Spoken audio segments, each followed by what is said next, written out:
Part 1. Underground. I am a sick man, long pause, I am a spiteful man. I am an unattractive man. I believe my liver is diseased. However, I know nothing at all about my disease, and do not know for certain what ails me. I don't consult a doctor for it, and never have, though I have a respect for medicine and doctors. Besides, I am extremely superstitious, sufficiently so to respect medicine. Anyway, I am well educated enough not to be superstitious, but I am superstitious. No, I refuse to consult a doctor from spite. That you probably will not understand. Well, I understand it, though.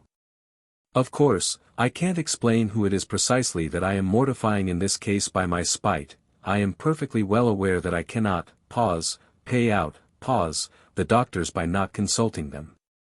I know better than anyone that by all this I am only injuring myself and no one else.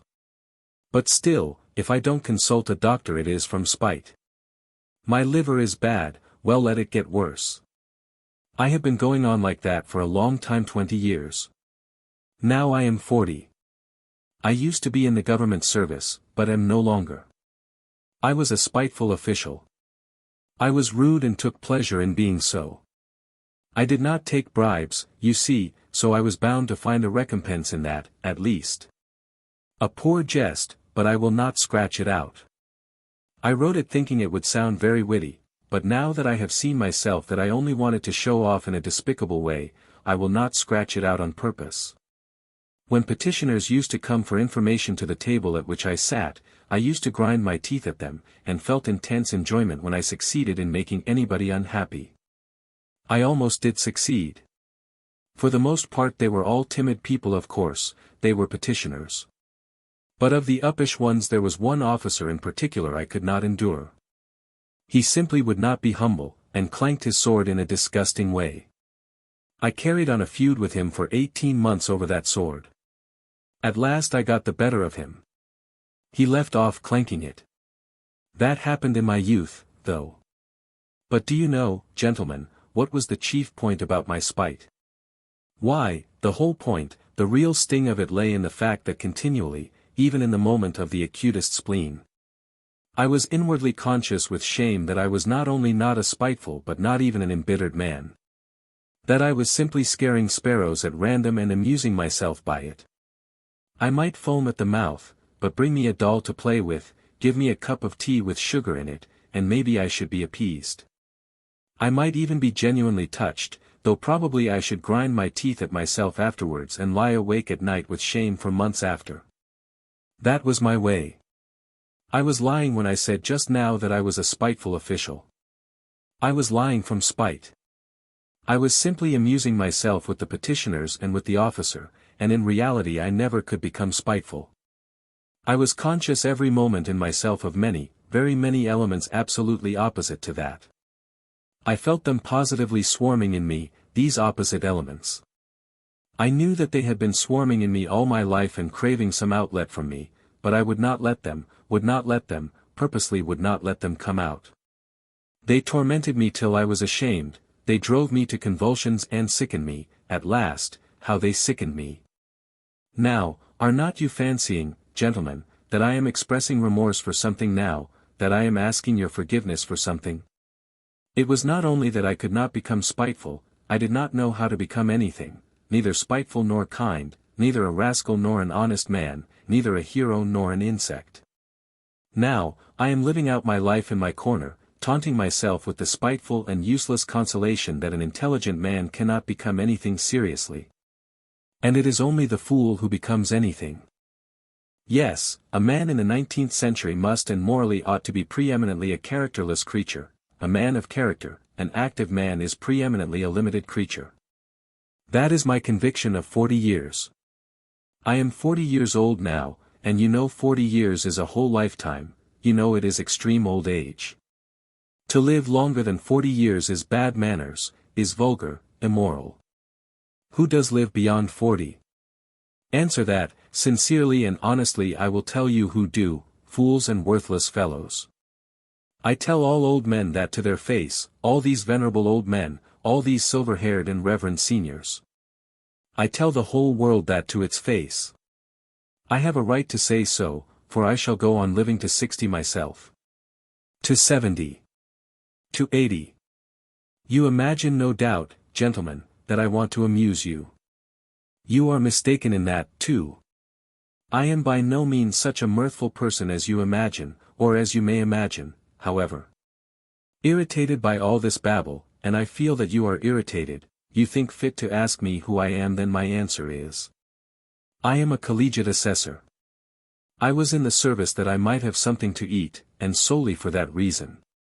And when last year a distant relation left me 6,000 rubles in his will, I immediately retired from the service and settled down in my corner. I used to live in this corner before, but now I have settled down in it. My room is a wretched, horrid one in the outskirts of the town. My servant is an old country woman, ill-natured from stupidity, and, moreover, there is always a nasty smell about her. I am told that the Petersburg climate is bad for me, and that with my small means it is very expensive to live in Petersburg. I know all that better than all these sage and experienced counselors and monitors. Long pause, but I am remaining in Petersburg. I am not going away from Petersburg. I am not going away because, long pause, Why, it is absolutely no matter whether I am going away or not going away. But what can a decent man speak of with most pleasure? Answer, of himself. Well, so I will talk about myself. 2. I want now to tell you, gentlemen, whether you care to hear it or not, why I could not even become an insect. I tell you solemnly, that I have many times tried to become an insect. But I was not equal even to that. I swear, gentlemen, that to be too conscious is an illness, a real thoroughgoing illness. For man's everyday needs, it would have been quite enough to have the ordinary human consciousness, that is, half or a quarter of the amount which falls to the lot of a cultivated man of our unhappy 19th century. Especially one who has the fatal ill luck to inhabit Petersburg, the most theoretical and intentional town on the whole terrestrial globe. There are intentional and unintentional towns. It would have been quite enough, for instance, to have the consciousness by which all so-called direct persons and men of action live. I bet you think I am writing all this from affectation, to be witty at the expense of men of action, and what is more, that from ill-bred affectation, I am clanking a sword like my officer. But, gentlemen, whoever can pride himself on his diseases and even swagger over them? Though, after all, everyone does do that, people do pride themselves on their diseases, and I do, maybe, more than anyone. We will not dispute it, my contention was absurd. But yet I am firmly persuaded that a great deal of consciousness, every sort of consciousness, in fact, is a disease. I stick to that. Let us leave that, too, for a minute. Tell me this, why does it happen that at the very moments when I am most capable of feeling every refinement of all that is, sublime and beautiful? As they used to say at one time, it would, as though of design, happen to me not only to feel but to do such ugly things. Such that, well, in short, actions that all, perhaps, commit, but which, as though purposely, occurred to me at the very time when I was most conscious that they ought not to be committed. The more conscious I was of goodness and of all that was, sublime and beautiful, the more deeply I sank into my mire and the more ready I was to sink in it altogether. But the chief point was that all this was, as it were, not accidental in me, but as though it were bound to be so. It was as though it were my most normal condition, and not in the least disease or depravity, so that at last all desire in me to struggle against this depravity passed. It ended by my almost believing, perhaps actually believing, that this was perhaps my normal condition. But at first, in the beginning, what agonies I endured in that struggle! I did not believe it was the same with other people, and all my life I hid this fact about myself as a secret. I was ashamed, even now, perhaps, I am ashamed I got to the point of feeling a sort of secret abnormal, despicable enjoyment in returning home to my corner on some disgusting Petersburg night, acutely conscious that day I had committed a loathsome action again. That what was done could never be undone, and secretly, inwardly gnawing at myself for it. tearing and consuming myself till at last the bitterness turned into a sort of shameful accursed sweetness. And at last into positive real enjoyment. Yes, into enjoyment, into enjoyment. I insist upon that. I have spoken of this because I keep wanting to know for a fact whether other people feel such enjoyment. I will explain. The enjoyment was just from the too intense consciousness of one's own degradation, it was from feeling oneself that one had reached the last barrier. That it was horrible, but that it could not be otherwise, that there was no escape for you, that you never could become a different man. That even if time and faith were still left you to change into something different you would most likely not wish to change. Or if you did wish to, even then you would do nothing, because perhaps in reality there was nothing for you to change into. And the worst of it was, and the root of it all, that it was all in accord with the normal fundamental laws of overacute consciousness. And with the inertia that was the direct result of those laws, and that consequently one was not only unable to change but could do absolutely nothing. Thus it would follow, as the result of acute consciousness, that one is not to blame in being a scoundrel. As though that were any consolation to the scoundrel once he has come to realize that he actually is a scoundrel. But enough, long pause, I have talked a lot of nonsense, but what have I explained? How is enjoyment in this to be explained? But I will explain it. I will get to the bottom of it. I, for instance, have a great deal of amour propre. I am as suspicious and prone to take offense as a humpback or a dwarf. But upon my word I sometimes have had moments when if I had happened to be slapped in the face I should, perhaps, have been positively glad of it. I say, in earnest, that I should probably have been able to discover even in that a peculiar sort of enjoyment the enjoyment. Of course, of despair, but in despair there are the most intense enjoyments, especially when one is very acutely conscious of the hopelessness of one's position. And when one is slapped in the face, why then the consciousness of being rubbed into a pulp would positively overwhelm one. The worst of it is, look at it which way one will, it still turns out that I was always the most to blame in everything. And what is most humiliating of all, to blame for no fault of my own but, so to say, through the laws of nature. In the first place, to blame because I am cleverer than any of the people surrounding me. I have always considered myself cleverer than any of the people surrounding me, and sometimes, would you believe it, have been positively ashamed of it. At any rate, I have all my life, as it were, turned my eyes away and never could look people straight in the face. To blame, finally, because even if I had magnanimity, I should only have had more suffering from the sense of its uselessness. I should certainly have never been able to do anything from being magnanimous, neither to forgive, for my assailant would perhaps have slapped me from the laws of nature. And one cannot forgive the laws of nature, nor to forget, for even if it were owing to the laws of nature, it is insulting all the same. Finally, even if I had wanted to be anything but magnanimous, had desired on the contrary to revenge myself on my assailant, I could not have revenged myself on any one for anything, because I should certainly never have made up my mind to do anything. Even if I had been able to. Why should I not have made up my mind? About that in particular I want to say a few words. 3.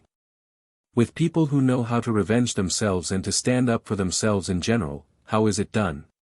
Why, when they are possessed, let us suppose, by the feeling of revenge, then for the time there is nothing else but that feeling left in their whole being. Such a gentleman simply dashes straight for his object like an infuriated bull with its horns down, and nothing but a wall will stop him. By the way, facing the wall, such gentlemen, that is, the direct persons and men of action, are genuinely nonplussed. For them a wall is not an evasion, as for us people who think and consequently do nothing, it is not an excuse for turning aside. An excuse for which we are always very glad, though we scarcely believe in it ourselves, as a rule. No, they are nonplussed in all sincerity. The wall has for them something tranquilizing, morally soothing, final, maybe even something mysterious, long pause, but of the wall later. Well, such a direct person I regard as the real normal man, as his tender mother nature wished to see him when she graciously brought him into being on the earth. I envy such a man till I am green in the face. He is stupid. I am not disputing that, but perhaps the normal man should be stupid, how do you know? Perhaps it is very beautiful, in fact. And I am the more persuaded of that suspicion, if one can call it so, by the fact that if you take, for instance, the antithesis of the normal man, that is, the man of acute consciousness, who has come, of course, not out of the lap of nature but out of a retort, this is almost mysticism. Gentlemen, but I suspect this, too. This retort-made man is sometimes so nonplussed in the presence of his antithesis that with all his exaggerated consciousness he genuinely thinks of himself as a mouse and not a man. It may be an acutely conscious mouse, yet it is a mouse, while the other is a man, and therefore, idi kitera.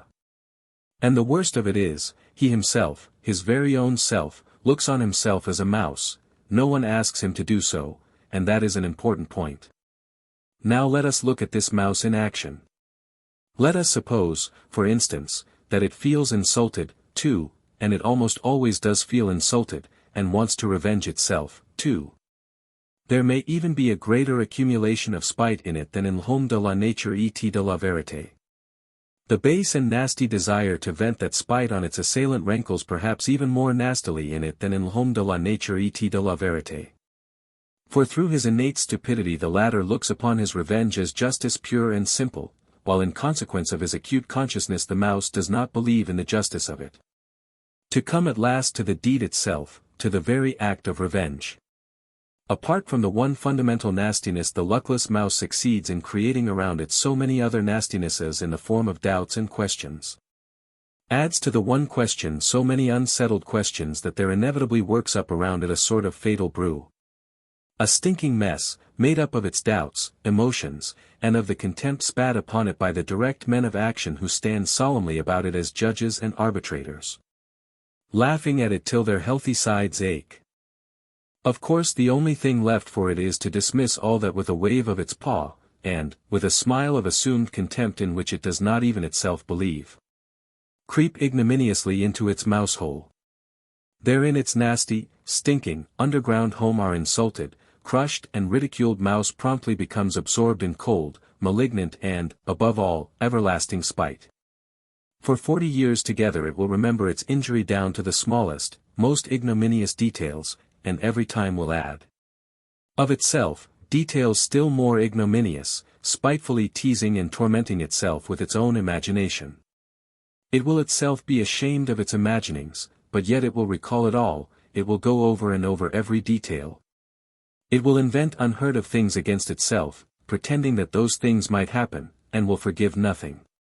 Maybe it will begin to revenge itself, too, but, as it were, piecemeal, in trivial ways, from behind the stove. Incognito, without believing either in its own right to vengeance, or in the success of its revenge. Knowing that from all its efforts at revenge it will suffer 100 times more than he on whom it revenges itself. While he, I dare say, will not even scratch himself. But it is just in that cold, abominable half-despair, half-belief, in that conscious burying oneself alive for grief in the underworld for 40 years. In that acutely recognized and yet partly doubtful hopelessness of one's position, in that hell of unsatisfied desires turned inward. In that fever of oscillations, of resolutions determined for ever and repented of again a minute later that the savor of that strange enjoyment of which I have spoken lies. It is so subtle, so difficult of analysis, that persons who are a little limited, or even simply persons of strong nerves, will not understand a single atom of it. Pause. Possibly, pause, you will add on your own account with a grin, pause, people will not understand it either who have never received a slap in the face. Pause, and in that way you will politely hint to me that I, too, perhaps, have had the experience of a slap in the face in my life. And so I speak as one who knows.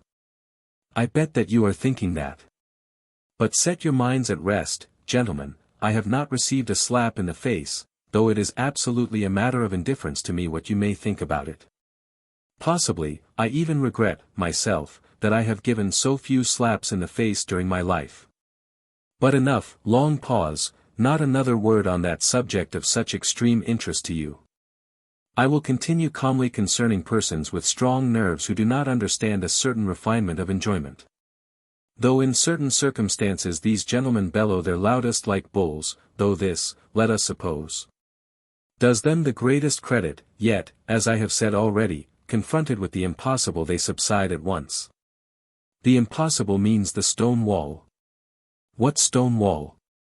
Why, of course, the laws of nature, the deductions of natural science, mathematics. As soon as they prove to you, for instance, that you are descended from a monkey, then it is no use scowling, accept it for a fact. When they prove to you that in reality one drop of your own fat must be dearer to you than 100,000 of your fellow creatures, and that this conclusion is the final solution of all so-called virtues and duties and all such prejudices and fancies, then you have just to accept it, there is no help for it, for twice two is a law of mathematics. Just try refuting it. Pause, upon my word, they will shout at you, it is no use protesting, it is a case of twice two makes four. Nature does not ask your permission, she has nothing to do with your wishes, and whether you like her laws or dislike them, you are bound to accept her as she is, and consequently all her conclusions. A wall, you see, is a wall, long pause, and so on, and so on. Merciful heavens! But what do I care for the laws of nature and arithmetic, when, for some reason I dislike those laws and the fact that twice two makes four? Of course I cannot break through the wall by battering my head against it if I really have not the strength to knock it down. But I am not going to be reconciled to it simply because it is a stone wall and I have not the strength. As though such a stone wall really were a consolation, and really did contain some word of conciliation, simply because it is as true as twice two makes four. Oh, absurdity of absurdities! How much better it is to understand it all, to recognize it all the impossibilities and the stone wall. Not to be reconciled to one of those impossibilities and stone walls if it disgusts you to be reconciled to it. By the way of the most inevitable, logical combinations to reach the most revolting conclusions on the everlasting theme. That even for the stone wall you are yourself somehow to blame, though again it is as clear as day you are not to blame in the least. And therefore grinding your teeth in silent impotence to sink into luxurious inertia, brooding on the fact that there is no one even for you to feel vindictive against. That you have not, and perhaps never will have, an object for your spite, that it is a sleight of hand. A bit of juggling, a card sharper's trick, that it is simply a mess, no knowing what and no knowing who. But in spite of all these uncertainties and jugglings, still there is an ache in you, and the more you do not know, the worse the ache. 4. Pause, ha, ha, ha. You will be finding enjoyment in toothache next, pause, you cry, with a laugh. Pause, well, even in toothache there is enjoyment, pause, I answer. I had toothache for a whole month and I know there is. In that case, of course, people are not spiteful in silence, but moan, but they are not candid moans, they are malignant moans, and the malignancy is the whole point. The enjoyment of the sufferer finds expression in those moans, if he did not feel enjoyment in them he would not moan. It is a good example, gentlemen, and I will develop it. Those moans express in the first place all the aimlessness of your pain, which is so humiliating to your consciousness. The whole legal system of nature on which you spit disdainfully, of course, but from which you suffer all the same while she does not. They express the consciousness that you have no enemy to punish, but that you have pain, the consciousness that in spite of all possible Wagenheims you are in complete slavery to your teeth. That if someone wishes it, your teeth will leave off aching, and if he does not, they will go on aching another 3 months. And that finally if you are still contumacious and still protest, all that is left you for your own gratification is to thrash yourself or beat your wall with your fist as hard as you can. And absolutely nothing more. Well, these mortal insults, these jeers on the part of someone unknown, end at last in an enjoyment which sometimes reaches the highest degree of voluptuousness. I ask you, gentlemen, listen sometimes to the moans of an educated man of the 19th century suffering from toothache. On the 2nd or 3rd day of the attack, when he is beginning to moan, not as he moaned on the first day. That is, not simply because he has toothache, not just as any coarse peasant, but as a man affected by progress and European civilization. A man who is, pause, divorced from the soil and the national elements, pause, as they express it nowadays. His moans become nasty, disgustingly malignant, and go on for whole days and nights. And of course he knows himself that he is doing himself no sort of good with his moans. He knows better than anyone that he is only lacerating and harassing himself and others for nothing. He knows that even the audience before whom he is making his efforts, and his whole family, listen to him with loathing. Do not put a ha'porth of faith in him, and inwardly understand that he might moan differently, more simply, without trills and flourishes, and that he is only amusing himself like that from ill humor, from malignancy. Well, in all these recognitions and disgraces it is that there lies a voluptuous pleasure. As though he would say, pause, I am worrying you, I am lacerating your hearts, I am keeping everyone in the house awake. Well, stay awake then, you, too, feel every minute that I have toothache. I am not a hero to you now, as I tried to seem before, but simply a nasty person, an impostor. Well, so be it, then. I am very glad that you see through me. It is nasty for you to hear my despicable moans. Well, let it be nasty. Here I will let you have a nastier flourish in a minute. Long pause, you do not understand even now, gentlemen. No, it seems our development and our consciousness must go further to understand all the intricacies of this pleasure. You laugh. Delighted. My jests, gentlemen, are of course in bad taste, jerky, involved, lacking self-confidence. But of course that is because I do not respect myself. Can a man of perception respect himself at all? Come, can a man who attempts to find enjoyment in the very feeling of his own degradation possibly have a spark of respect for himself? I am not saying this now from any mawkish kind of remorse. And, indeed, I could never endure saying, pause, forgive me, Papa, I won't do it again, pause, not because I am incapable of saying that, on the contrary. Perhaps just because I have been too capable of it, and in what a way, too. As though of design I used to get into trouble in cases when I was not to blame in any way. That was the nastiest part of it. At the same time I was genuinely touched and penitent, I used to shed tears and, of course, deceived myself. Though I was not acting in the least and there was a sick feeling in my heart at the time, long pause, for that one could not blame even the laws of nature. Though the laws of nature have continually all my life offended me more than anything. It is loathsome to remember it all, but it was loathsome even then. Of course, a minute or so later I would realize wrathfully that it was all a lie, a revolting lie, an affected lie, that is, all this penitence, this emotion, these vows of reform. You will ask, why did I worry myself with such antics? Answer, because it was very dull to sit with one's hands folded, and so one began cutting capers. That is really it.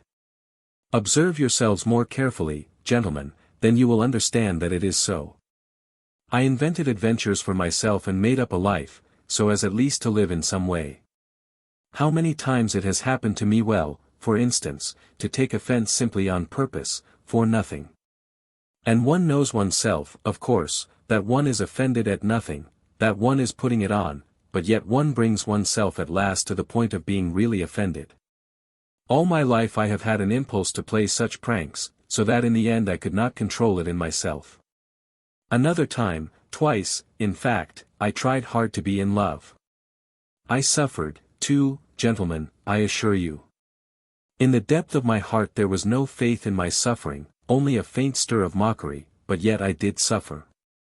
And in the real, orthodox way, I was jealous, beside myself, long pause, and it was all from ennui, gentlemen. All from ennui, inertia overcame me. You know the direct, legitimate fruit of consciousness is inertia, that is, conscious sitting with the hands folded. I have referred to this already. I repeat with emphasis, all, pause, direct, pause, persons and men of action are active just because they are stupid and limited. How explain that? I will tell you, in consequence of their limitation they take immediate and secondary causes for primary ones. And in that way persuade themselves more quickly and easily than other people do that they have found an infallible foundation for their activity. And their minds are at ease, and you know that is the chief thing. To begin to act, you know, you must first have your mind completely at ease and no trace of doubt left in it.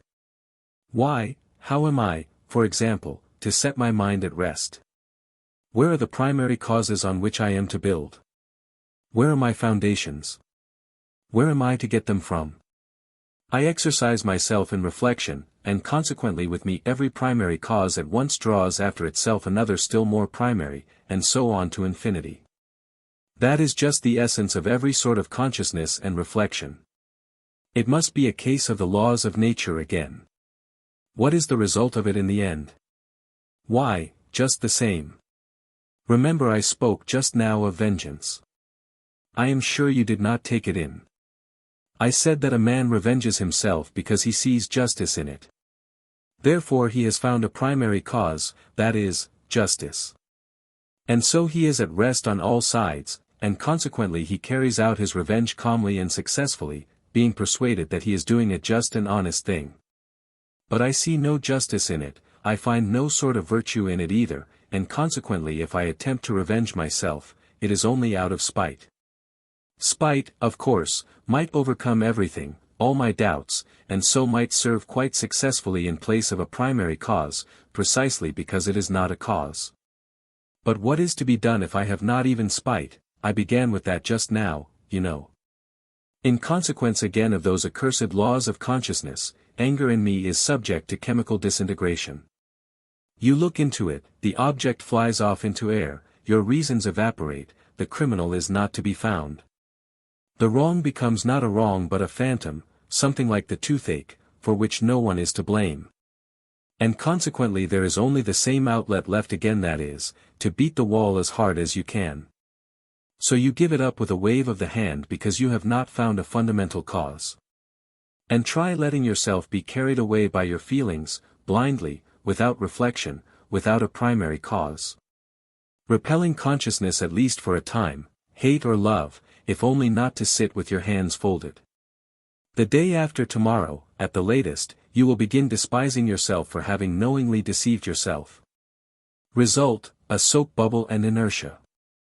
Oh, gentlemen, do you know, perhaps I consider myself an intelligent man, only because all my life I have been able neither to begin nor to finish anything.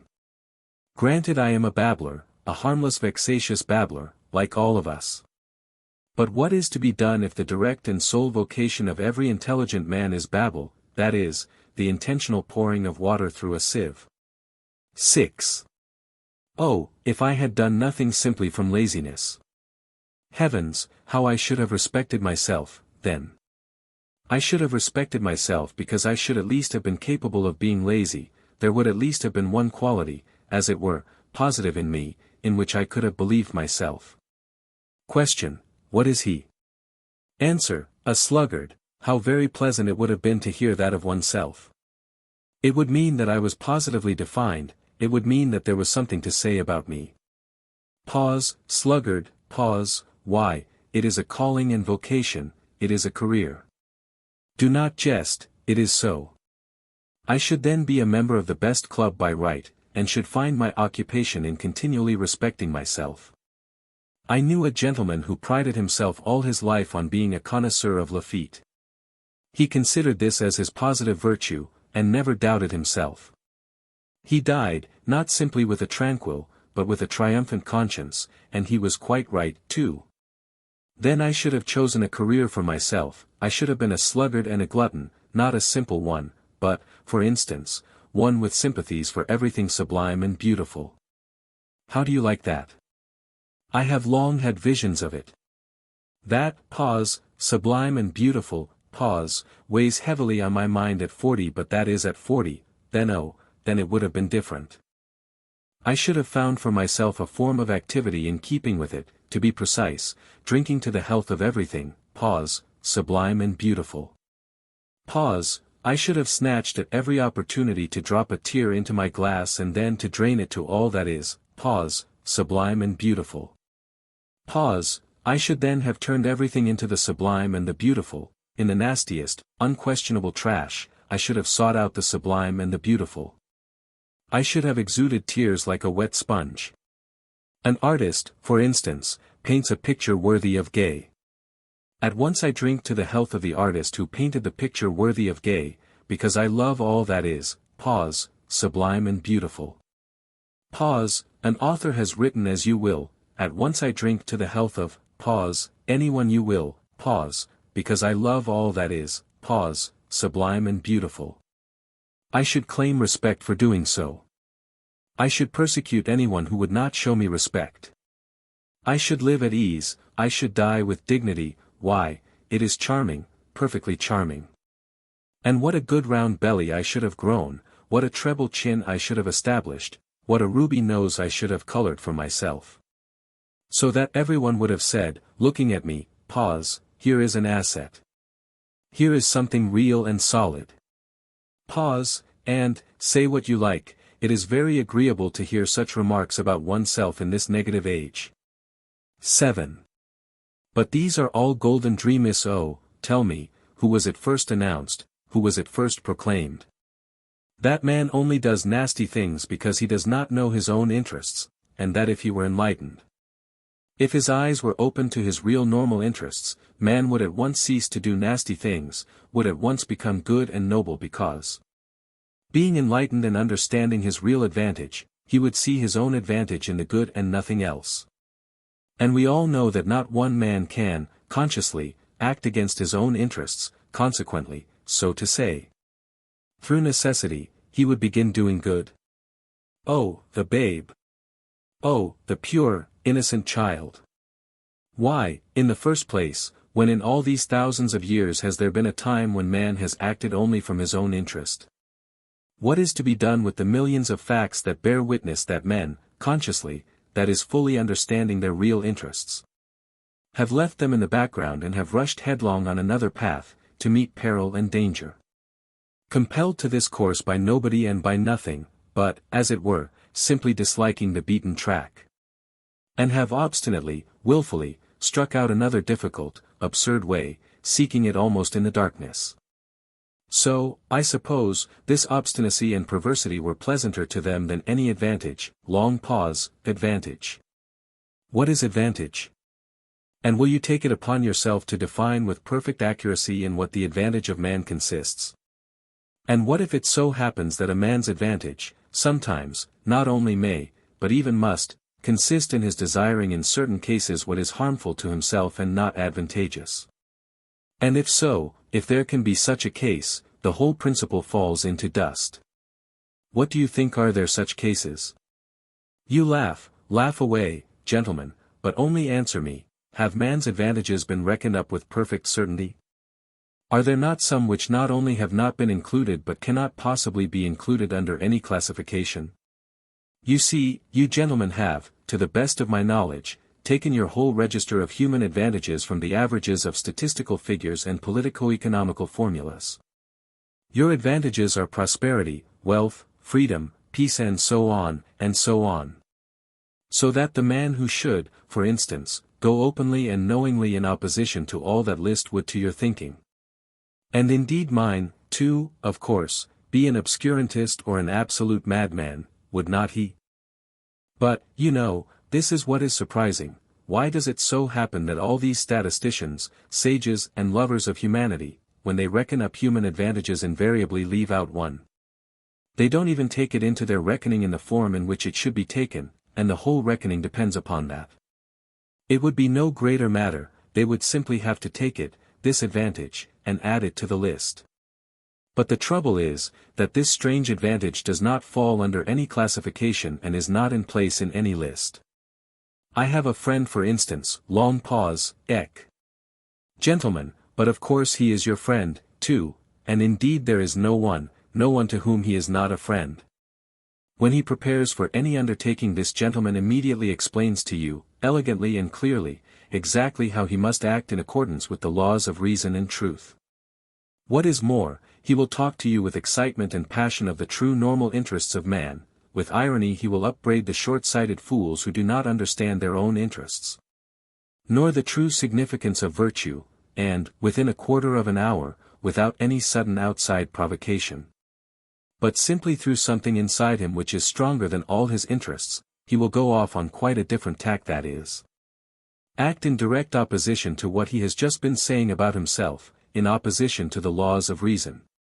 In opposition to his own advantage, in fact in opposition to everything. Long pause. I warn you that my friend is a compound personality and therefore it is difficult to blame him as an individual. The fact is, gentlemen, it seems there must really exist something that is dearer to almost every man than his greatest advantages. Or, not to be illogical, there is a most advantageous advantage, the very one omitted of which we spoke just now, which is more important and more advantageous than all other advantages. For the sake of which a man if necessary is ready to act in opposition to all laws, that is, in opposition to reason.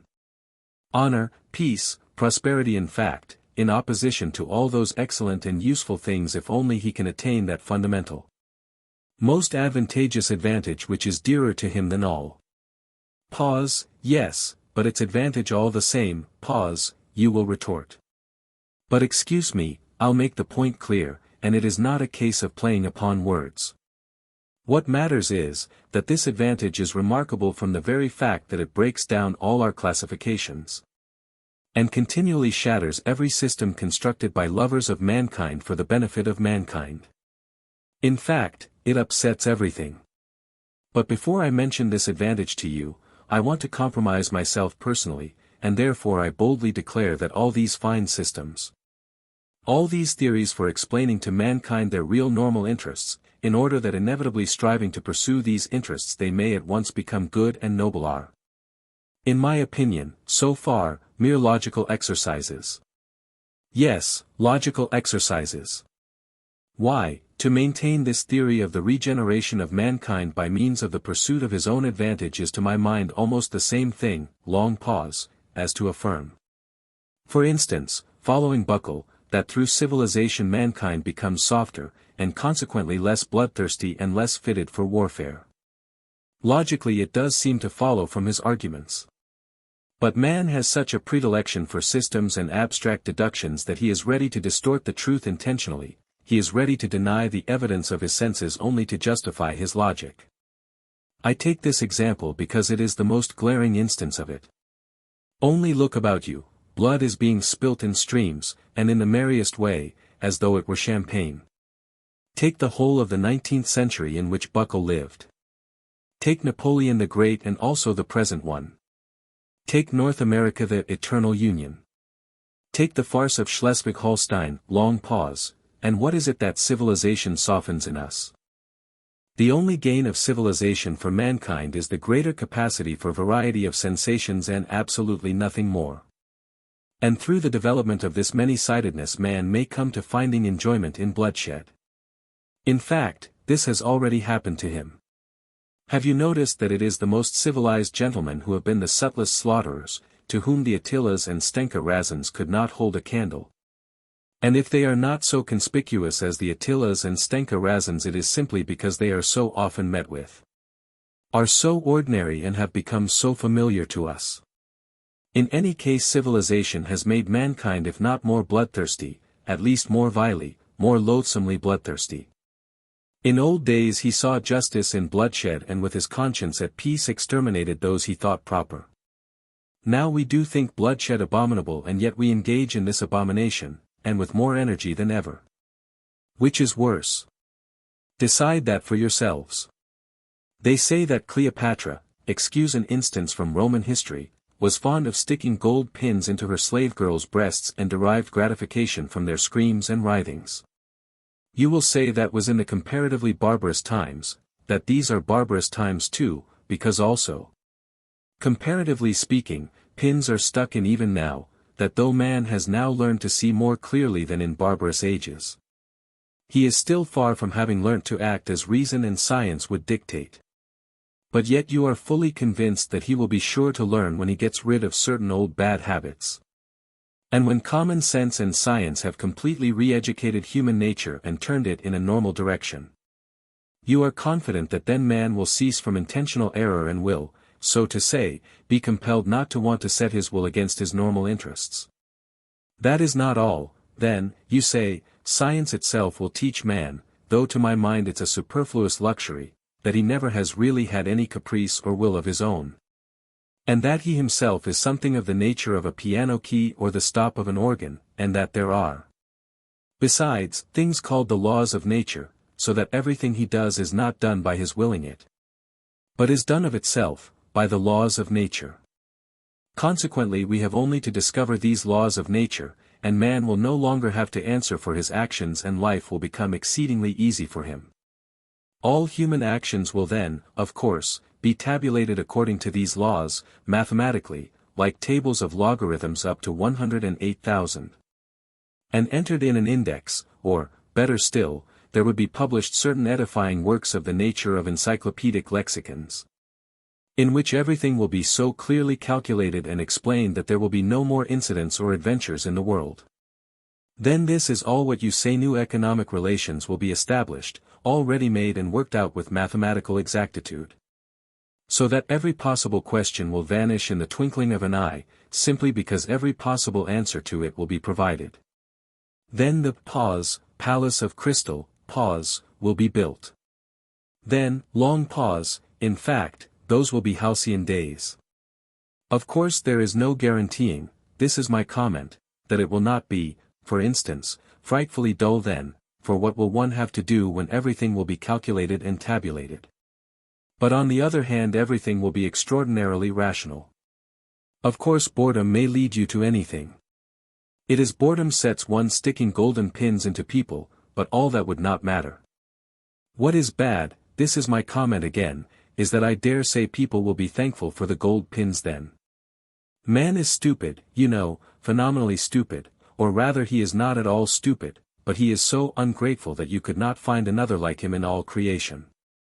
I, for instance, would not be in the least surprised if all of a sudden, propos of nothing, in the midst of general prosperity a gentleman with an ignoble, or rather with a reactionary and ironical, countenance were to arise and, putting his arms akimbo, say to us all, I say, gentlemen, hadn't we better kick over the whole show and scatter rationalism to the winds? Simply to send these logarithms to the devil, and to enable us to live once more at our own sweet foolish will. That again would not matter, but what is annoying is that he would be sure to find followers, such is the nature of man. And all that for the most foolish reason, which, one would think, was hardly worth mentioning, that is, that man everywhere and at all times, whoever he may be, has preferred to act as he chose and not in the least as his reason and advantage dictated. And one may choose what is contrary to one's own interests, and sometimes one positively ought, that is my idea. One's own free unfettered choice, one's own caprice, however wild it may be. One's own fancy worked up at times to frenzy is that very, most advantageous advantage, which we have overlooked. Which comes under no classification and against which all systems and theories are continually being shattered to atoms. And how do these wiseacres know that man wants a normal, a virtuous choice? What has made them conceive that man must want a rationally advantageous choice?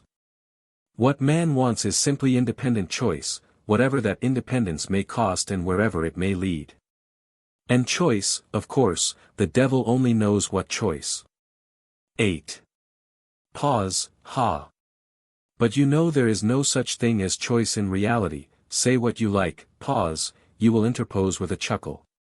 Stay, gentlemen, I meant to begin with that myself. I confess, I was rather frightened. I was just going to say that the devil only knows what choice depends on, and that perhaps that was a very good thing, but I remembered the teaching of science, long pause, and pulled myself up. And here you have begun upon it. Indeed, if there really is some day discovered a formula for all our desires and caprices, that is, an explanation of what they depend upon, by what laws they arise, how they develop, what they are aiming at in one case and in another and so on. That is a real mathematical formula, then, most likely, man will at once cease to feel desire, indeed. He will be certain to. For who would want to choose by rule? Besides, he will at once be transformed from a human being into an organ stop or something of the sort. For what is a man without desires, without free will and without choice, if not a stop in an organ? What do you think? Let us reckon the chances, can such a thing happen or not? Pause, Pause, you decide. Pause, our choice is usually mistaken from a false view of our advantage. We sometimes choose absolute nonsense because in our foolishness we see in that nonsense the easiest means for attaining a supposed advantage. But when all that is explained and worked out on paper, which is perfectly possible, for it is contemptible and senseless to suppose that some laws of nature man will never understand, then certainly so-called desires will no longer exist. For if a desire should come into conflict with reason, we shall then reason and not desire, because it will be impossible retaining our reason to be senseless in our desires. And in that way knowingly act against reason and desire to injure ourselves. And as all choice and reasoning can be really calculated, because there will some day be discovered the laws of our so-called free will, so, joking apart, there may one day be something like a table constructed of them, so that we really shall choose in accordance with it. If, for instance, some day they calculate and prove to me that I made a long nose at someone because I could not help making a long nose at him and that I had to do it in that particular way, what freedom is left me, especially if I am a learned man and have taken my degree somewhere? Then I should be able to calculate my whole life for 30 years beforehand. In short, if this could be arranged, there would be nothing left for us to do. Anyway, we should have to understand that. Yes, but here I come to a stop. Gentlemen, you must excuse me for being over-philosophical, it's the result of 40 years underground. Allow me to indulge my fancy. You see, gentlemen, reason is an excellent thing, there's no disputing that, but reason is nothing but reason and satisfies only the rational side of man's nature. While will is a manifestation of the whole life, that is, of the whole human life including reason and all the impulses. And although our life, in this manifestation of it, is often worthless, yet it is life and not simply extracting square roots. Here I, for instance, quite naturally want to live, in order to satisfy all my capacities for life, and not simply my capacity for reasoning, that is, not simply 1/20th of my capacity for life. What does reason know? Reason only knows what it has succeeded in learning. Some things, perhaps, it will never learn. This is a poor comfort, but why not say so frankly? And human nature acts as a whole, with everything that is in it, consciously or unconsciously, and, even if it goes wrong, it lives. I suspect, gentlemen, that you are looking at me with compassion. You tell me again that an enlightened and developed man, such, in short, as the future man will be, cannot consciously desire anything disadvantageous to himself. That can be proved mathematically. I thoroughly agree, it can by mathematics. But I repeat for the 100th time, there is one case, one only, when man may consciously, purposely, desire what is injurious to himself, what is stupid. Very stupid simply in order to have the right to desire for himself even what is very stupid and not to be bound by an obligation to desire only what is sensible. Of course, this very stupid thing, this caprice of ours, may be in reality, gentlemen, more advantageous for us than anything else on earth, especially in certain cases. And in particular it may be more advantageous than any advantage even when it does us obvious harm, and contradicts the soundest conclusions of our reason concerning our advantage, for in any circumstances it preserves for us what is most precious and most important, that is, our personality, our individuality. Some, you see, maintain that this really is the most precious thing for mankind. Choice can, of course, if it chooses, be in agreement with reason, and especially if this be not abused but kept within bounds. It is profitable and sometimes even praiseworthy. But very often, and even most often, choice is utterly and stubbornly opposed to reason. Long pause, and long pause, and long pause. Do you know that? 2. Is profitable, sometimes even praiseworthy. Gentlemen, let us suppose that man is not stupid. Indeed, one cannot refuse to suppose that, if only from the one consideration, that, if man is stupid, then who is wise? But if he is not stupid, he is monstrously ungrateful. Phenomenally ungrateful. In fact, I believe that the best definition of man is the ungrateful biped. But that is not all, that is not his worst defect, His worst defect is his perpetual moral obliquity, perpetual from the days of the flood to the Schleswig-Holstein period. Moral obliquity and consequently lack of good sense, for it has long been accepted that lack of good sense is due to no other cause than moral obliquity. Put it to the test and cast your eyes upon the history of mankind. What will you see? Is it a grand spectacle? Grand, if you like. Take the Colossus of Rhodes, for instance, that's worth something. With good reason Mr. Anavsky testifies of it that some say that it is the work of man's hands, while others maintain that it has been created by nature herself. Is it many-colored? Maybe it is many-colored, too, if one takes the dress uniforms, military and civilian, of all peoples in all ages, that alone is worth something. And if you take the undress uniforms you will never get to the end of it, no historian would be equal to the job. Is it monotonous?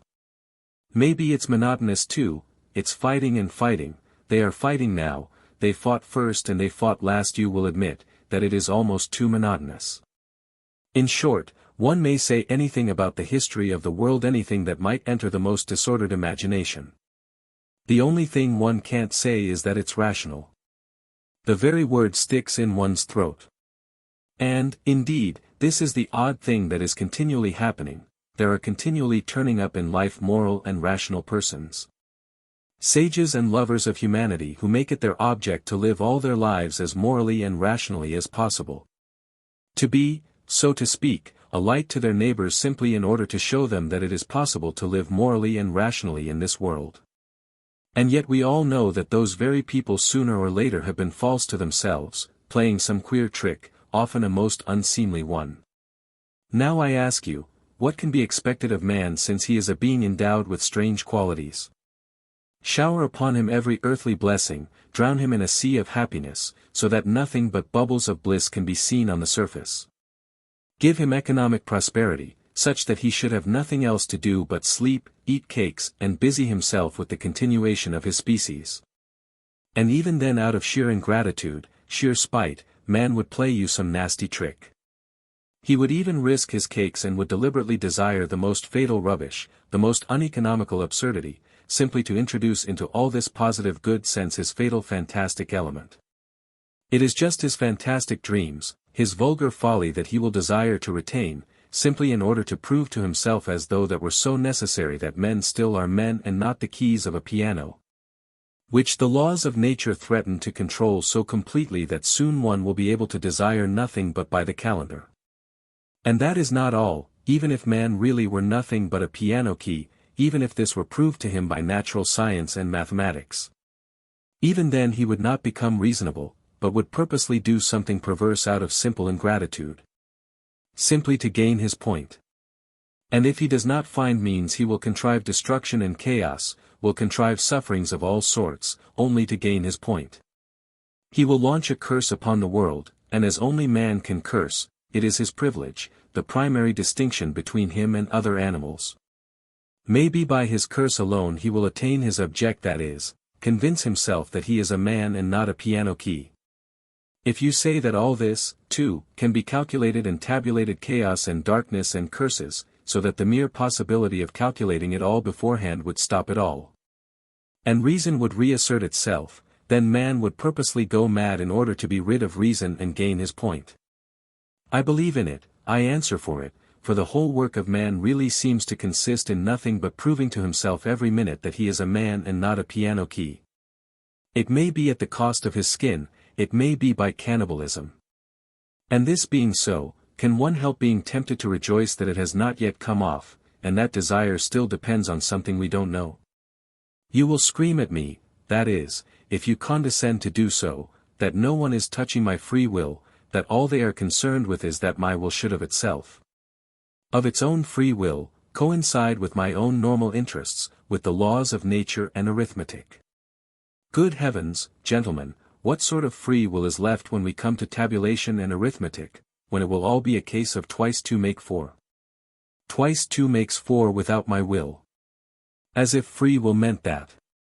9. Gentlemen, I am joking, and I know myself that my jokes are not brilliant, but you know one can take everything as a joke. I am, perhaps, jesting against the grain. Gentlemen, I am tormented by questions, answer them for me. You, for instance, want to cure men of their old habits and reform their will in accordance with science and good sense. But how do you know, not only that it is possible, but also that it is desirable to reform man in that way? And what leads you to the conclusion that man's inclinations need reforming?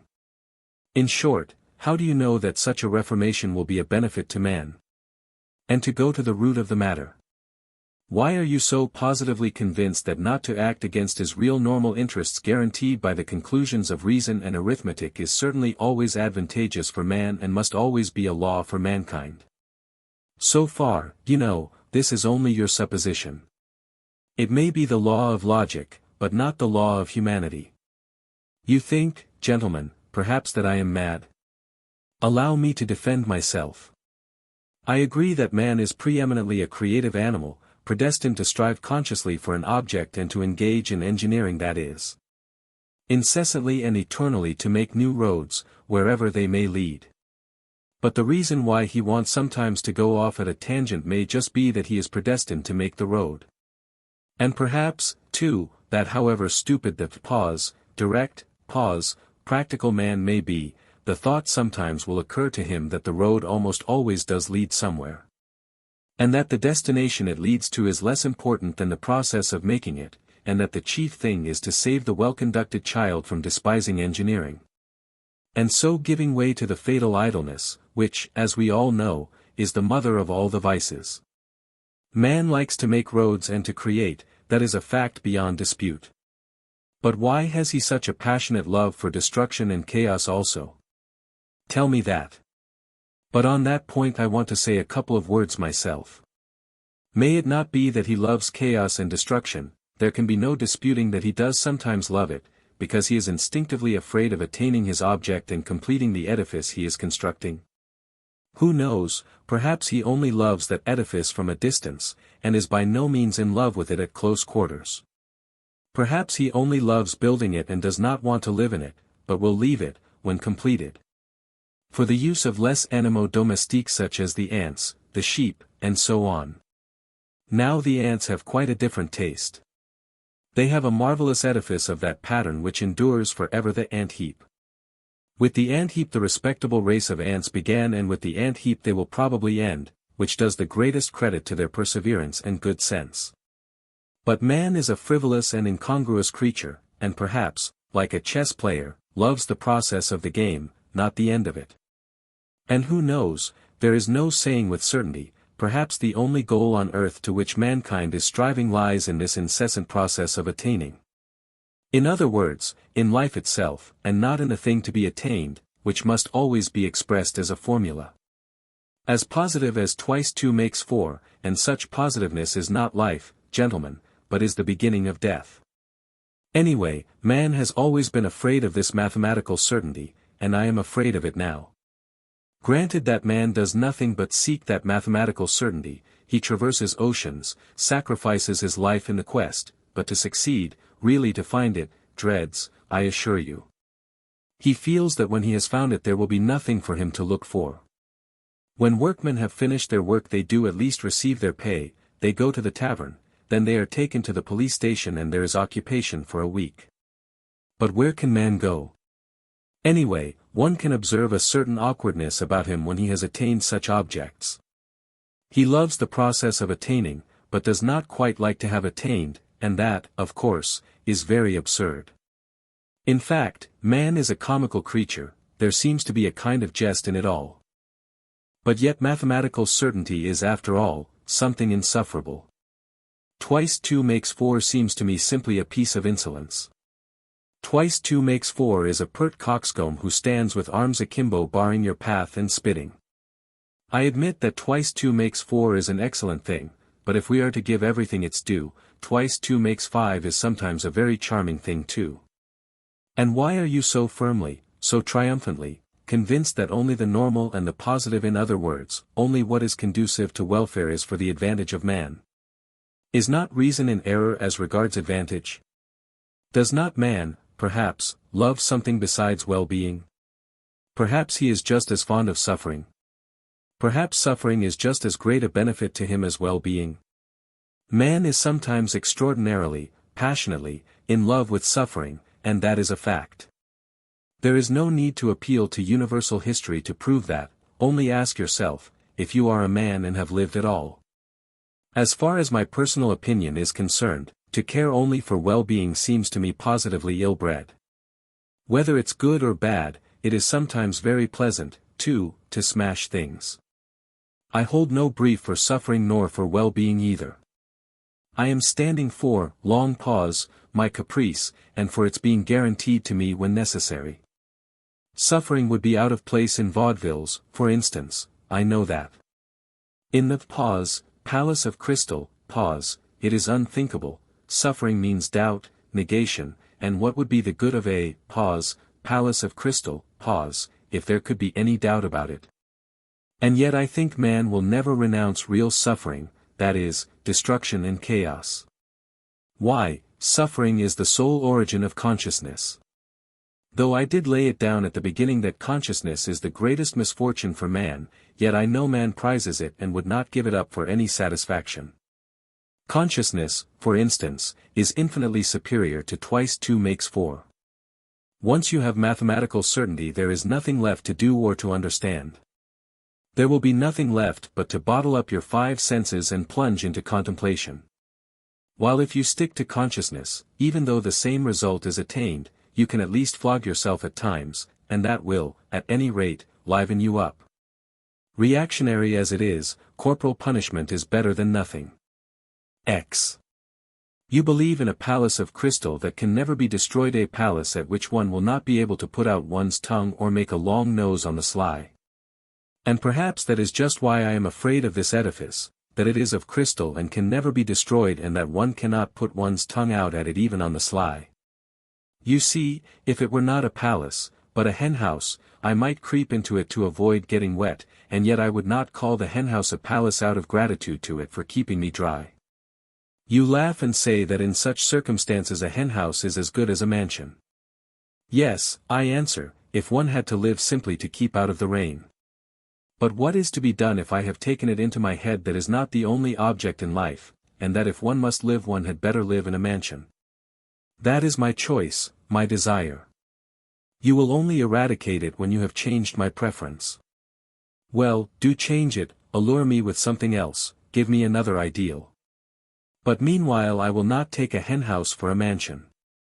The palace of crystal may be an idle dream, it may be that it is inconsistent with the laws of nature and that I have invented it only through my own stupidity. Through the old-fashioned irrational habits of my generation. But what does it matter to me that it is inconsistent? That makes no difference since it exists in my desires, or rather exists as long as my desires exist. Perhaps you are laughing again. Laugh away, I will put up with any mockery rather than pretend that I am satisfied when I am hungry. I know, anyway, that I will not be put off with a compromise, with a recurring zero, simply because it is consistent with the laws of nature and actually exists. I will not accept as the crown of my desires a block of buildings with tenements for the poor on a lease of 1,000 years, and perhaps with a signboard of a dentist hanging out.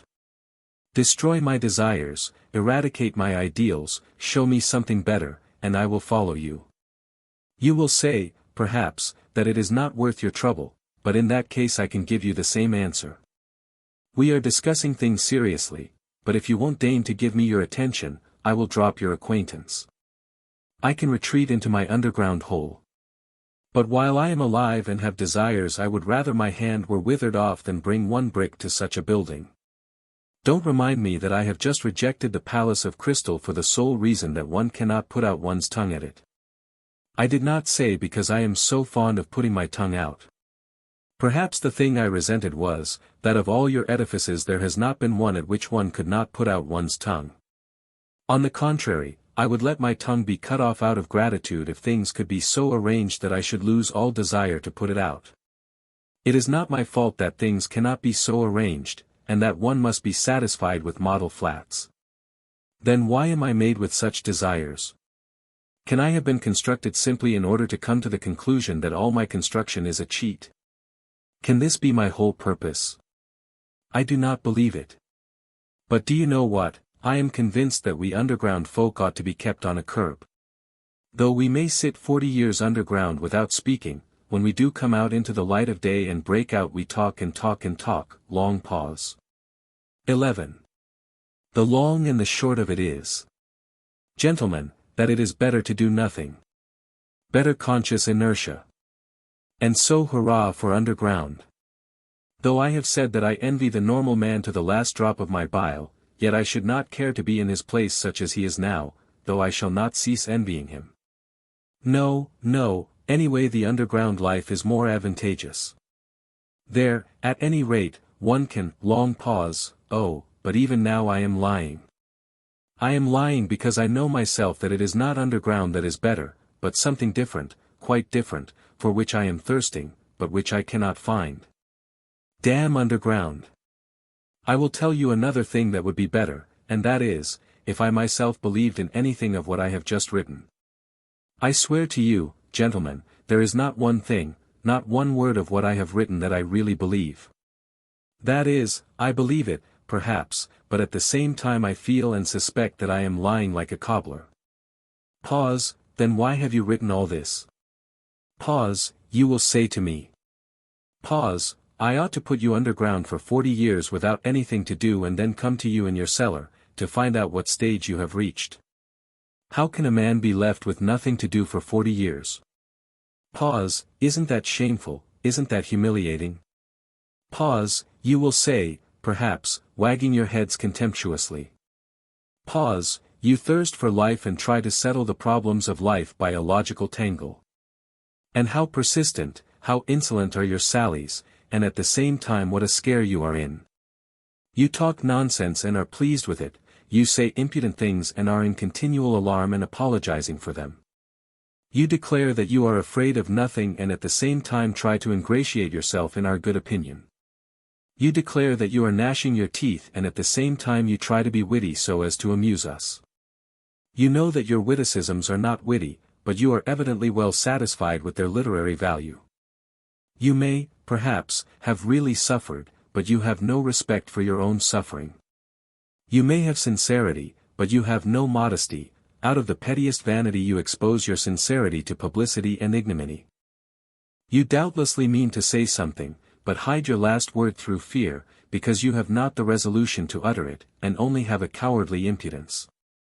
You boast of consciousness, but you are not sure of your ground, for though your mind works, yet your heart is darkened and corrupt. And you cannot have a full, genuine consciousness without a pure heart. And how intrusive you are, how you insist and grimace. Lies. Of course I have myself made up all the things you say. That, too, is from underground. I have been for 40 years listening to you through a crack under the floor. I have invented them myself, there was nothing else I could invent. But can you really be so credulous as to think that I will print all this and give it to you to read too? And another problem, why do I call you, pause, gentlemen, pause, why do I address you as though you really were my readers? Such confessions as I intend to make are never printed nor given to other people to read. Anyway, I am not strong-minded enough for that, and I don't see why I should be. But you see a fancy has occurred to me and I want to realize it at all costs. Let me explain. Every man has reminiscences which he would not tell to everyone, but only to his friends. He has other matters in his mind which he would not reveal even to his friends, but only to himself, and that in secret. But there are other things which a man is afraid to tell even to himself, and every decent man has a number of such things stored away in his mind. The more decent he is, the greater the number of such things in his mind. Anyway, I have only lately determined to remember some of my early adventures. Till now I have always avoided them, even with a certain uneasiness. Now, when I am not only recalling them, but have actually decided to write an account of them, I want to try the experiment whether one can, even with oneself, be perfectly open and not take fright at the whole truth. I will observe, in parenthesis, that Heine says that a true autobiography is almost an impossibility, and that man is bound to lie about himself. He considers that Rousseau certainly told lies about himself in his confessions, and even intentionally lied, out of vanity. I am convinced that Heine is right. I quite understand how sometimes one may, out of sheer vanity, attribute regular crimes to oneself, and indeed I can very well conceive that kind of vanity. But Heine judged of people who made their confessions to the public. I write only for myself, and I wish to declare once and for all that if I write as though I were addressing readers, that is simply because it is easier for me to write in that form. It is a form, an empty form. I shall never have readers. I don't wish to be hampered by any restrictions in the compilation of my notes. I shall not attempt any system or method. I will jot things down as I remember them. But here, perhaps, someone will catch at the word and ask me, if you really don't reckon on readers, why do you make such compacts with yourself and on paper too, that is? That you won't attempt any system or method, that you jot things down as you remember them, and so on. And so on. Why are you explaining? Why do you apologize? Well, there it is, I answer. There is a whole psychology in all this, though. Perhaps it is simply that I am a coward. And perhaps that I purposely imagine an audience before me in order that I may be more dignified while I write. There are perhaps thousands of reasons. Again, what is my object precisely in writing? If it is not for the benefit of the public, why should I not simply recall these incidents in my own mind without putting them on paper? Quite so, but yet it is more imposing on paper. There is something more impressive in it. I shall be better able to criticize myself and improve my style. Besides, I shall perhaps obtain actual relief from writing. Today, for instance, I am particularly oppressed by one memory of a distant past. It came back vividly to my mind a few days ago, and has remained haunting me like an annoying tune that one cannot get rid of. And yet I must get rid of it somehow. I have hundreds of such reminiscences, but at times some one stands out from the hundred and oppresses me. For some reason I believe that if I write it down I should get rid of it. Why not try? Besides, I am bored, and I never have anything to do. Writing will be a sort of work. They say work makes man kind-hearted and honest. Well, here is a chance for me, anyway. Snow is falling today, yellow and dingy. It fell yesterday, too, and a few days ago. I fancy it is the wet snow that has reminded me of that incident which I cannot shake off now. And so let it be a story à propos of the falling snow. Part 2, line break pause. À propos of the wet snow, line break pause. When from dark errors subjugation, line break pause. My words of passionate exhortation, line break pause. Had wrenched thy fainting spirit free, line break pause. And writhing prone in thine affliction, line break pause. Thou didst recall with malediction, line break pause. The vice that had encompassed thee, line break pause. And when thy slumbering conscience, fretting by recollection's torturing flame, line break pause. Thou didst reveal the hideous setting, line break pause. Of thy life's current air I came, line break pause. When suddenly I saw thee sicken, line break pause. And weeping, hide thine anguished face, line break pause. Revolted, maddened, horror-stricken, line break pause. At memories of foul disgrace. Nekrasov, translated by Juliet Soskis. At that time I was only 24. My life was even then gloomy, ill-regulated, and as solitary as that of a savage. I made friends with no one and positively avoided talking, and buried myself more and more in my hole.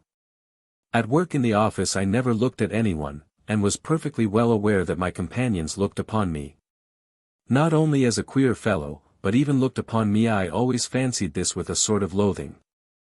I sometimes wondered why it was that nobody except me fancied that he was looked upon with aversion. One of the clerks had a most repulsive, pockmarked face, which looked positively villainous. I believe I should not have dared to look at anyone with such an unsightly countenance. Another had such a very dirty old uniform that there was an unpleasant odor in his proximity. Yet not one of these gentlemen showed the slightest self-consciousness either about their clothes or their countenance or their character in any way. Neither of them ever imagined that they were looked at with repulsion, if they had imagined it they would not have minded so long as their superiors did not look at them in that way.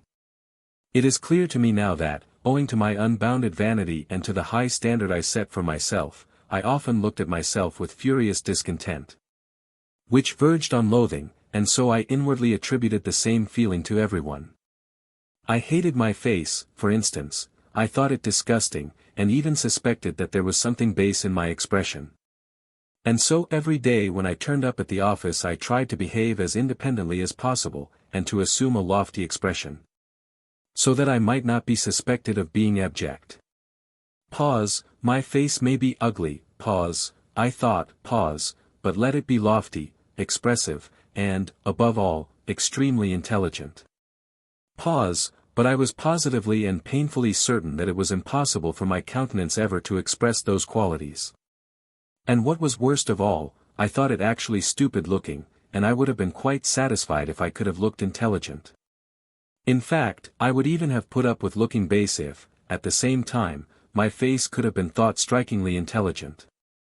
Of course, I hated my fellow clerks one and all, and I despised them all, yet at the same time I was, as it were, afraid of them.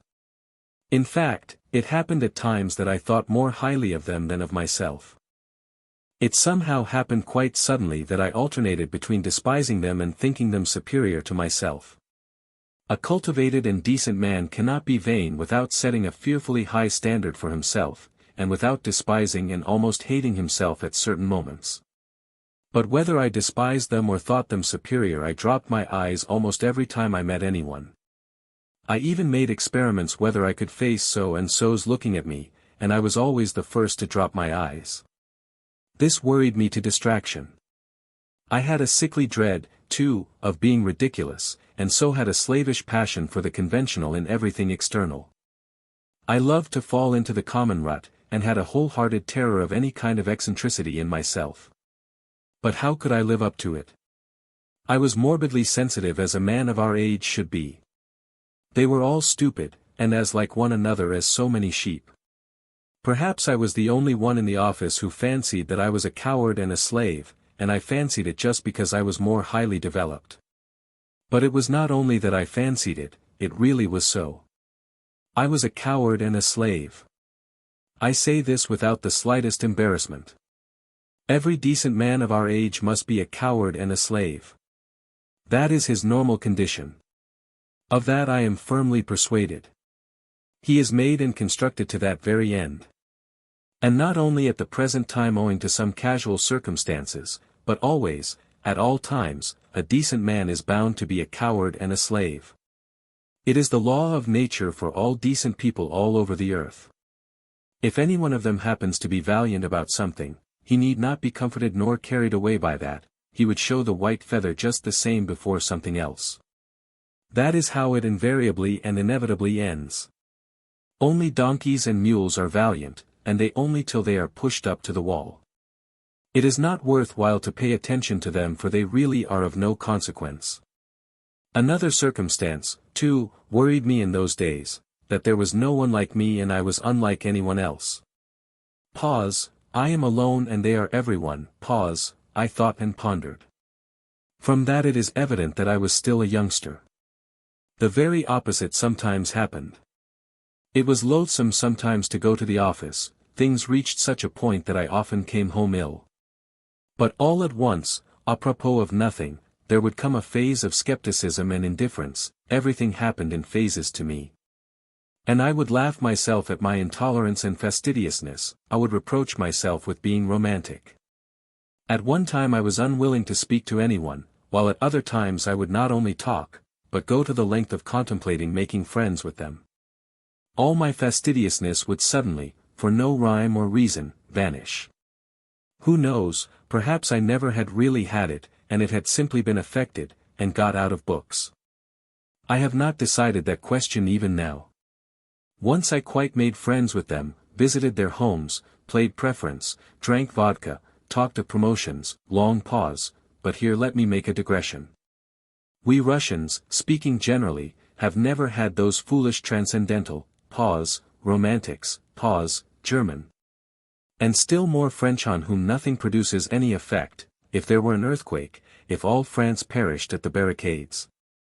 They would still be the same, they would not even have the decency to effect a change, but would still go on singing their transcendental songs to the hour of their death. Because they are fools. We, in Russia, have no fools, that is well known. That is what distinguishes us from foreign lands. Consequently, these transcendental natures are not found amongst us in their pure form. The idea that they are is due to our realistic journalists and critics of that day. Always on the lookout for Kostanzhoglos and Uncle Pyotr Ivaniches and foolishly accepting them as our ideal. They have slandered our romantics, taking them for the same transcendental sort as in Germany or France. On the contrary, the characteristics of our romantics are absolutely and directly opposed to the transcendental European type, and no European standard can be applied to them. Allow me to make use of this word, romantic, an old-fashioned and much respected word which has done good service and is familiar to all. The characteristics of our romantic are to understand everything, to see everything and to see it often incomparably more clearly than our most realistic minds see it. To refuse to accept anyone or anything, but at the same time not to despise anything, to give way, to yield. From policy, never to lose sight of a useful practical object, such as rent-free quarters at the government expense. Pensions, decorations, to keep their eye on that object through all the enthusiasms and volumes of lyrical poems. And at the same time to preserve, the sublime and the beautiful, inviolate within them to the hour of their death. And to preserve themselves also, incidentally, like some precious jewel wrapped in cotton wool if only for the benefit of, the sublime and the beautiful. Our romantic, is a man of great breadth and the greatest rogue of all our rogues, I assure you, I can assure you from experience, indeed. Of course, that is, if he is intelligent. But what am I saying? The romantic is always intelligent, and I only meant to observe that although we have had foolish romantics they don't count. And they were only so because in the flower of their youth they degenerated into Germans, and to preserve their precious jewel more comfortably. Settled somewhere out there by preference in Weimar or the Black Forest. I, for instance, genuinely despised my official work and did not openly abuse it simply because I was in it myself and got a salary for it. Anyway, take note, I did not openly abuse it. Our romantic would rather go out of his mind a thing, however, which very rarely happens than take to open abuse, unless he had some other career in view, and he is never kicked out. At most, they would take him to the lunatic asylum as, the King of Spain, if he should go very mad. But it is only the thin, fair people who go out of their minds in Russia. Innumerable, romantics, attain later in life to considerable rank in the service. Their many-sidedness is remarkable. And what a faculty they have for the most contradictory sensations. I was comforted by this thought even in those days, and I am of the same opinion now. That is why there are so many, broad natures, among us who never lose their ideal even in the depths of degradation. And though they never stir a finger for their ideal, though they are errant thieves and knaves, yet they tearfully cherish their first ideal and are extraordinarily honest at heart. Yes, it is only among us that the most incorrigible rogue can be absolutely and loftily honest at heart without in the least ceasing to be a rogue. I repeat, our romantics, frequently, become such accomplished rascals, I use the term, rascals, affectionately. Suddenly display such a sense of reality and practical knowledge that their bewildered superiors and the public generally can only ejaculate in amazement. Their many-sidedness is really amazing, and goodness knows what it may develop into later on, and what the future has in store for us. It is not a poor material. I do not say this from any foolish or boastful patriotism. But I feel sure that you are again imagining that I am joking. Or perhaps it's just the contrary and you are convinced that I really think so. Anyway, gentlemen, I shall welcome both views as an honor and a special favor. And do forgive my digression. I did not, of course, maintain friendly relations with my comrades and soon was at loggerheads with them. And in my youth and inexperience I even gave up bowing to them, as though I had cut off all relations. That, however, only happened to me once. As a rule, I was always alone. In the first place I spent most of my time at home, reading. I tried to stifle all that was continually seething within me by means of external impressions. And the only external means I had was reading. Reading, of course, was a great help exciting me, giving me pleasure and pain. But at times it bored me fearfully. One longed for movement in spite of everything, and I plunged all at once into dark, underground, loathsome vice of the pettiest kind. My wretched passions were acute, smarting, from my continual, sickly irritability I had hysterical impulses, with tears and convulsions. I had no resource except reading, that is, there was nothing in my surroundings which I could respect and which attracted me. I was overwhelmed with depression, too. I had an hysterical craving for incongruity and for contrast, and so I took to vice. I have not said all this to justify myself, long pause, but, no. I am lying. I did want to justify myself. I make that little observation for my own benefit, gentlemen. I don't want to lie. I vowed to myself I would not. And so, furtively, timidly, in solitude, at night, I indulged in filthy vice, with a feeling of shame which never deserted me. Even at the most loathsome moments, and which at such moments nearly made me curse. Already even then I had my underground world in my soul. I was fearfully afraid of being seen, of being met, of being recognized. I visited various obscure haunts. One night as I was passing a tavern I saw through a lighted window some gentlemen fighting with billiard cues, and saw one of them thrown out of the window. At other times I should have felt very much disgusted, but I was in such a mood at the time that I actually envied the gentleman thrown out of the window, and I envied him so much that I even went into the tavern and into the billiard room. Pause, perhaps, pause, I thought, pause, I'll have a fight, too, and they'll throw me out of the window. I was not drunk, but what is one to do? Depression will drive a man to such a pitch of hysteria. But nothing happened. It seemed that I was not even equal to being thrown out of the window, and I went away without having my fight. An officer put me in my place from the first moment. I was standing by the billiard table and in my ignorance blocking up the way, and he wanted to pass. He took me by the shoulders and without a word, without a warning or explanation, moved me from where I was standing to another spot and passed by as though he had not noticed me. I could have forgiven blows, but I could not forgive his having moved me without noticing me. Devil knows what I would have given for a real regular quarrel, a more decent, a more literary one, so to speak. I had been treated like a fly. This officer was over 6 foot, while I was a spindly little fellow. But the quarrel was in my hands. I had only to protest and I certainly would have been thrown out of the window. But I changed my mind and preferred to beat a resentful retreat. I went out of the tavern straight home, confused and troubled, and the next night I went out again with the same lewd intentions. Still more furtively, abjectly and miserably than before, as it were, with tears in my eyes, but still I did go out again. Don't imagine, though, it was cowardice made me slink away from the officer. I never have been a coward at heart, though I have always been a coward in action.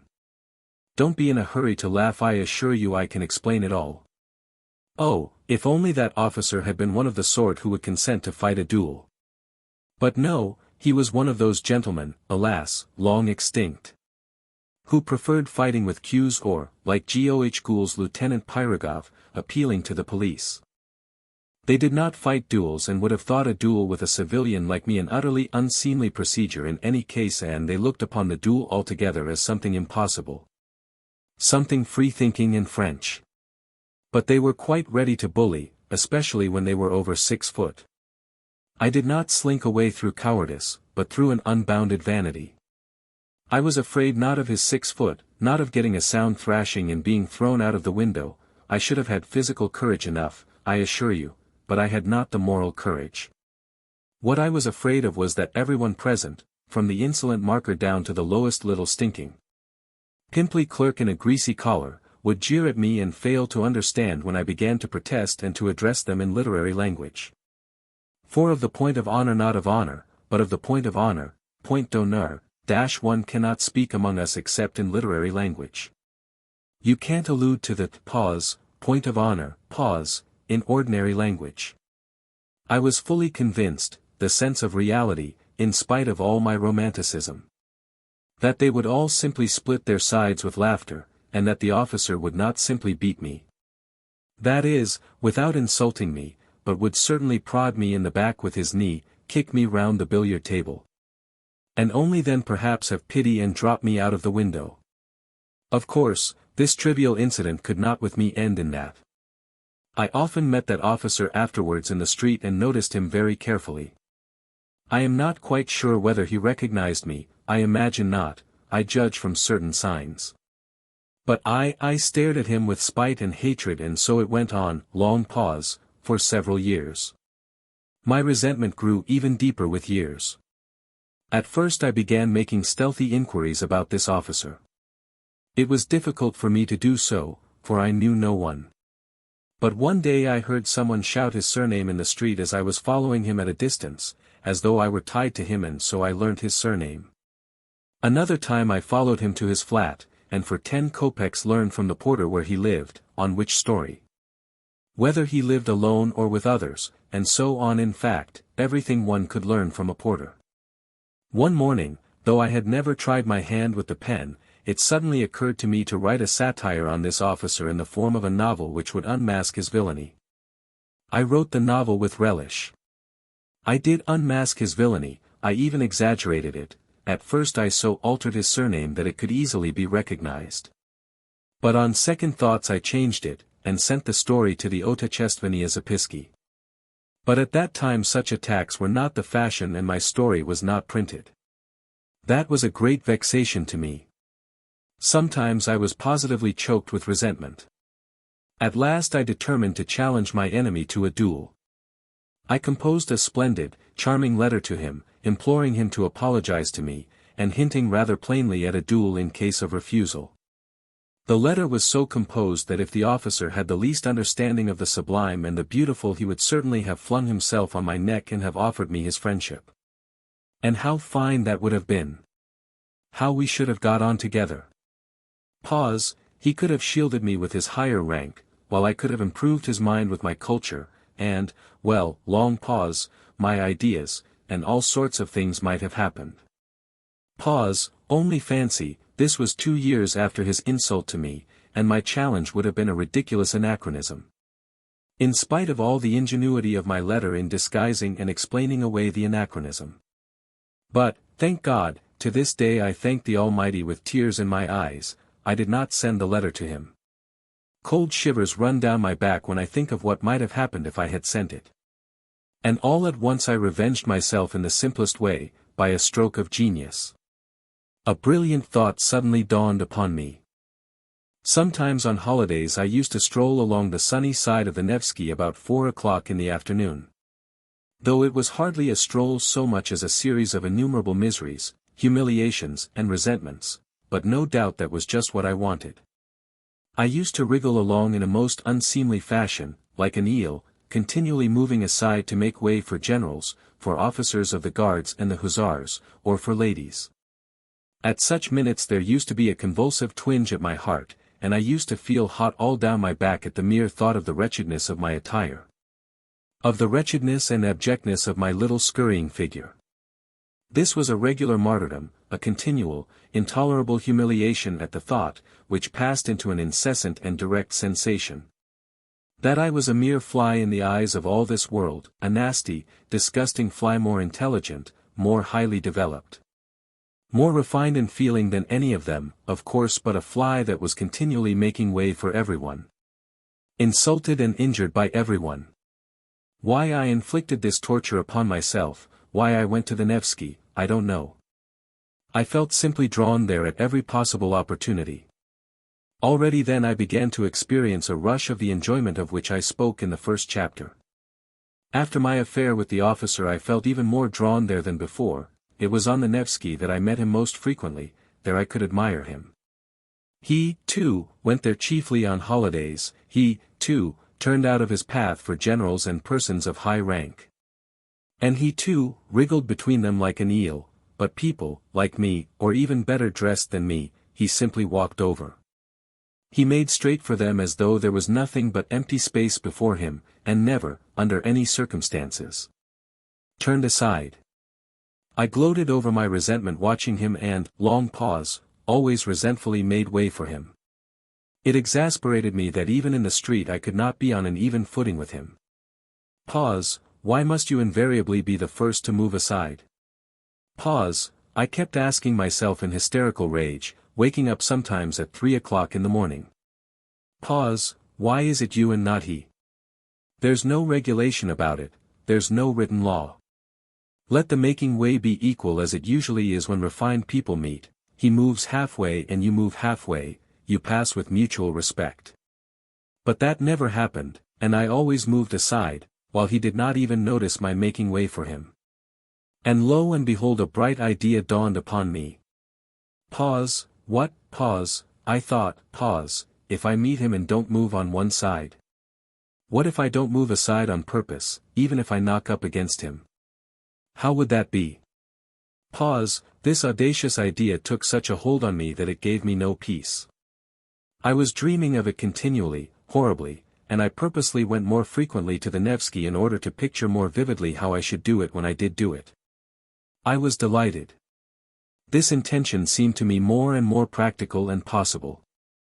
Pause, of course I shall not really push him, pause, I thought, already more good-natured in my joy. Pause, I will simply not turn aside, will run up against him, not very violently, but just shouldering each other just as much as decency permits. I will push against him just as much as he pushes against me. Pause, at last I made up my mind completely.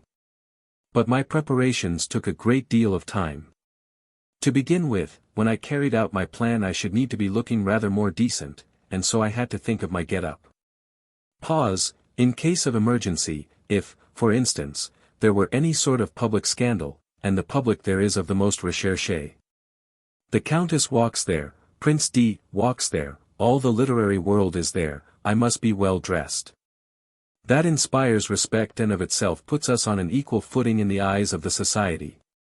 With this object I asked for some of my salary in advance, and bought at Churkin's a pair of black gloves and a decent hat. Black gloves seemed to me both more dignified and bon ton than the lemon-colored ones which I had contemplated at first. Pause, the color is too gaudy, it looks as though one were trying to be conspicuous, pause, and I did not take the lemon-colored ones. I had got ready long beforehand a good shirt, with white bone studs, my overcoat was the only thing that held me back. The coat in itself was a very good one, it kept me warm, but it was wadded and it had a raccoon collar which was the height of vulgarity. I had to change the collar at any sacrifice, and to have a beaver one like an officer's. For this purpose I began visiting the Gostiny Dvor and after several attempts I pitched upon a piece of cheap German beaver. Though these German beavers soon grow shabby and look wretched, yet at first they look exceedingly well, and I only needed it for the occasion. I asked the price, even so, it was too expensive. After thinking it over thoroughly I decided to sell my raccoon collar.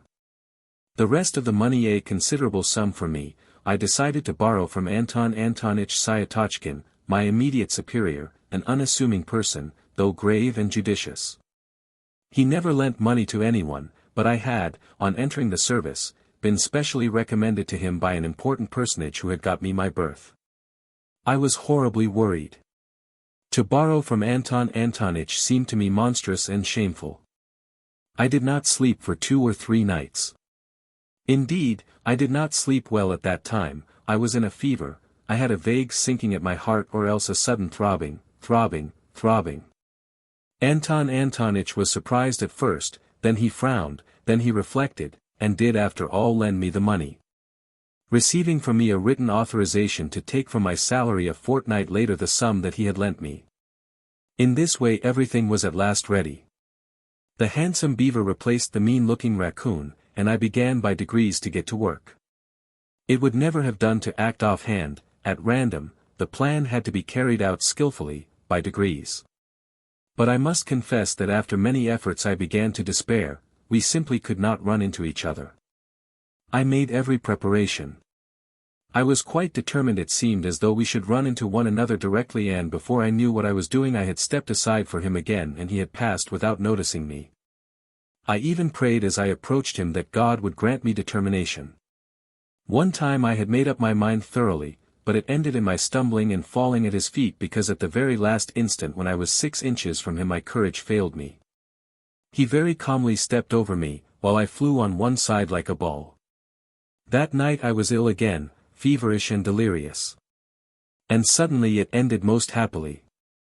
The night before I had made up my mind not to carry out my fatal plan and to abandon it all, and with that object I went to the Nevsky for the last time, just to see how I would abandon it all.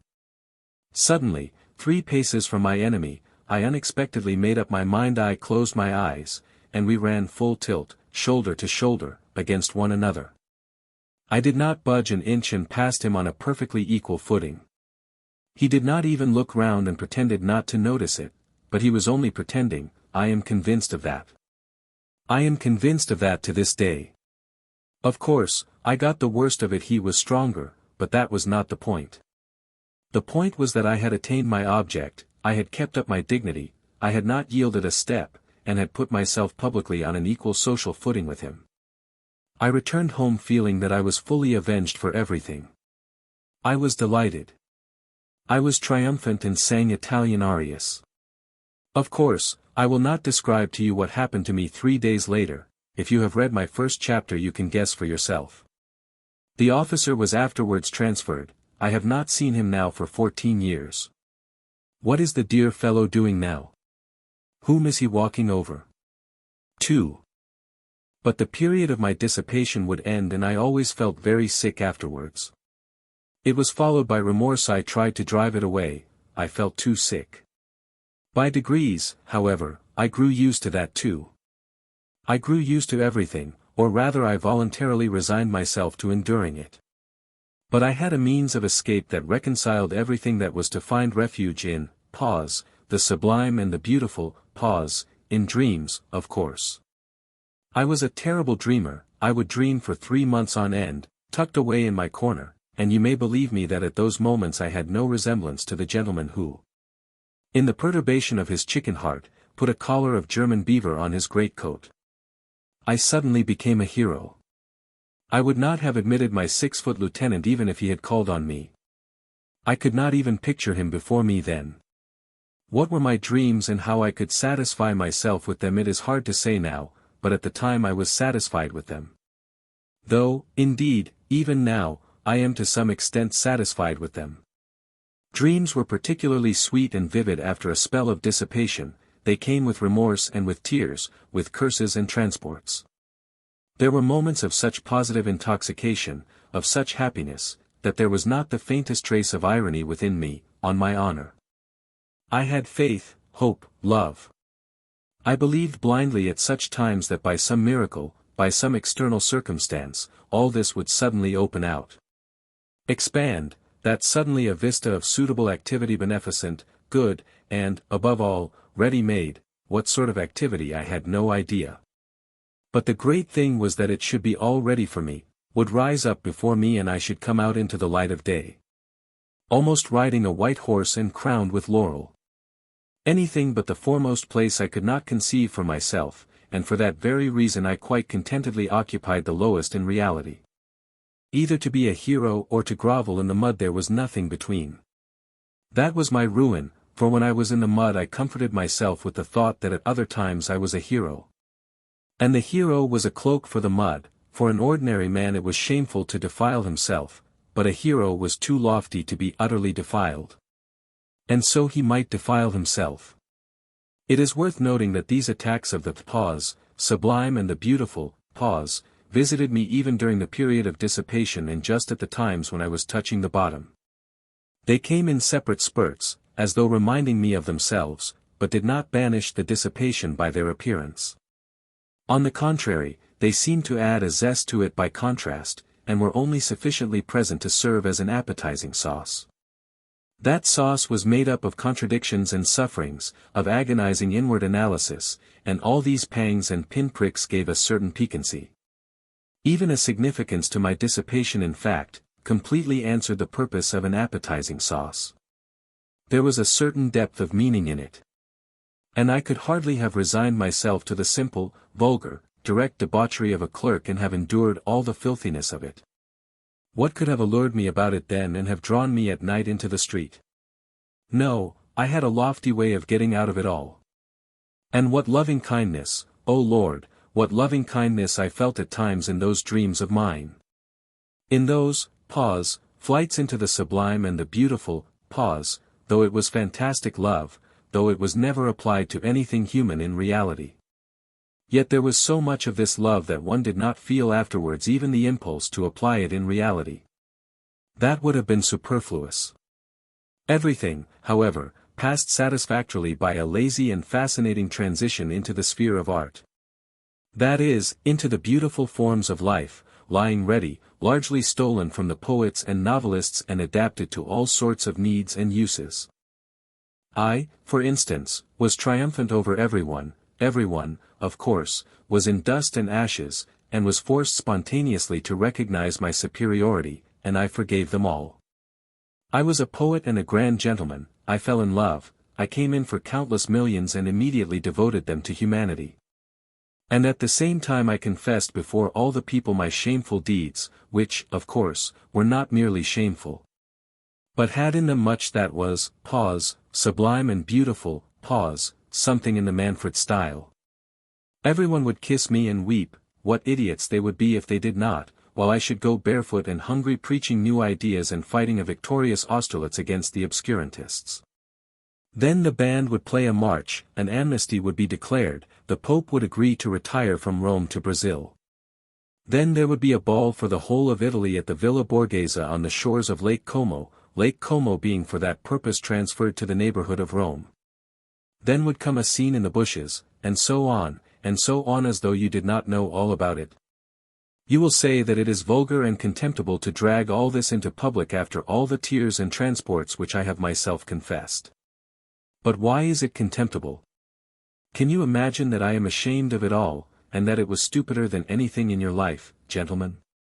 And I can assure you that some of these fancies were by no means badly composed, it did not all happen on the shores of Lake Como. And yet you are right, it really is vulgar and contemptible. And most contemptible of all it is that now I am attempting to justify myself to you. And even more contemptible than that is my making this remark now. I could never stand more than 3 months of dreaming at a time without feeling an irresistible desire to plunge into society. To plunge into society meant to visit my superior at the office, Anton Antonitch Syatochkin. He was the only permanent acquaintance I have had in my life, and I wonder at the fact myself now. But I only went to see him when that phase came over me, and when my dreams had reached such a point of bliss that it became essential at once to embrace my fellows and all mankind. And for that purpose I needed, at least, one human being, actually existing. I had to call on Anton Antonitch, however, on Tuesday, his at-home day, so I had always to time my passionate desire to embrace humanity so that it might fall on a Tuesday. This Anton Antonitch lived on the 4th story in a house in 5 corners, in 4 low-pitched rooms, one smaller than the other, of a particularly frugal and sallow appearance. He had 2 daughters and their aunt, who used to pour out the tea. Of the daughters one was 13 and another 14, they both had snub noses, and I was awfully shy of them because they were always whispering and giggling together. The master of the house usually sat in his study on a leather couch in front of the table with some grey-headed gentleman, usually a colleague from our office or some other department.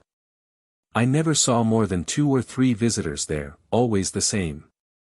They talked about the excise duty, about business in the Senate, about salaries, about promotions, about His Excellency, and the best means of pleasing him, and so on.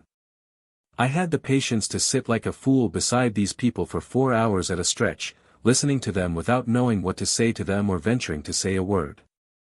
I became stupefied, several times I felt myself perspiring, I was overcome by a sort of paralysis, but this was pleasant and good for me. On returning home I deferred for a time my desire to embrace all mankind. I had however one other acquaintance of a sort, Simonov, who was an old schoolfellow. I had a number of schoolfellows, indeed, in Petersburg, but I did not associate with them and had even given up nodding to them in the street. I believe I had transferred into the department I was in simply to avoid their company and to cut off all connection with my hateful childhood. Curses on that school and all those terrible years of penal servitude. In short, I parted from my schoolfellows as soon as I got out into the world. There were 2 or 3 left to whom I nodded in the street.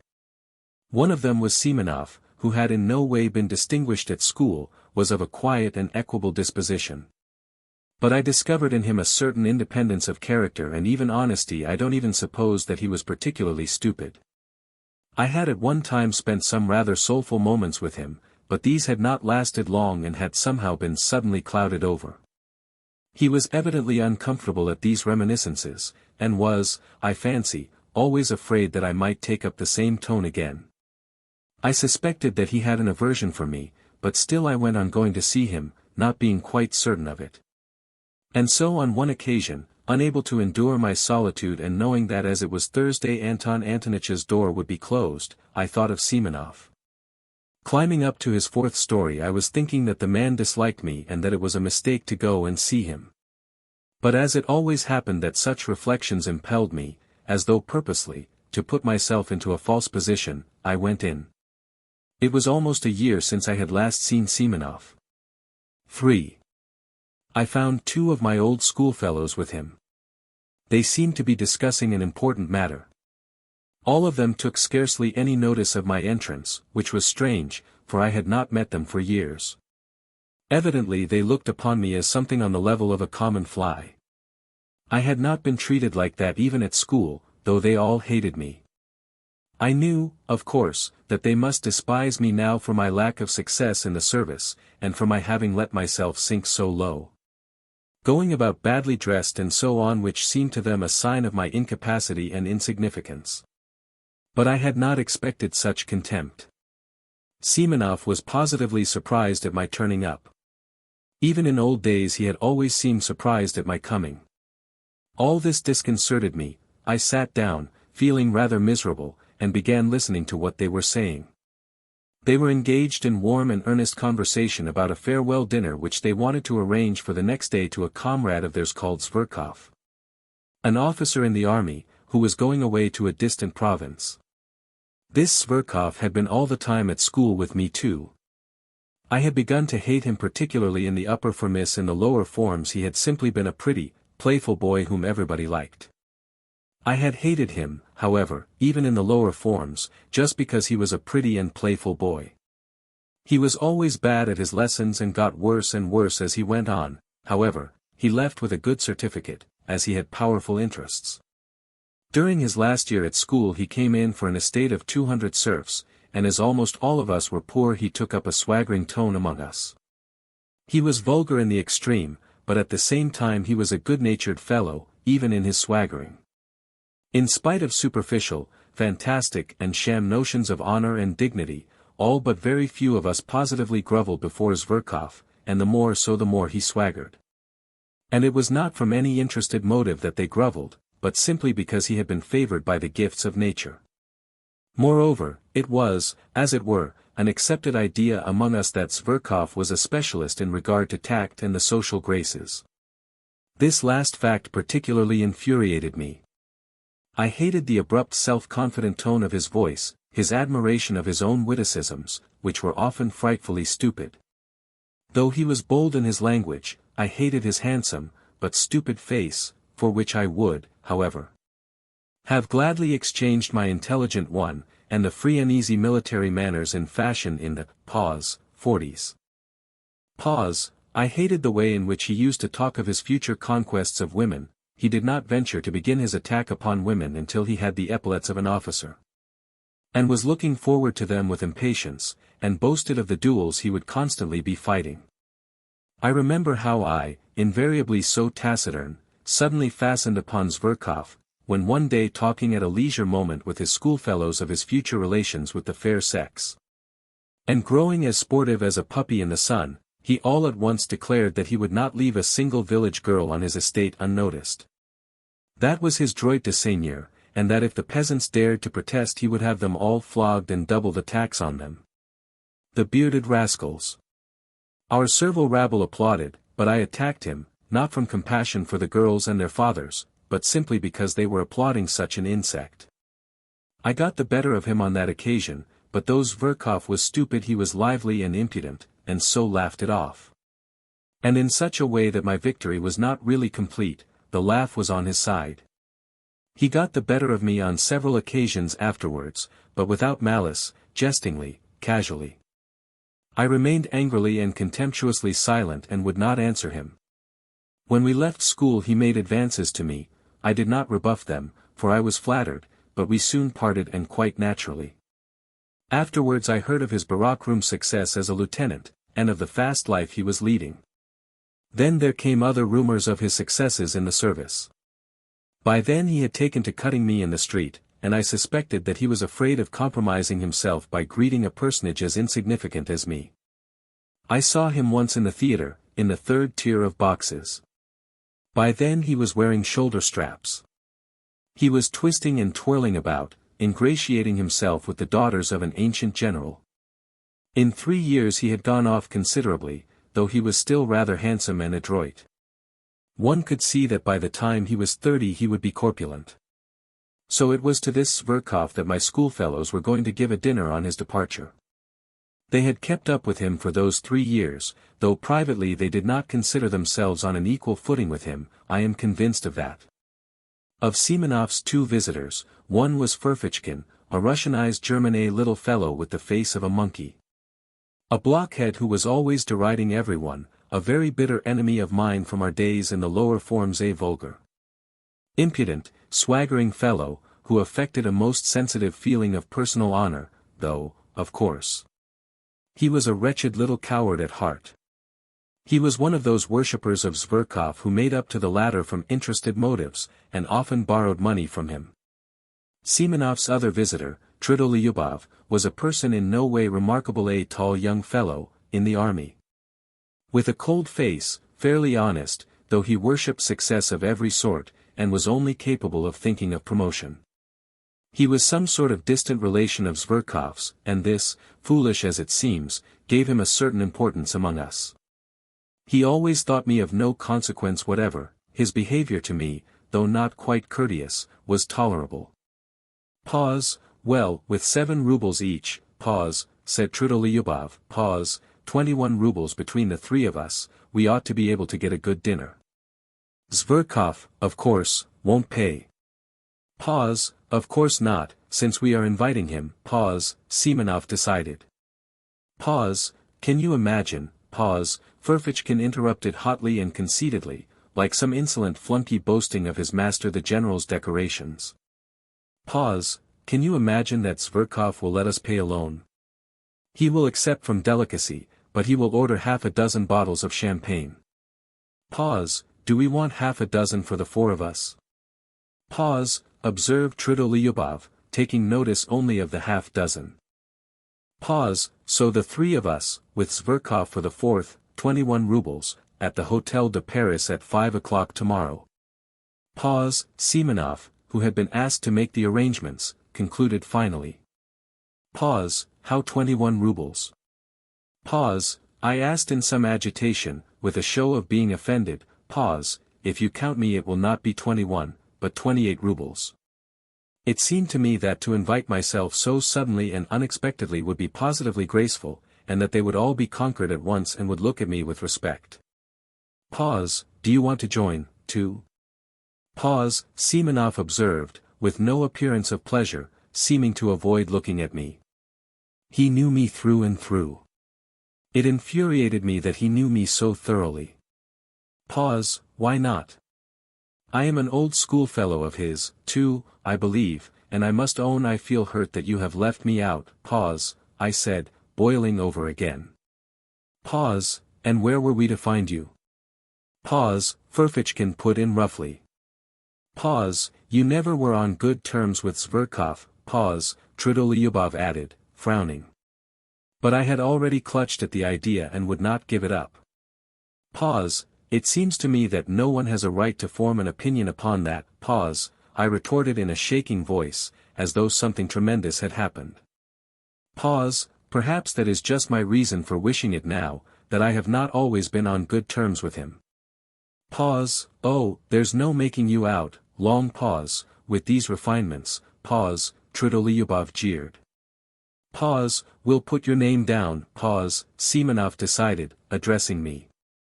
Pause, tomorrow at 5 o'clock at the Hotel de Paris. Pause, what about the money? Pause, Ferfitchkin began in an undertone, indicating me to Semenov, but he broke off, for even Semenov was embarrassed.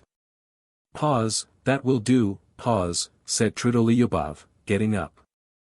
Pause, if he wants to come so much, let him.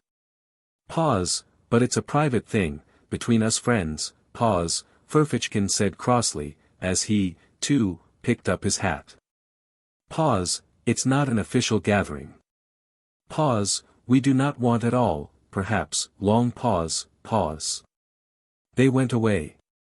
Ferfitchkin did not greet me in any way as he went out, Trudolyubov barely nodded. Semenov, with whom I was left tête-à-tête, was in a state of vexation and perplexity, and looked at me queerly. He did not sit down and did not ask me to. Pause, long pause, yes, long pause, tomorrow, then. Will you pay your subscription now? I just ask so as to know, pause, he muttered in embarrassment. I flushed crimson, as I did so I remembered that I had owed Semenov 15 rubles for ages which I had, indeed, never forgotten, though I had not paid it. Pause, you will understand, Semenov, that I could have no idea when I came here, long pause, I am very much vexed that I have forgotten, long pause, pause. Pause, all right, that doesn't matter. You can pay tomorrow after the dinner. He broke off and began pacing the room still more vexed. As he walked he began to stamp with his heels. Pause, am I keeping you? Pause, I asked, after 2 minutes of silence. Pause, oh. Pause, he said, starting, pause, that is to be truthful, yes. I have to go and see someone, long pause, not far from here, pause, he added in an apologetic voice, somewhat abashed. Pause, my goodness, why didn't you say so?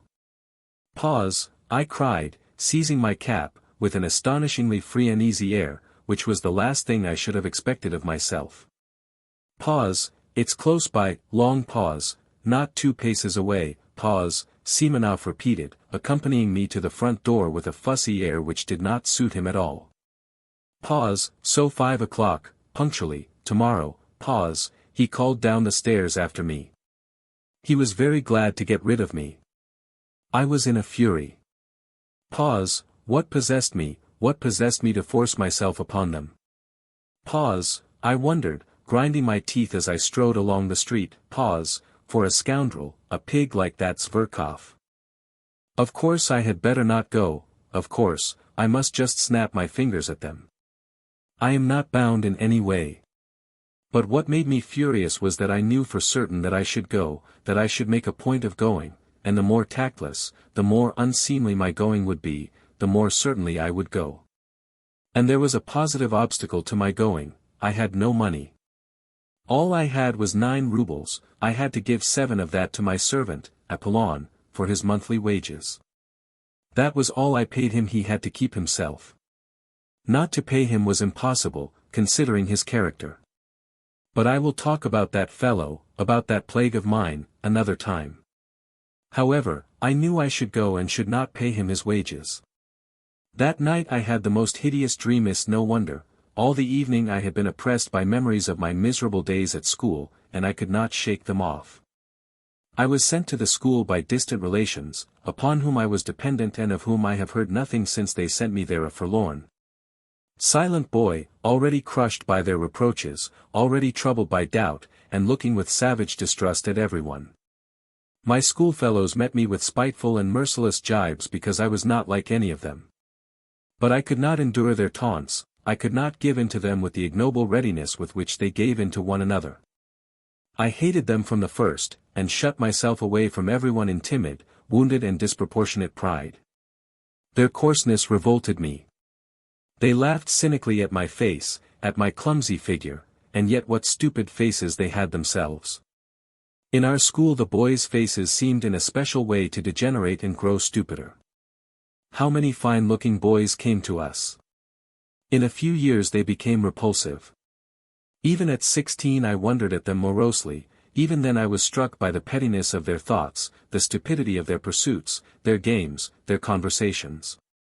They had no understanding of such essential things, they took no interest in such striking, impressive subjects, that I could not help considering them inferior to myself. It was not wounded vanity that drove me to it, and for God's sake do not thrust upon me your hackneyed remarks. Repeated to nausea, that, pause, I was only a dreamer, pause, while they even then had an understanding of life. They understood nothing, they had no idea of real life, and I swear that was what made me most indignant with them. On the contrary, the most obvious, striking reality they accepted with fantastic stupidity and even at that time were accustomed to respect success. Everything that was just, but oppressed and looked down upon, they laughed at heartlessly and shamefully. They took rank for intelligence, even at 16 they were already talking about a snug berth. Of course, a great deal of it was due to their stupidity, to the bad examples with which they had always been surrounded in their childhood and boyhood. They were monstrously depraved. Of course a great deal of that, too, was superficial and an assumption of cynicism. Of course there were glimpses of youth and freshness even in their depravity.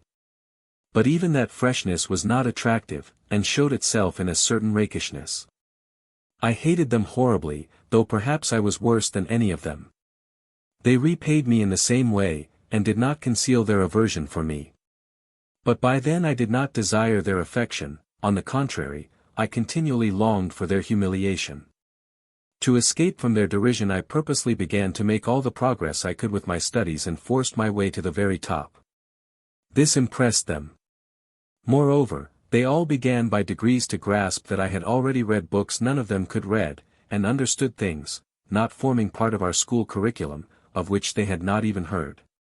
They took a savage and sarcastic view of it, but were morally impressed, especially as the teachers began to notice me on those grounds. The mockery ceased, but the hostility remained, and cold and strained relations became permanent between us. In the end I could not put up with it, with years a craving for society, for friends, developed in me. I attempted to get on friendly terms with some of my schoolfellows, but somehow or other my intimacy with them was always strained and soon ended of itself. Once, indeed, I did have a friend. But I was already a tyrant at heart, I wanted to exercise unbounded sway over him, I tried to instill into him a contempt for his surroundings.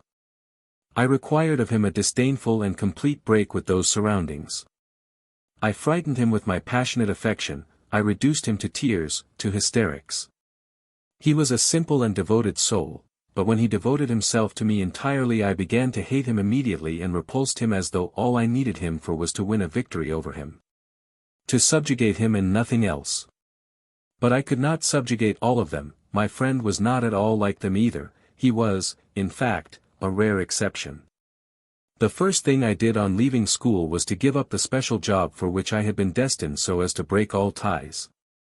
To curse my past and shake the dust from off my feet, long pause, and goodness knows why, after all that. I should go trudging off to Semenov's. Early next morning I roused myself and jumped out of bed with excitement, as though it were all about to happen at once. But I believed that some radical change in my life was coming, and would inevitably come that day. Owing to its rarity, perhaps, any external event, however trivial, always made me feel as though some radical change in my life were at hand. I went to the office, however, as usual, but sneaked away home 2 hours earlier to get ready. The great thing, I thought, is not to be the first to arrive, or they will think I am overjoyed at coming. But there were thousands of such great points to consider, and they all agitated and overwhelmed me. I polished my boots a second time with my own hands, nothing in the world would have induced Apollon to clean them twice a day, as he considered that it was more than his duties required of him. I stole the brushes to clean them from the passage, being careful he should not detect it, for fear of his contempt. Then I minutely examined my clothes and thought that everything looked old, worn and threadbare. I had let myself get too slovenly. My uniform, perhaps, was tidy, but I could not go out to dinner in my uniform. The worst of it was that on the knee of my trousers was a big yellow stain. I had a foreboding that stain would deprive me of 9/10 of my personal dignity. I knew, too, that it was very poor to think so. Pause, but this is no time for thinking, now I am in for the real thing, pause, I thought, and my heart sank. I knew, too, perfectly well even then, that I was monstrously exaggerating the facts. But how could I help it? I could not control myself and was already shaking with fever. With despair I pictured to myself how coldly and disdainfully that, scoundrel, Zverkov would meet me. With what dull-witted, invincible contempt the blockhead Trudolyubov would look at me, with what impudent rudeness the insect Furfichkin would snigger at me in order to curry favor with Zverkov. How completely Semenov would take it all in, and how he would despise me for the abjectness of my vanity and lack of spirit and, worst of all, how paltry, unliterary, commonplace it would all be. Of course, the best thing would be not to go at all. But that was most impossible of all. If I feel impelled to do anything, I seem to be pitchforked into it. I should have jeered at myself ever afterwards, so you funked it, you funked the real thing. On the contrary, I passionately longed to show all that, rabble, that I was by no means such a spiritless creature as I seemed to myself. What is more, even in the acutest paroxysm of this cowardly fever, I dreamed of getting the upper hand. Of dominating them, carrying them away, making them like me if only for my, elevation of thought and unmistakable wit. They would abandon Zverkov, he would sit on one side, silent and ashamed, while I should crush him. Then, perhaps, we would be reconciled and drink to our everlasting friendship, but what was most bitter and humiliating for me was that I knew even then. Knew fully and for certain, that I needed nothing of all this really, that I did not really want to crush. To subdue, to attract them, and that I did not care a straw really for the result, even if I did achieve it. Oh, how I prayed for the day to pass quickly. In unutterable anguish I went to the window, opened the movable pane and looked out into the troubled darkness of the thickly falling wet snow. At last my wretched little clock hissed out 5. I seized my hat and, trying not to look at Apollon, who had been all day expecting his month's wages, but in his foolishness was unwilling to be the first to speak about it, I slipped between him and the door and, jumping into a high-class sledge, on which I spent my last half-ruble, I drove up in grand style to the Hôtel de Paris. 4. I had been certain the day before that I should be the first to arrive. But it was not a question of being the first to arrive. Not only were they not there, but I had difficulty in finding our room. The table was not laid even. What did it mean? After a good many questions I elicited from the waiters that the dinner had been ordered not for 5, but for 6 o'clock. This was confirmed at the buffet too. I felt really ashamed to go on questioning them. It was only 25 minutes past 5. If they changed the dinner hour they ought at least to have let me know that is what the post is for. And not to have put me in an absurd position in my own eyes and, long pause, and even before the waiters. I sat down, the servant began laying the table, I felt even more humiliated when he was present. Towards 6 o'clock they brought in candles, though there were lamps burning in the room. It had not occurred to the waiter, however, to bring them in at once when I arrived. In the next room 2 gloomy, angry-looking persons were eating their dinners in silence at 2 different tables. There was a great deal of noise, even shouting. In a room further away, one could hear the laughter of a crowd of people, and nasty little shrieks in French. There were ladies at the dinner. It was sickening, in fact. I rarely passed more unpleasant moments, so much so that when they did arrive all together punctually at 6 I was overjoyed to see them. As though they were my deliverers, and even forgot that it was incumbent upon me to show resentment. Zverkov walked in at the head of them, evidently he was the leading spirit. He and all of them were laughing, but, seeing me, Zverkov drew himself up a little, walked up to me deliberately with a slight, rather jaunty bend from the waist. He shook hands with me in a friendly, but not over-friendly, fashion, with a sort of circumspect courtesy like that of a general, as though in giving me his hand he were warding off something. I had imagined, on the contrary, that on coming in he would at once break into his habitual thin, shrill laugh and fall to making his insipid jokes and witticisms I had been preparing for them ever since the previous day. But I had not expected such condescension, such high official courtesy. So, then, he felt himself ineffably superior to me in every respect.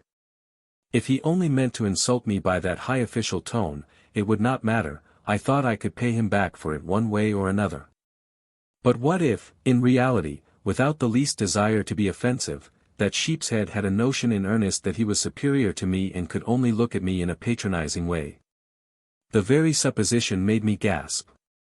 Pause. I was surprised to hear of your desire to join us, pause, he began, lisping and drawling, which was something new. Pause, you and I seem to have seen nothing of one another. You fight shy of us. You shouldn't. We are not such terrible people as you think. Well, anyway, I am glad to renew our acquaintance. And he turned carelessly to put down his hat on the window. Pause, have you been waiting long? Pause, Tridolyubov inquired. Pause, I arrived at 5 o'clock as you told me yesterday, pause, I answered aloud, with an irritability that threatened an explosion. Pause, didn't you let him know that we had changed the hour? Pause, said Tridolyubov to Semenov. Pause, no, I didn't. I forgot, pause, the latter replied, with no sign of regret, and without even apologizing to me he went off to order the hors d'oeuvre. Pause, so you've been here a whole hour?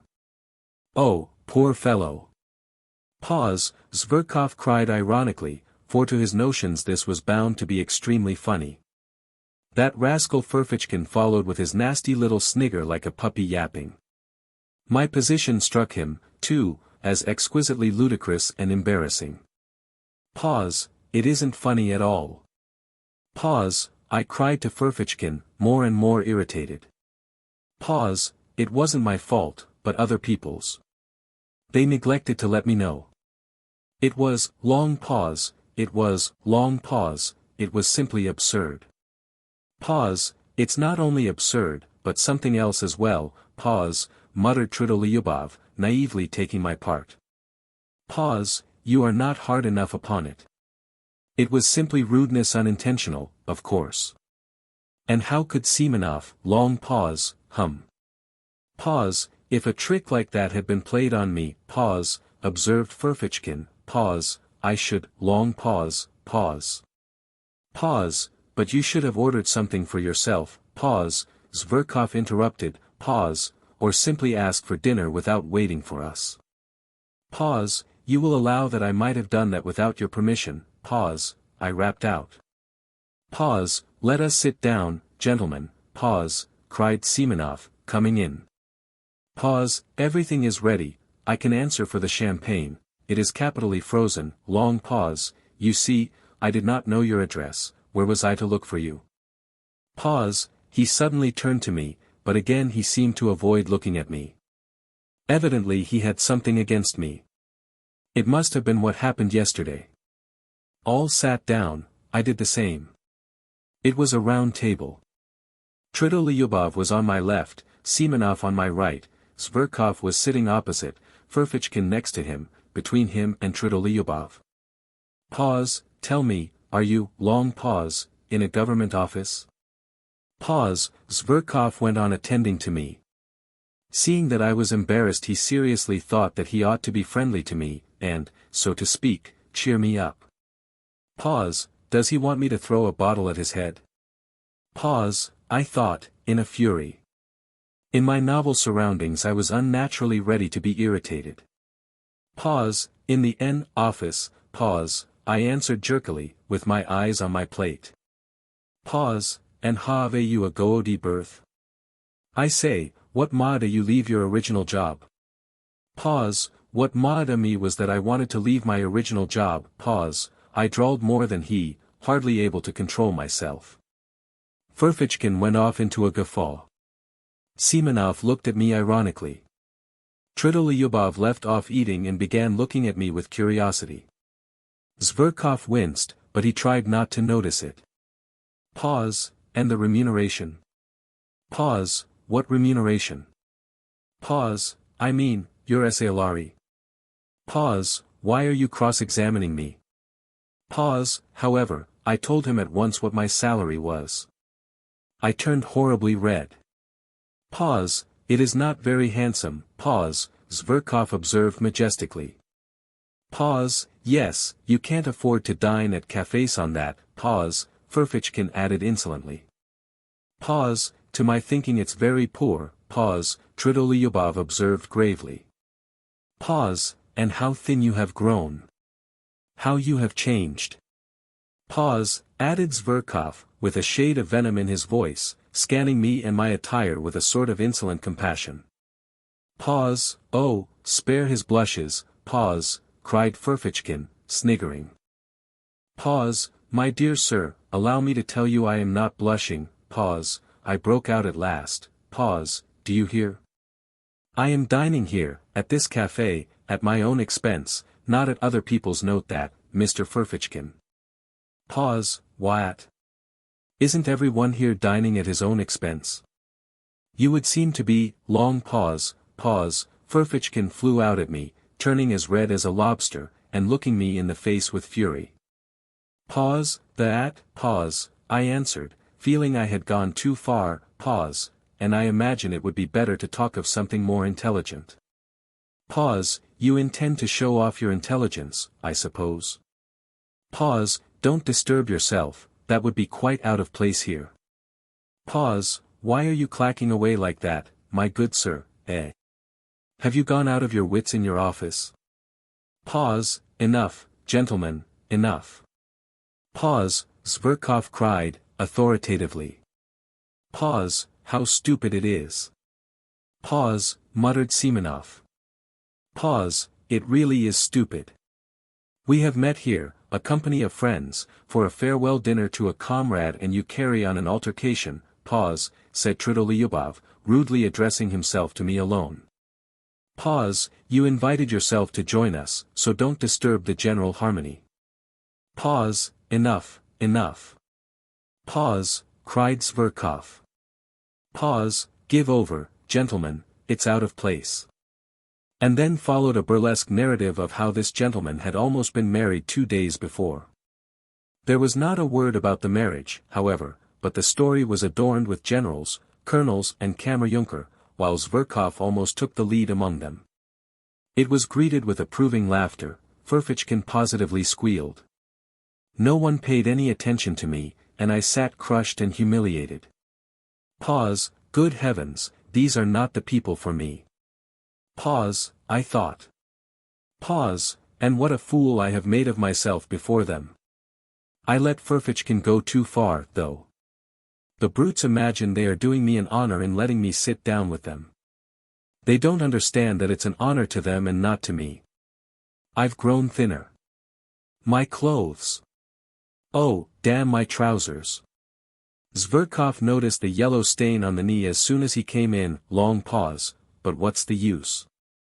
I must get up at once, this very minute, take my hat and simply go without a word, long pause, with contempt. And tomorrow I can send a challenge. The scoundrels. As though I cared about the 7 rubles. They may think, long pause, damn it. I don't care about the 7 rubles. I'll go this minute. Of course I remained. I drank sherry and Lafitte by the glassful in my discomfiture. Being unaccustomed to it, I was quickly affected. My annoyance increased as the wine went to my head. I longed all at once to insult them all in a most flagrant manner and then go away. To seize the moment and show what I could do, so that they would say, pause, he's clever, though he is absurd, pause, and long pause, in fact, damn them all.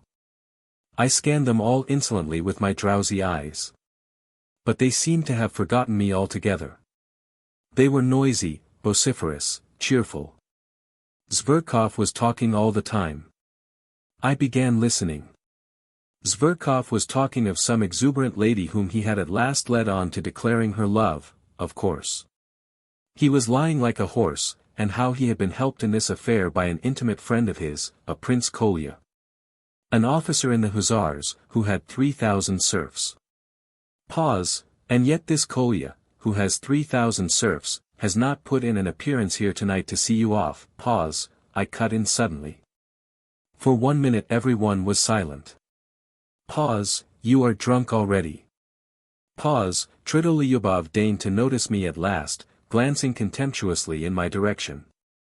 Zverkov, without a word, examined me as though I were an insect.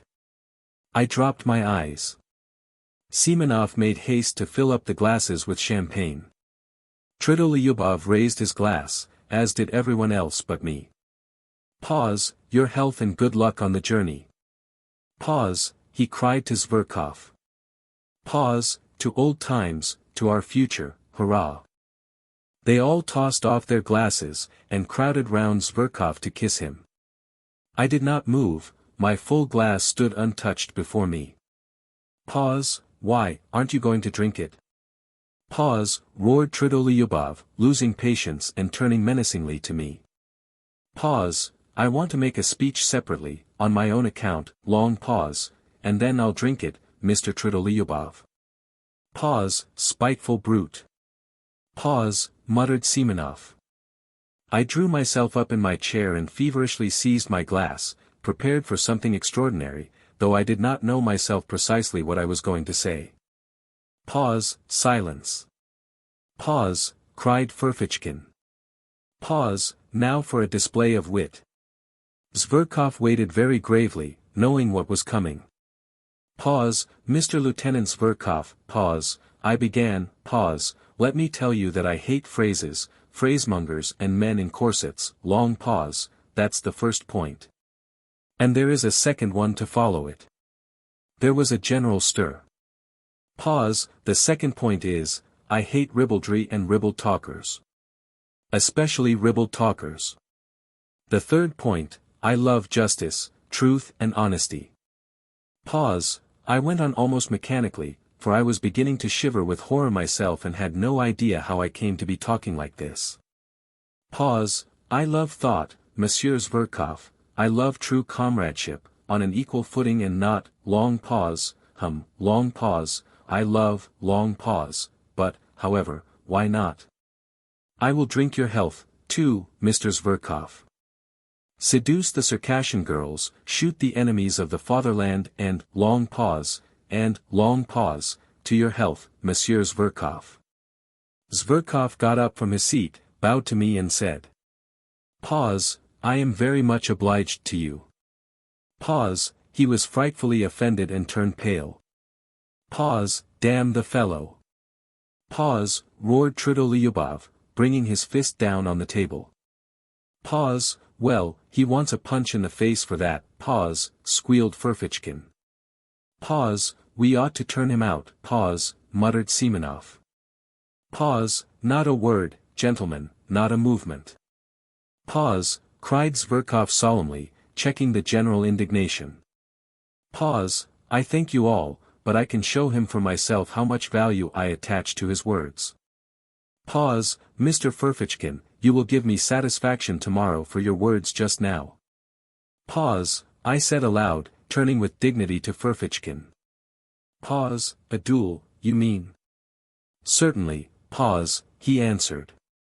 But probably I was so ridiculous as I challenged him and it was so out of keeping with my appearance that everyone including Ferfitchkin was prostrate with laughter. Pause, yes, let him alone, of course. He is quite drunk, pause, Tridolyubov said with disgust. Pause, I shall never forgive myself for letting him join us, pause, Semenov muttered again. Pause, now is the time to throw a bottle at their heads, pause, I thought to myself. I picked up the bottle, long pause, and filled my glass, long pause, no, I'd better sit on to the end, pause, I went on thinking, pause, you would be pleased, my friends, if I went away. Nothing will induce me to go. I'll go on sitting here and drinking to the end, on purpose, as a sign that I don't think you of the slightest consequence. I will go on sitting and drinking, because this is a public house and I paid my entrance money. I'll sit here and drink, for I look upon you as so many pawns, as inanimate pawns. I'll sit here and drink, long pause, and sing if I want to, yes, sing, for I have the right to, long pause, to sing, long pause, hum. But I did not sing. I simply tried not to look at any of them. I assumed most unconcerned attitudes and waited with impatience for them to speak first. But alas, they did not address me. And oh, how I wished at that moment to be reconciled to them. It struck 8, at last 9. They moved from the table to the sofa. Zverkov stretched himself on a lounge and put one foot on a round table. Wine was brought there. He did, as a fact, order 3 bottles on his own account. I, of course, was not invited to join them. They all sat round him on the sofa. They listened to him, almost with reverence. It was evident that they were fond of him. Pause, what for? What for? Pause, I wondered. From time to time they were moved to drunken enthusiasm and kissed each other. They talked of the Caucasus, of the nature of true passion, of snug berths in the service, of the income of an hussar called Podharzhevsky, whom none of them knew personally, and rejoiced in the largeness of it, of the extraordinary grace and beauty of a Princess D, whom none of them had ever seen. Then it came to Shakespeare's being immortal. I smiled contemptuously and walked up and down the other side of the room, opposite the sofa, from the table to the stove and back again. I tried my very utmost to show them that I could do without them, and yet I purposely made a noise with my boots, thumping with my heels. But it was all in vain. They paid no attention. I had the patience to walk up and down in front of them from 8 o'clock till 11, in the same place, from the table to the stove and back again. Pause, I walk up and down to please myself and no one can prevent me. Pause, the waiter who came into the room stopped, from time to time, to look at me. I was somewhat giddy from turning round so often, at moments it seemed to me that I was in delirium. During those 3 hours I was 3 times soaked with sweat and dry again. At times, with an intense, acute pang I was stabbed to the heart by the thought that 10 years, 20 years, 40 years would pass, and that even in 40 years I would remember with loathing and humiliation those filthiest, most ludicrous, and most awful moments of my life. No one could have gone out of his way to degrade himself more shamelessly, and I fully realized it, and yet I went on pacing up and down from the table to the stove. Pause, oh, if you only knew what thoughts and feelings I am capable of, how cultured I am. Pause, I thought at moments, mentally addressing the sofa on which my enemies were sitting. But my enemies behaved as though I were not in the room. Only once they turned towards me, just when Zverkov was talking about Shakespeare, and I suddenly gave a contemptuous laugh. I laughed in such an affected and disgusting way that they all at once broke off their conversation, and silently and gravely for 2 minutes watched me walking up and down from the table to the stove, taking no notice of them. But nothing came of it, they said nothing, and 2 minutes later they ceased to notice me again. It struck 11. Pause, friends, pause, cried Zverkov getting up from the sofa, pause, let us all be off now, there. Pause, of course, pause, the others assented. I turned sharply to Zverkov. I was so harassed, so exhausted, that I would have cut my throat to put an end to it. I was in a fever, my hair, soaked with perspiration, stuck to my forehead and temples. Pause, Zverkov, I beg your pardon, pause, I said abruptly and resolutely. Pause, Ferfitchkin, yours too, and everyone's, I have insulted you all. Pause, aha. A duel is not in your line, old man, pause, Ferfitchkin hissed venomously. It sent a sharp pang to my heart. Pause, no, it's not the duel I am afraid of, Ferfitchkin. I am ready to fight you tomorrow, after we are reconciled. I insist upon it, in fact, and you cannot refuse. I want to show you that I am not afraid of a duel. You shall fire first and I shall fire into the air. Pause, he is comforting himself, pause, said Simonov. Pause, he's simply raving, pause, said Trudolyubov. Pause, but let us pass. Why are you barring our way? What do you want? Pause, Zverkov answered disdainfully. They were all flushed, their eyes were bright, they had been drinking heavily. Pause, I ask for your friendship, Zverkov, I insulted you, but, long pause, pause. Pause, insulted? You insulted me. Understand, sir, that you never, under any circumstances, could possibly insult me. Pause, and that's enough for you. Out of the way. Pause, concluded Trudolyubov. Pause, Olympia is mine, friends, that's agreed. Pause, cried Zverkov. Pause, we won't dispute your right, we won't dispute your right, pause, the others answered, laughing. I stood as though spat upon. The party went noisily out of the room. Trudolyubov struck up some stupid song. Simonov remained behind for a moment to tip the waiters. I suddenly went up to him. Pause, Simonov. Give me 6 rubles. Pause, I said, with desperate resolution. He looked at me in extreme amazement, with vacant eyes. He, too, was drunk. Pause, you don't mean you are coming with us? Pause, yes. Pause, I've no money, pause, he snapped out, and with a scornful laugh he went out of the room. I clutched at his overcoat. It was a nightmare. Pause, Simonov, I saw you had money. Why do you refuse me? Am I a scoundrel? Beware of refusing me, if you knew why I am asking. My whole future, my whole plans depend upon it. Simonov pulled out the money and almost flung it at me. Pause, take it, if you have no sense of shame. Pause, he pronounced pitilessly, and ran to overtake them. I was left for a moment alone. Disorder, the remains of dinner, a broken wineglass on the floor, spilt wine, cigarette ends, fumes of drink and delirium in my brain. An agonizing misery in my heart, and finally the waiter, who had seen and heard all and was looking inquisitively into my face. Pause, I am going there. Pause, I cried. Pause, either they shall all go down on their knees to beg for my friendship, or I will give Zverkov a slap in the face. Pause, so this is it at last, contact with real life, pause, I muttered as I ran headlong downstairs. Pause, this is very different from the Pope's leaving Rome and going to Brazil, very different from the ball on Lake Como. Pause, you are a scoundrel, pause, a thought flashed through my mind, pause, if you laugh at this now. Pause, no matter. Pause, I cried, answering myself. Pause, now everything is lost. There was no trace to be seen of them, but that made no difference, I knew where they had gone.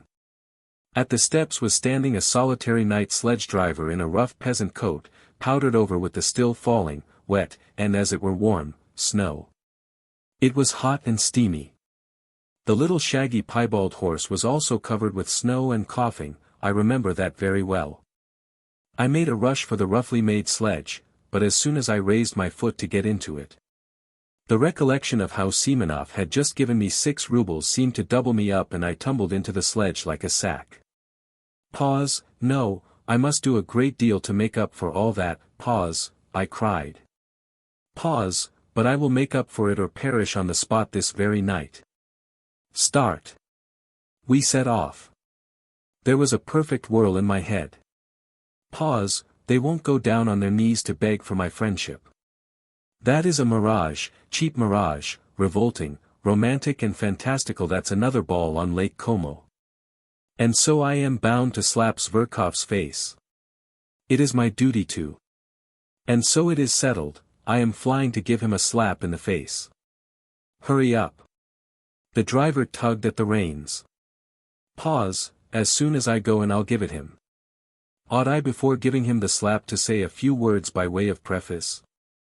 I'll simply go in and give it him. They will all be sitting in the drawing room, and he with Olympia on the sofa. That damned Olympia. She laughed at my looks on one occasion and refused me. I'll pull Olympia's hair, pull Zverkov's ears. No, better one ear, and pull him by it round the room. Maybe they will all begin beating me and will kick me out. That's most likely, indeed. No matter. Anyway, I shall first slap him, the initiative will be mine, and by the laws of honor that is everything, he will be branded and cannot wipe off the slap by any blows, by nothing but a duel. He will be forced to fight. And let them beat me now. Let them, the ungrateful wretches. Tridolyubov will beat me hardest, he is so strong, Ferfitchkin will be sure to catch hold sideways and tug at my hair. But no matter, no matter. That's what I am going for. The blockheads will be forced at last to see the tragedy of it all. When they drag me to the door I shall call out to them that in reality they are not worth my little finger. Get on, driver, get on. Pause, I cried to the driver. He started and flicked his whip, I shouted so savagely. Pause, we shall fight at daybreak, that's a settled thing. I've done with the office. Ferfitchkin made a joke about it just now. But where can I get pistols? Nonsense. I'll get my salary in advance and buy them. And powder, and bullets. That's the second's business. And how can it all be done by daybreak? And where am I to get a second? I have no friends. Nonsense. Pause, I cried, lashing myself up more and more. Pause, it's of no consequence. The first person I meet in the street is bound to be my second, just as he would be bound to pull a drowning man out of water. The most eccentric things may happen. Even if I were to ask the director himself to be my second tomorrow, he would be bound to consent, if only from a feeling of chivalry, and to keep the secret. The fact is, that at that very minute the disgusting absurdity of my plan and the other side of the question was clearer and more vivid to my imagination than it could be to anyone on earth. Pause, get on, driver, get on, you rascal, get on. Pause, ugh, sir. Pause, said the son of toil. Cold shivers suddenly ran down me. Wouldn't it be better, long pause, to go straight home? My God, my God. Why did I invite myself to this dinner yesterday? But no, it's impossible. Am I walking up and down for 3 hours from the table to the stove? No, they and no one else must pay for my walking up and down. They must wipe out this dishonor. Drive on. And what if they give me into custody? They won't dare. They'll be afraid of the scandal. And what if Zverkov is so contemptuous that he refuses to fight a duel? He is sure to, but in that case I'll show them, long pause, I will turn up at the posting station when he's setting off tomorrow.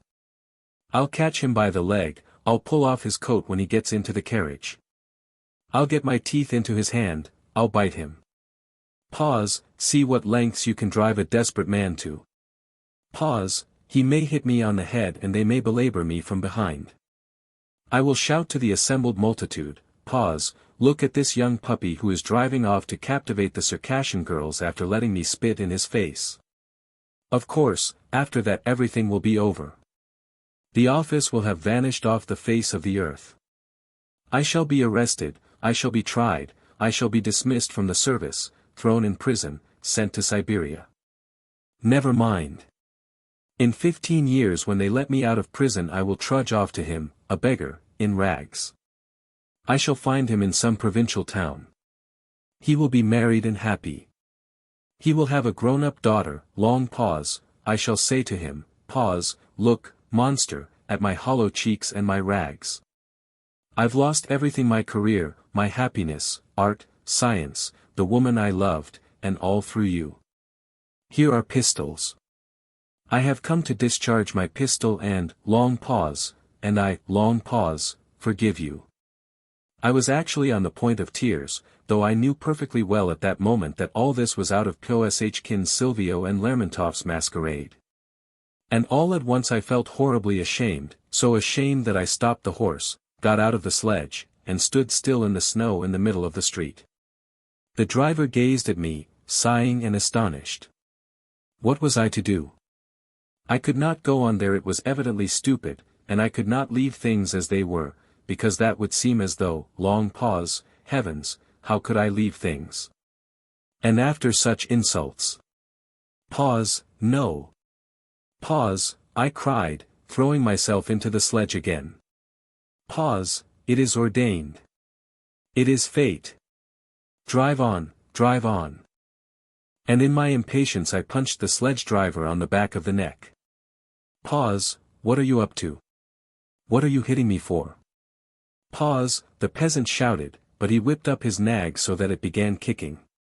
The wet snow was falling in big flakes. I unbuttoned myself, regardless of it. I forgot everything else, for I had finally decided on the slap, and felt with horror that it was going to happen now, at once, and that no force could stop it. The deserted street lamps gleamed sullenly in the snowy darkness like torches at a funeral. The snow drifted under my greatcoat, under my coat, under my cravat, and melted there. I did not wrap myself up, all was lost, anyway. At last we arrived. I jumped out, almost unconscious, ran up the steps and began knocking and kicking at the door. I felt fearfully weak, particularly in my legs and knees. The door was opened quickly as though they knew I was coming. As a fact, Simonov had warned them that perhaps another gentleman would arrive, and this was a place in which one had to give notice and to observe certain precautions. It was one of those, millinery establishments, which were abolished by the police a good time ago. By day it really was a shop, but at night, if one had an introduction, one might visit it for other purposes. I walked rapidly through the dark shop into the familiar drawing room, where there was only one candle burning, and stood still in amazement. There was no one there. Where are they? I asked somebody. But by now, of course, they had separated. Before me was standing a person with a stupid smile, the Madame herself, who had seen me before. A minute later a door opened and another person came in. Taking no notice of anything I strode about the room, and, I believe, I talked to myself. I felt as though I had been saved from death and was conscious of this, joyfully, all over. I should have given that slap, I should certainly have given it. But now they were not here and, long pause, everything had vanished and changed. I looked round. I could not realize my condition yet. I looked mechanically at the girl who had come in, and had a glimpse of a fresh, young, rather pale face. With straight, dark eyebrows, and with grave, as it were wondering, eyes that attracted me at once. I should have hated her if she had been smiling. I began looking at her more intently and, as it were, with effort. I had not fully collected my thoughts. There was something simple and good-natured in her face, but something strangely grave. I am sure that this stood in her way here, and no one of those fools had noticed her. She could not, however, have been called a beauty, though she was tall, strong-looking, and well-built. She was very simply dressed. Something loathsome stirred within me. I went straight up to her. I chanced to look into the glass. My harassed face struck me as revolting in the extreme, pale, angry, abject, with disheveled hair. No matter, I am glad of it, I thought, I am glad that I shall seem repulsive to her, I like that. 6. Long pause, somewhere behind a screen a clock began wheezing, as though oppressed by something, as though someone were strangling it. After an unnaturally prolonged wheezing there followed a shrill, nasty, and as it were unexpectedly rapid, chime as though someone were suddenly jumping forward. It struck 2. I woke up, though I had indeed not been asleep but lying half-conscious. It was almost completely dark in the narrow, cramped, low-pitched room, cumbered up with an enormous wardrobe and piles of cardboard boxes and all sorts of frippery and litter. The candle end that had been burning on the table was going out and gave a faint flicker from time to time. In a few minutes there would be complete darkness. I was not long in coming to myself, everything came back to my mind at once, without an effort, as though it had been in ambush to pounce upon me again. And, indeed, even while I was unconscious a point seemed continually to remain in my memory unforgotten, and round it my dreams moved drearily.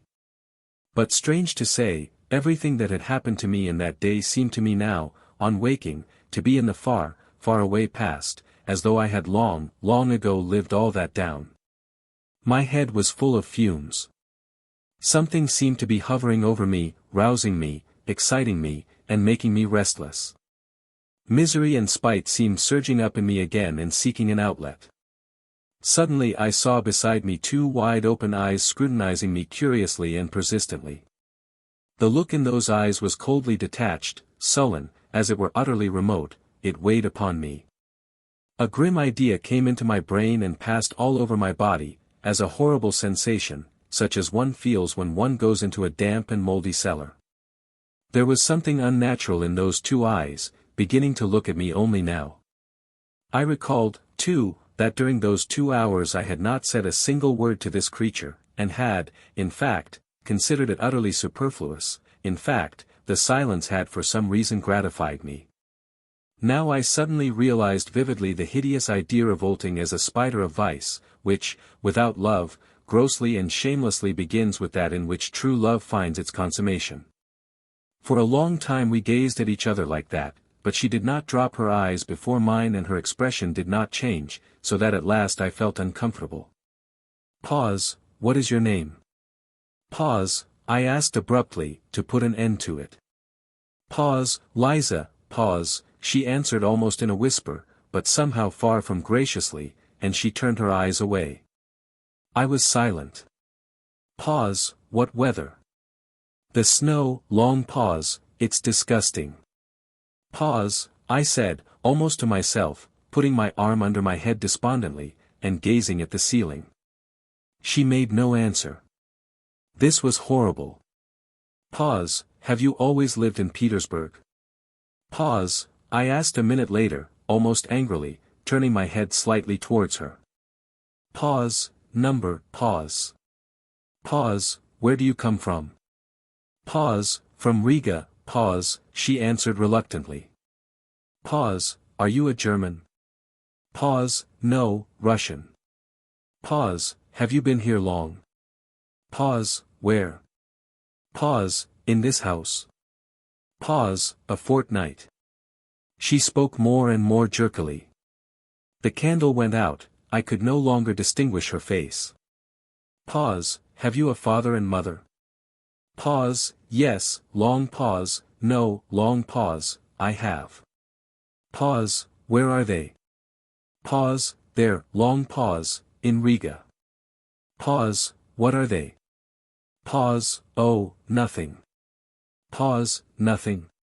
Why, what class are they?" "Pause, tradespeople." "Pause, have you always lived with them?" "Pause, yes." "Pause, how old are you?" "Pause, 20. "Pause, why did you leave them?" "Pause, oh, for no reason." That answer meant, "Pause, let me alone, I feel sick, sad." We were silent. God knows why I did not go away. I felt myself more and more sick and dreary. The images of the previous day began of themselves, apart from my will, flitting through my memory in confusion. I suddenly recalled something I had seen that morning when, full of anxious thoughts, I was hurrying to the office. Pause, I saw them carrying a coffin out yesterday and they nearly dropped it. Pause, I suddenly said aloud, not that I desired to open the conversation, but as it were by accident. Pause, a coffin? Pause, yes, in the Haymarket, they were bringing it up out of a cellar. Pause, from a cellar? Pause, not from a cellar, but a basement. Oh, you know. Long pause, down below. Long pause, from a house of ill fame. It was filthy all round. Long pause, egg-shells, litter. Long pause, a stench. It was loathsome. Pause, a nasty day to be buried. Pause, I began, simply to avoid being silent. Pause, nasty, in what way? Pause, the snow, the wet. Pause, I yawned. Pause, It makes no difference, pause, she said suddenly, after a brief silence. Pause, no, it's horrid. Pause, I yawned again. Pause, the gravediggers must have sworn at getting drenched by the snow. And there must have been water in the grave. Pause, why water in the grave? Pause, she asked, with a sort of curiosity, but speaking even more harshly and abruptly than before. I suddenly began to feel provoked. Pause, why, there must have been water at the bottom a foot deep. You can't dig a dry grave in Volkovo Cemetery. Pause, why? Pause, why? Why, the place is waterlogged. It's a regular marsh. So they bury them in water. I've seen it myself, long pause, many times. I had never seen it once, indeed I had never been in Volkovo, and had only heard stories of it. Pause, do you mean to say, you don't mind how you die? Pause, but why should I die? Pause, she answered, as though defending herself. Pause, why, some day you will die, and you will die just the same as that dead woman. She was, long pause, a girl like you. She died of consumption. Pause, a wench would have died in hospital, long pause, she knows all about it already, she said, pause, wench, pause, not, pause, girl. Pause, she was in debt to her madam, pause, I retorted, more and more provoked by the discussion, pause, and went on earning money for her up to the end, though she was in consumption.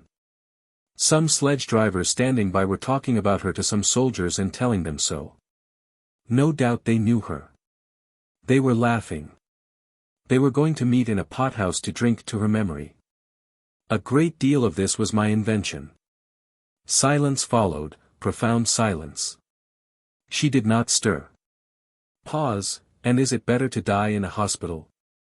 Pause, isn't it just the same? Besides, why should I die? Pause, she added irritably. Pause, if not now, a little later. Pause, why a little later? Pause, why, indeed? Now you are young, pretty, fresh, you fetch a high price. But after another year of this life you will be very different, you will go off. Pause, in a year. Pause, anyway, in a year you will be worth less, pause, I continued malignantly. Pause, you will go from here to something lower, another house, a year later to a third, lower, and in 7 years you will come to a basement in the Haymarket. That will be if you were lucky. But it would be much worse if you got some disease, consumption, say, long pause, and caught a chill or something or other. It's not easy to get over an illness in your way of life. If you catch anything you may not get rid of it. And so you would die. Pause, oh, well, then I shall die, pause, she answered, quite vindicatively, and she made a quick movement. Pause, but one is sorry. Pause, sorry for whom? Pause, sorry for life. Pause, silence. Pause, have you been engaged to be married? Pause, what's that to you? Pause, oh, I am not cross-examining you. It's nothing to me. Why are you so cross? Of course you may have had your own troubles. What is it to me? It's simply that I felt sorry. Pause, sorry for whom? Pause, sorry for you. Pause, no need, pause, she whispered hardly audibly, and again made a faint movement. That incensed me at once. What? Pause, why, do you think that you are on the right path? Pause, I don't think anything. Pause, that's what's wrong, that you don't think. Realize it while there is still time. There still is time. Pause, not all married women are happy, pause, she snapped out in the rude abrupt tone she had used at first. Pause, not all, of course, but anyway it is much better than the life here. Infinitely better. Besides, with love one can live even without happiness. Even in sorrow life is sweet, however one lives. But here what is there but, long pause, foulness? Phew! I turned away with disgust. I was no longer reasoning coldly. I began to feel myself what I was saying and warmed to the subject. I was already longing to expound the cherished ideas I had brooded over in my corner. Something suddenly flared up in me. An object had appeared before me. Pause, never mind my being here, I am not an example for you. I am, perhaps, worse than you are. I was drunk when I came here, though, pause, I hastened, however, to say in self-defense. Pause, besides, a man is no example for a woman. It's a different thing. I may degrade and defile myself, but I am not anyone's slave. I come and go, and that's an end of it. I shake it off, and I am a different man. But you are a slave from the start. Yes, a slave. You give up everything, your whole freedom. If you want to break your chains afterwards, you won't be able to, you will be more and more fast in the snares. It is an accursed bondage. I know it. I won't speak of anything else, maybe you won't understand, but tell me, no doubt you are in debt to your madam? There, you see, pause, I added, though she made no answer, but only listened in silence, entirely absorbed, pause, that's a bondage for you. You will never buy your freedom. They will see to that. It's like selling your soul to the devil, long pause, and besides, long pause, perhaps, I too, am just as unlucky, how do you know, and wallow in the mud on purpose, out of misery. You know, men take to drink from grief, well, maybe I am here from grief. Come, tell me, what is there good here? Here you and I, long pause, came together, long pause, just now and did not say one word to one another all the time. And it was only afterwards you began staring at me like a wild creature, and I at you. Is that loving? Is that how one human being should meet another? It's hideous, that's what it is. Pause, yes. Pause, she assented sharply and hurriedly. I was positively astounded by the promptitude of this, pause, yes. Pause, so the same thought may have been straying through her mind when she was staring at me just before. So she, too, was capable of certain thoughts. Pause, damn it all, this was interesting, this was a point of likeness. Pause, I thought, almost rubbing my hands. And indeed it's easy to turn a young soul like that. It was the exercise of my power that attracted me most. She turned her head nearer to me, and it seemed to me in the darkness that she propped herself on her arm. Perhaps she was scrutinizing me. How I regretted that I could not see her eyes. I heard her deep breathing. Pause, why have you come here? Pause, I asked her, with a note of authority already in my voice. Pause, oh, I don't know. Pause, but how nice it would be to be living in your father's house. It's warm and free, you have a home of your own. Pause, but what if it's worse than this? Pause, I must take the right tone, pause, flashed through my mind. Pause, I may not get far with sentimentality. Pause, but it was only a momentary thought. I swear she really did interest me. Besides, I was exhausted and moody. And cunning so easily goes hand in hand with feeling. Pause, who denies it? Pause, I hasten to answer. Pause, anything may happen. I am convinced that someone has wronged you, and that you are more sinned against than sinning. Pause, a girl like me? Pause, she whispered, hardly audibly, but I heard it. Damn it all, I was flattering her. That was horrid. But perhaps it was a good thing, long pause, she was silent. Pause, see, Liza, I will tell you about myself. If I had a home from childhood, I shouldn't be what I am now. I often think that. However bad it may be at home, anyway they are your father and mother, and not enemies, strangers. Once a year at least, they'll show their love of you. Anyway, you know you are at home. I grew up without a home, and perhaps that's why I've turned so, long pause, unfeeling. I waited again. Pause, perhaps she doesn't understand, pause, I thought, pause, and, indeed, it is absurd, it's moralizing. Pause. If I were a father and had a daughter, I believe I should love my daughter more than my sons, really. Pause. I began indirectly, as though talking of something else, to distract her attention. I must confess I blushed. Pause. Why so? Pause, she asked. So she was listening. Pause. I don't know, Liza. I knew a father who was a stern, austere man, but used to go down on his knees to his daughter, used to kiss her hands, her feet. He couldn't make enough of her, really. When she danced at parties he used to stand for 5 hours at a stretch, gazing at her. He was mad over her, I understand that. She would fall asleep tired at night, and he would wake to kiss her in her sleep and make the sign of the cross over her. He would go about in a dirty old coat, he was stingy to everyone else, but would spend his last penny for her, giving her expensive presents, and it was his greatest delight when she was pleased with what he gave her. Fathers always love their daughters more than the mothers do.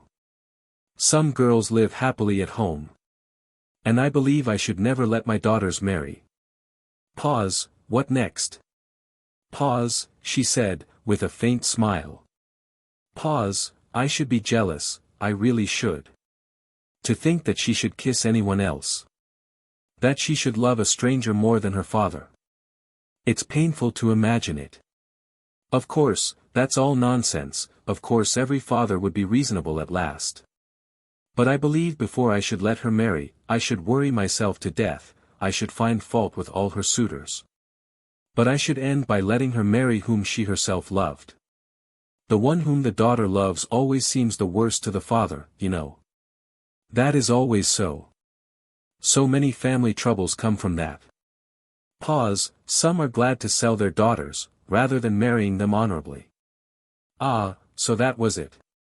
Pause. Such a thing, Liza, happens in those accursed families in which there is neither love nor God. Pause. I retorted warmly. Pause. And where there is no love, there is no sense either. There are such families, it's true, but I am not speaking of them. You must have seen wickedness in your own family, if you talk like that. Truly, you must have been unlucky. Long pause. That sort of thing mostly comes about through poverty. Pause. And is it any better with the gentry? Even among the poor, honest people who live happily? Pause. Long pause. Yes. Perhaps.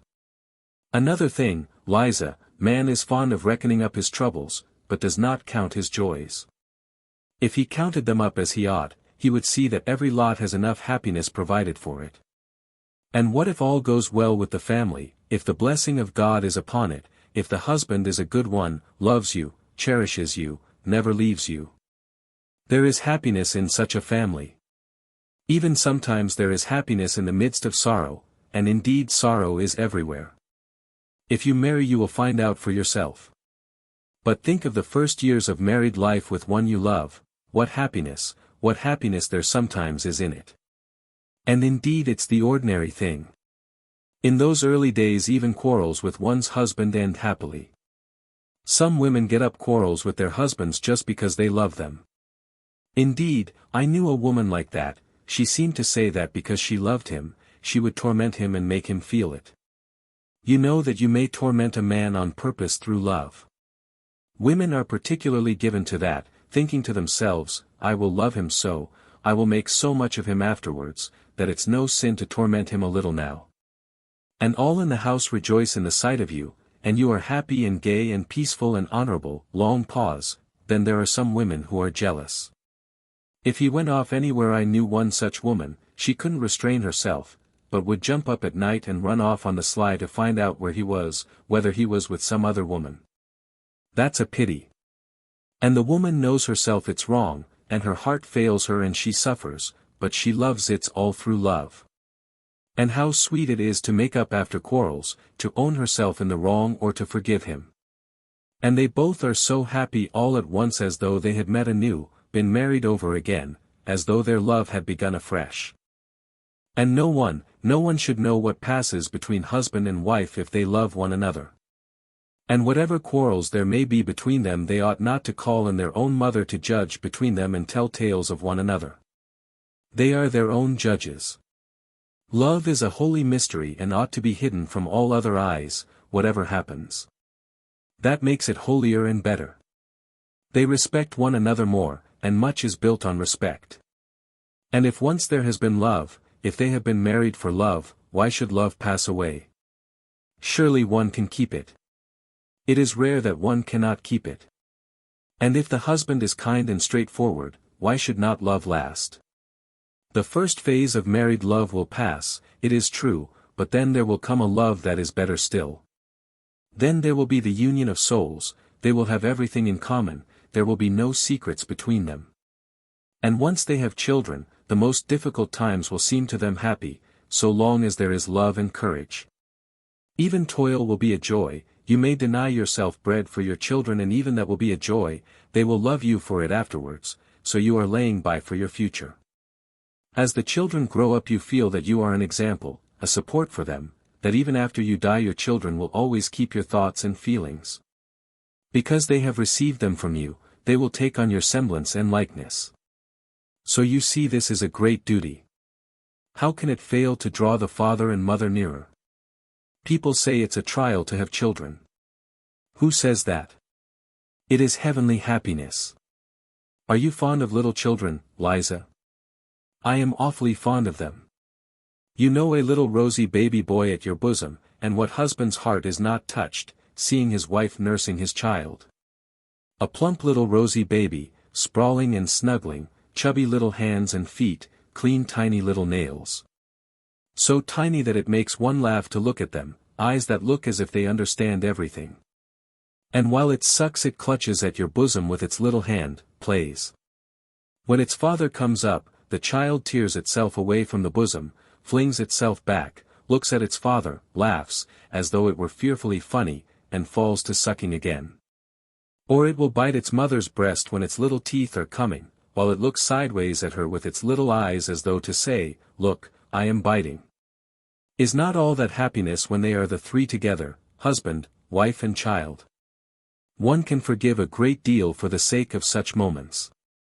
Yes, Liza, one must first learn to live oneself before one blames others. Pause, it's by pictures like that one must get at you, pause, I thought to myself, though I did speak with real feeling, and all at once I flushed crimson. Pause, what if she were suddenly to burst out laughing, what should I do then? Pause, that idea drove me to fury. Towards the end of my speech I really was excited, and now my vanity was somehow wounded. The silence continued. I almost nudged her. Pause, why are you pause, she began and stopped. But I understood, there was a quiver of something different in her voice, not abrupt, harsh and unyielding as before. But something soft and shamefaced, so shamefaced that I suddenly felt ashamed and guilty. Pause, what? Pause, I asked, with tender curiosity. Pause, why, you, long pause, pause. Pause, what? Pause, why, you, long pause, speak somehow like a book, pause, she said, and again there was a note of irony in her voice. That remark sent a pang to my heart. It was not what I was expecting. I did not understand that she was hiding her feelings under irony. That this is usually the last refuge of modest and chaste-souled people when the privacy of their soul is coarsely and intrusively invaded. And that their pride makes them refuse to surrender till the last moment and shrink from giving expression to their feelings before you. I ought to have guessed the truth from the timidity with which she had repeatedly approached her sarcasm, only bringing herself to utter it at last with an effort. But I did not guess, and an evil feeling took possession of me. Pause, wait a bit. Pause, I thought. 7. Pause, oh, hush, Liza. How can you talk about being like a book, when it makes even me, an outsider, feel sick? Though I don't look at it as an outsider, for, indeed, it touches me to the heart. Long pause, is it possible that you do not feel sick at being here yourself? Evidently habit does wonders. God knows what habit can do with anyone. Can you seriously think that you will never grow old, that you will always be good-looking, and that they will keep you here forever and ever? I say nothing of the loathsomeness of the life here, long pause, though let me tell you this about it about your present life. I mean, here though you are young now, attractive, nice, with soul and feeling, yet you know as soon as I came to myself just now I felt at once sick at being here with you. One can only come here when one is drunk. But if you were anywhere else, living as good people live, I should perhaps be more than attracted by you. Should fall in love with you, should be glad of a look from you, let alone a word, I should hang about your door. Should go down on my knees to you, should look upon you as my betrothed and think it an honor to be allowed to. I should not dare to have an impure thought about you. But here, you see, I know that I have only to whistle and you have to come with me whether you like it or not. I don't consult your wishes, but you mine. The lowest laborer hires himself as a workman, but he doesn't make a slave of himself altogether, besides, he knows that he will be free again presently. But when are you free?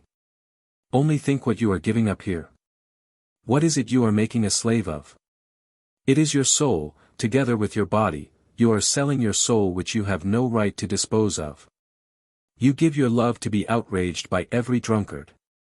Love. But that's everything, you know, it's a priceless diamond, it's a maiden's treasure, love why, a man would be ready to give his soul, to face death to gain that love. But how much is your love worth now? You are sold, all of you, body and soul, and there is no need to strive for love when you can have everything without love. And you know there is no greater insult to a girl than that, do you understand?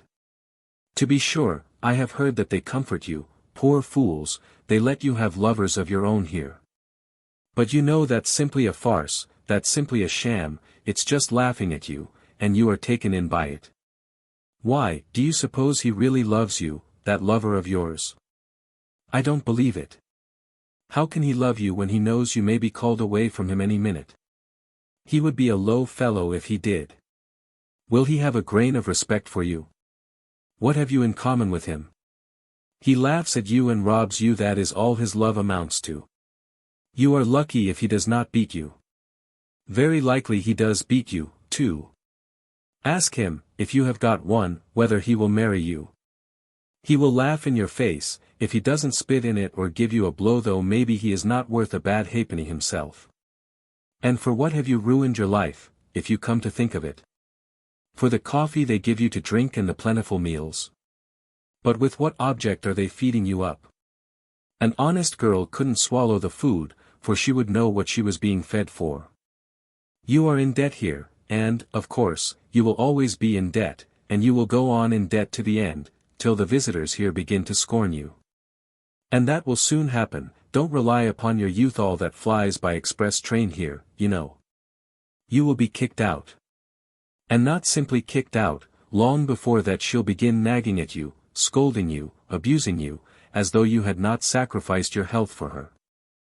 Had not thrown away your youth and your soul for her benefit, but as though you had ruined her, beggared her, robbed her. And don't expect anyone to take your part, the others, your companions, will attack you, too, win her favor, for all are in slavery here, and have lost all conscience and pity here long ago. They have become utterly vile, and nothing on earth is viler, more loathsome, and more insulting than their abuse.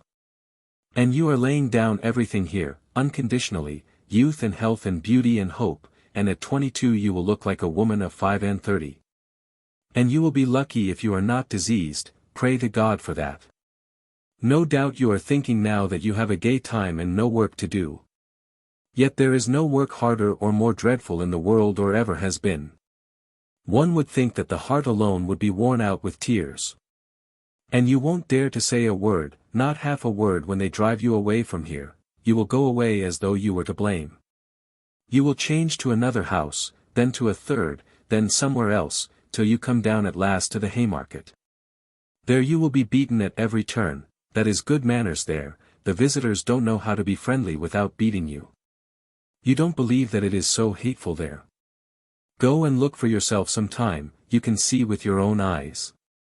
Once, one New Year's Day, I saw a woman at a door. They had turned her out as a joke, to give her a taste of the frost because she had been crying so much, and they shut the door behind her. At 9 o'clock in the morning she was already quite drunk, disheveled, half naked, covered with bruises. Her face was powdered, but she had a black eye, blood was trickling from her nose and her teeth. Some cabman had just given her a drubbing. She was sitting on the stone steps, a salt fish of some sort was in her hand, she was crying, wailing something about her luck and beating with the fish on the steps.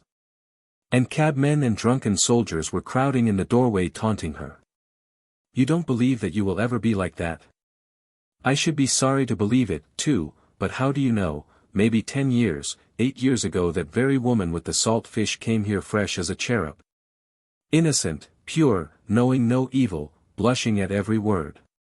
Perhaps she was like you, proud, ready to take offense, not like the others, perhaps she looked like a queen. And knew what happiness was in store for the man who should love her and whom she should love. Do you see how it ended? And what if at that very minute when she was beating on the filthy steps with that fish, drunken and disheveled, what if at that very minute she recalled the pure early days in her father's house? When she used to go to school and the neighbor's son watched for her on the way, declaring that he would love her as long as he lived. That he would devote his life to her, and when they vowed to love one another forever and be married as soon as they were grown up. No, Liza, it would be happy for you if you were to die soon of consumption in some corner, in some cellar like that woman just now. In the hospital, do you say? You will be lucky if they take you, but what if you are still of use to the madam here? Consumption is a queer disease, it is not like fever. The patient goes on hoping till the last minute and says he is all right. He deludes himself and that just suits your madam. Don't doubt it, that's how it is, you have sold your soul, and what is more you owe money, so you daren't say a word. But when you are dying, all will abandon you, all will turn away from you, for then there will be nothing to get from you. What's more, they will reproach you for cumbering the place, for being so long over dying. However you beg you won't get a drink of water without abuse, whenever are you going off, you nasty hussy, you won't let us sleep with your moaning, you make the gentleman sick. That's true, I have heard such things said myself. They will thrust you dying into the filthiest corner in the cellar in the damp and darkness, what will your thoughts be, lying there alone? When you die, strange hands will lay you out, with grumbling and impatience, no one will bless you, no one will sigh for you. They only want to get rid of you as soon as may be, they will buy a coffin, take you to the grave as they did that poor woman today. And celebrate your memory at the tavern. In the grave, sleet, filth, wet snow, no need to put themselves out for you, let her down, Vanya, it's just like her luck even here, she is head foremost, the hussy. Shorten the cord, you rascal. It's all right as it is. All right, is it? Why, she's on her side. She was a fellow creature, after all. But, never mind, throw the earth on her. And they won't care to waste much time quarreling over you. They will scatter the wet blue clay as quick as they can and go off to the tavern, long pause, and there your memory on earth will end. Other women have children to go to their graves, fathers, husbands. While for you neither tear, nor sigh, nor remembrance, no one in the whole world will ever come to you. Your name will vanish from the face of the earth as though you had never existed, never been born at all. Nothing but filth and mud, however you knock at your coffin lid at night, when the dead arise, however you cry, let me out, kind people, to live in the light of day. My life was no life at all, my life has been thrown away like a dishclout, it was drunk away in the tavern at the Haymarket, let me out, kind people, to live in the world again. And I worked myself up to such a pitch that I began to have a lump in my throat myself, and, long pause, and all at once I stopped. Sat up in dismay and, bending over apprehensively, began to listen with a beating heart. I had reason to be troubled. I had felt for some time that I was turning her soul upside down and rending her heart, and the more I was convinced of it, the more eagerly I desired to gain my object as quickly and as effectually as possible. I knew I was speaking stiffly, artificially, even bookishly, in fact, I could not speak except, pause, like a book. Pause, but that did not trouble me, I felt that I should be understood and that this very bookishness might be an assistance. But now, having attained my effect, I was suddenly panic-stricken. Never before had I witnessed such despair. She was lying on her face, thrusting her face into the pillow and clutching it in both hands. Her heart was being torn. Her youthful body was shuddering all over as though in convulsions. Suppressed sobs rent her bosom and suddenly burst out in weeping and wailing, then she pressed closer into the pillow. She did not want anyone here, not a living soul, to know of her anguish and her tears. She bit the pillow, bit her hand till it bled, I saw that afterwards, or, thrusting her fingers into her disheveled hair. Seemed rigid with the effort of restraint, holding her breath and clenching her teeth. I began saying something, begging her to calm herself, but felt that I did not dare, and all at once, in a sort of cold shiver, almost in terror, began fumbling in the dark, trying hurriedly to get dressed to go. It was dark, though I tried my best I could not finish dressing quickly. Suddenly I felt a box of matches and a candlestick with a whole candle in it. As soon as the room was lighted up, Liza sprang up, sat up in bed, and with a contorted face, with a half-insane smile, looked at me almost senselessly. I sat down beside her and took her hands. She came to herself, made an impulsive movement towards me, would have caught hold of me, but did not dare, and slowly bowed her head before me. Pause, Liza, my dear, I was wrong, long pause, forgive me, my dear, pause, I began, but she squeezed my hand in her fingers so tightly that I felt I was saying the wrong thing and stopped. Pause, this is my address, Liza, come to me. Pause, I will come, pause, she answered resolutely, her head still bowed. Pause, but now I am going, goodbye, long pause, till we meet again. I got up, she, too, stood up and suddenly flushed all over, gave a shudder, snatched up a shawl that was lying on a chair and muffled herself in it to her chin. As she did this she gave another sickly smile, blushed and looked at me strangely. I felt wretched, I was in haste to get away to disappear. Pause, wait a minute, pause, she said suddenly, in the passage just at the doorway, stopping me with her hand on my overcoat.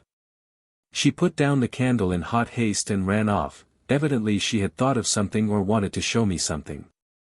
As she ran away she flushed, her eyes shone, and there was a smile on her lips. What was the meaning of it? Against my will I waited. She came back a minute later with an expression that seemed to ask forgiveness for something. In fact, it was not the same face, not the same look as the evening before, sullen, mistrustful and obstinate.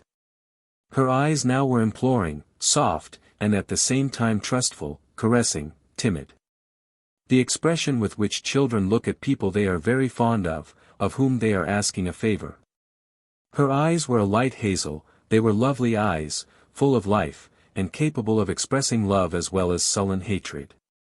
Making no explanation, as though I, as a sort of higher being, must understand everything without explanations, she held out a piece of paper to me. Her whole face was positively beaming at that instant with naive, almost childish, triumph. I unfolded it. It was a letter to her from a medical student or someone of that sort, a very high-flown and flowery, but extremely respectful, love letter. I don't recall the words now, but I remember well that through the high-flown phrases there was apparent a genuine feeling, which cannot be feigned. When I had finished reading it I met her glowing, questioning, and childishly impatient eyes fixed upon me. She fastened her eyes upon my face and waited impatiently for what I should say. In a few words, hurriedly, but with a sort of joy and pride, she explained to me that she had been to a dance somewhere in a private house. A family of, pause, very nice people, who knew nothing, absolutely nothing. For she had only come here so lately and it had all happened, long pause, and she hadn't made up her mind to stay and was certainly going away as soon as she had paid her debt, long pause, and at that party there had been the student who had danced with her all the evening. He had talked to her, and it turned out that he had known her in old days at Riga when he was a child. They had played together, but a very long time ago, and he knew her parents, but about this he knew nothing. Nothing whatever, and had no suspicion. And the day after the dance, 3 days ago, he had sent her that letter through the friend with whom she had gone to the party, long pause, and, long pause, well, that was all. She dropped her shining eyes with a sort of bashfulness as she finished. The poor girl was keeping that student's letter as a precious treasure, and had run to fetch it, her only treasure. Because she did not want me to go away without knowing that she, too, was honestly and genuinely loved. That she, too, was addressed respectfully. No doubt that letter was destined to lie in her box and lead to nothing. But none the less, I am certain that she would keep it all her life as a precious treasure, as her pride and justification. And now at such a minute she had thought of that letter and brought it with naive pride to raise herself in my eyes that I might see. That I, too, might think well of her. I said nothing, pressed her hand and went out. I so longed to get away, long pause, I walked all the way home, in spite of the fact that the melting snow was still falling in heavy flakes. I was exhausted, shattered, in bewilderment. But behind the bewilderment the truth was already gleaming. The loathsome truth. 8. It was some time, however, before I consented to recognize that truth. Waking up in the morning after some hours of heavy, leaden sleep, and immediately realizing all that had happened on the previous day. I was positively amazed at my last night's sentimentality with Liza, at all those, outcries of horror and pity. To think of having such an attack of womanish hysteria, I concluded. And what did I thrust my address upon her for? What if she comes? Let her come, though, it doesn't matter, long pause, but obviously, that was not now the chief and the most important matter. I had to make haste and at all costs save my reputation in the eyes of Zverkov and Semenov as quickly as possible. That was the chief business. And I was so taken up that morning that I actually forgot all about Liza. First of all I had at once to repay what I had borrowed the day before from Semenov. I resolved on a desperate measure, to borrow 15 rubles straight off from Anton Antonitch. As luck would have it he was in the best of humors that morning, and gave it to me at once, on the first asking. And it went off all right, all this was uttered very easily, unconstrainedly and complacently. On reaching home I promptly wrote to Semenov. To this hour I am lost in admiration when I recall the truly gentlemanly, good-humored, candid tone of my letter. With tact and good breeding, and, above all, entirely without superfluous words, I blamed myself for all that had happened. I defended myself, if I really may be allowed to defend myself, by alleging that being utterly unaccustomed to wine. I had been intoxicated with the first glass, which I said, I had drunk before they arrived, while I was waiting for them at the Hotel de Paris between 5 and 6 o'clock. I begged Semenov's pardon especially, I asked him to convey my explanations to all the others, especially to Zverkov, whom, I seemed to remember as though in a dream, I had insulted. I added that I would have called upon all of them myself, but my head ached, and besides I had not the face to. I was particularly pleased with a certain lightness, almost carelessness, strictly within the bounds of politeness. However, which was apparent in my style, and better than any possible arguments. Gave them at once to understand that I took rather an independent view of, all that unpleasantness last night, That I was by no means so utterly crushed as you, my friends, probably imagine, but on the contrary. Looked upon it as a gentleman serenely respecting himself should look upon it. On a young hero's past no censure is cast. There is actually an aristocratic playfulness about it. I thought admiringly, as I read over the letter. And it's all because I am an intellectual and cultivated man. Another man in my place would not have known how to extricate himself, but here I have got out of it and am as jolly as ever again, and all because I am a cultivated and educated man of our day. And, indeed, perhaps, everything was due to the wine yesterday. Long pause, no, it was not the wine. I did not drink anything at all between 5 and 6 when I was waiting for them. I had lied to Semenov, I had lied shamelessly, and indeed I wasn't ashamed now, long pause, hang it all though, the great thing was that I was rid of it. I put 6 rubles in the letter, sealed it up, and asked Apollon to take it to Simonov. When he learned that there was money in the letter, Apollon became more respectful and agreed to take it. Towards evening I went out for a walk. My head was still aching and giddy after yesterday. But as evening came on and the twilight grew denser, my impressions and, following them, my thoughts, grew more and more different and confused. Something was not dead within me, in the depths of my heart and conscience it would not die, and it showed itself in acute depression. For the most part one jostled my way through the most crowded business streets, along Myeshchansky Street, along Sadovy Street and in Yusupov Garden. I always liked particularly sauntering along these streets in the dusk, just when there were crowds of working people of all sorts going home from their daily work, with faces looking cross with anxiety. What I liked was just that cheap bustle, that bare prose. On this occasion the jostling of the streets irritated me more than ever. I could not make out what was wrong with me. I could not find the clue. Something seemed rising up continually in my soul, painfully, and refusing to be appeased. I returned home completely upset. It was just as though some crime were lying on my conscience. The thought that Liza was coming worried me continually. It seemed queer to me that of all my recollections of yesterday this tormented me, as it were, especially, as it were, quite separately. Everything else I had quite succeeded in forgetting by the evening. I dismissed it all and was still perfectly satisfied with my letter to Simonov. But on this point I was not satisfied at all. It was as though I were worried only by Liza. Pause, what if she comes, pause, I thought incessantly, pause, well, it doesn't matter, let her come. It's horrid that she should see, for instance, how I live. Yesterday I seemed such a hero to her, while now, It's horrid, though, that I have let myself go so, the room looks like a beggar's. And I brought myself to go out to dinner in such a suit. And my American leather sofa with the stuffing sticking out. And my dressing gown, which will not cover me, such tatters, and she will see all this and she will see Apollon. That beast is certain to insult her. He will fasten upon her in order to be rude to me. And I, of course, shall be panic-stricken as usual. I shall begin bowing and scraping before her and pulling my dressing gown round me. I shall begin smiling, telling lies. Oh, the beastliness! And it isn't the beastliness of it that matters most. There is something more important, more loathsome, viler. Yes, viler. And to put on that dishonest lying mask again. When I reached that thought I fired up all at once. Pause, why dishonest? How dishonest? I was speaking sincerely last night.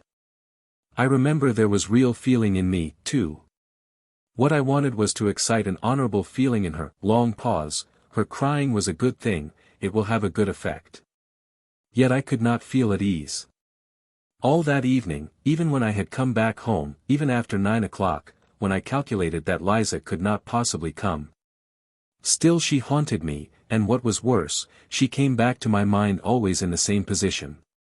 One moment out of all that had happened last night stood vividly before my imagination, the moment when I struck a match and saw her pale, distorted face, with its look of torture.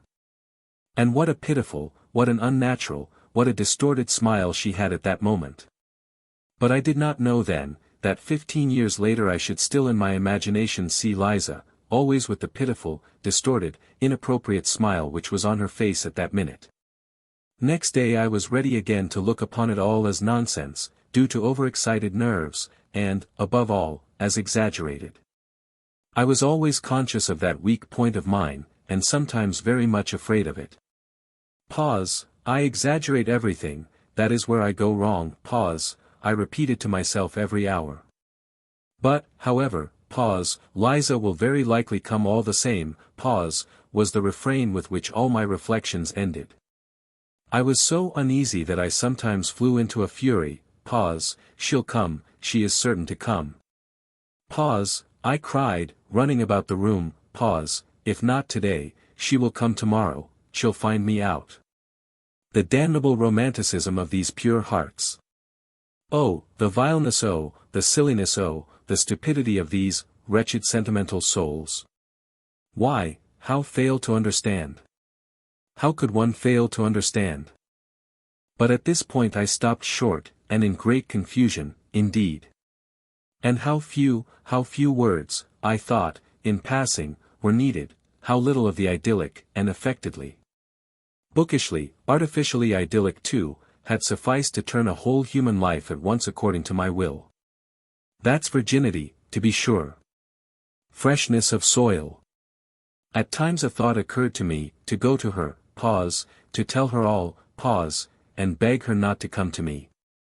But this thought stirred such wrath in me that I believed I should have crushed that, damned, Liza if she had chanced to be near me at the time. I should have insulted her, have spat at her, have turned her out, have struck her. One day passed, however, another and another, she did not come and I began to grow calmer. I felt particularly bold and cheerful after 9 o'clock, I even sometimes began dreaming, and rather sweetly. I, for instance, became the salvation of Liza, simply through her coming to me and my talking to her, I develop her. Educate her. Finally, I notice that she loves me passionately. I pretend not to understand, I don't know, however, why I pretend, just for effect, perhaps. At last all confusion, transfigured, trembling and sobbing, she flings herself at my feet and says that I am her savior, and that she loves me better than anything in the world. I am amazed, but, long pause, Liza, I say, can you imagine that I have not noticed your love? I saw it all, I divined it, but I did not dare to approach you first, because I had an influence over you and was afraid that you would force yourself. From gratitude, to respond to my love, would try to rouse in your heart a feeling which was perhaps absent.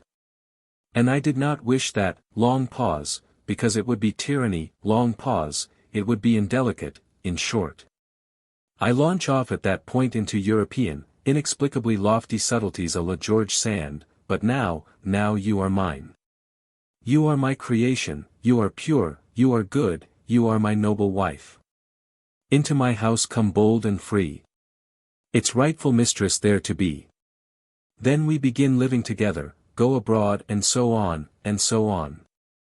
In fact, in the end it seemed vulgar to me myself, and I began putting out my tongue at myself. Besides, they won't let her out, the hussy.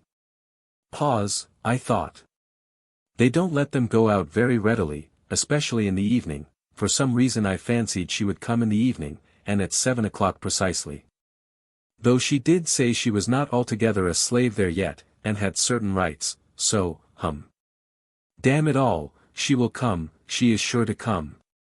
It was a good thing, in fact, that Apollon distracted my attention at that time by his rudeness. He drove me beyond all patience. He was the bane of my life, the curse laid upon me by Providence. We had been squabbling continually for years, and I hated him. My God, how I hated him. I believe I had never hated anyone in my life as I hated him, especially at some moments.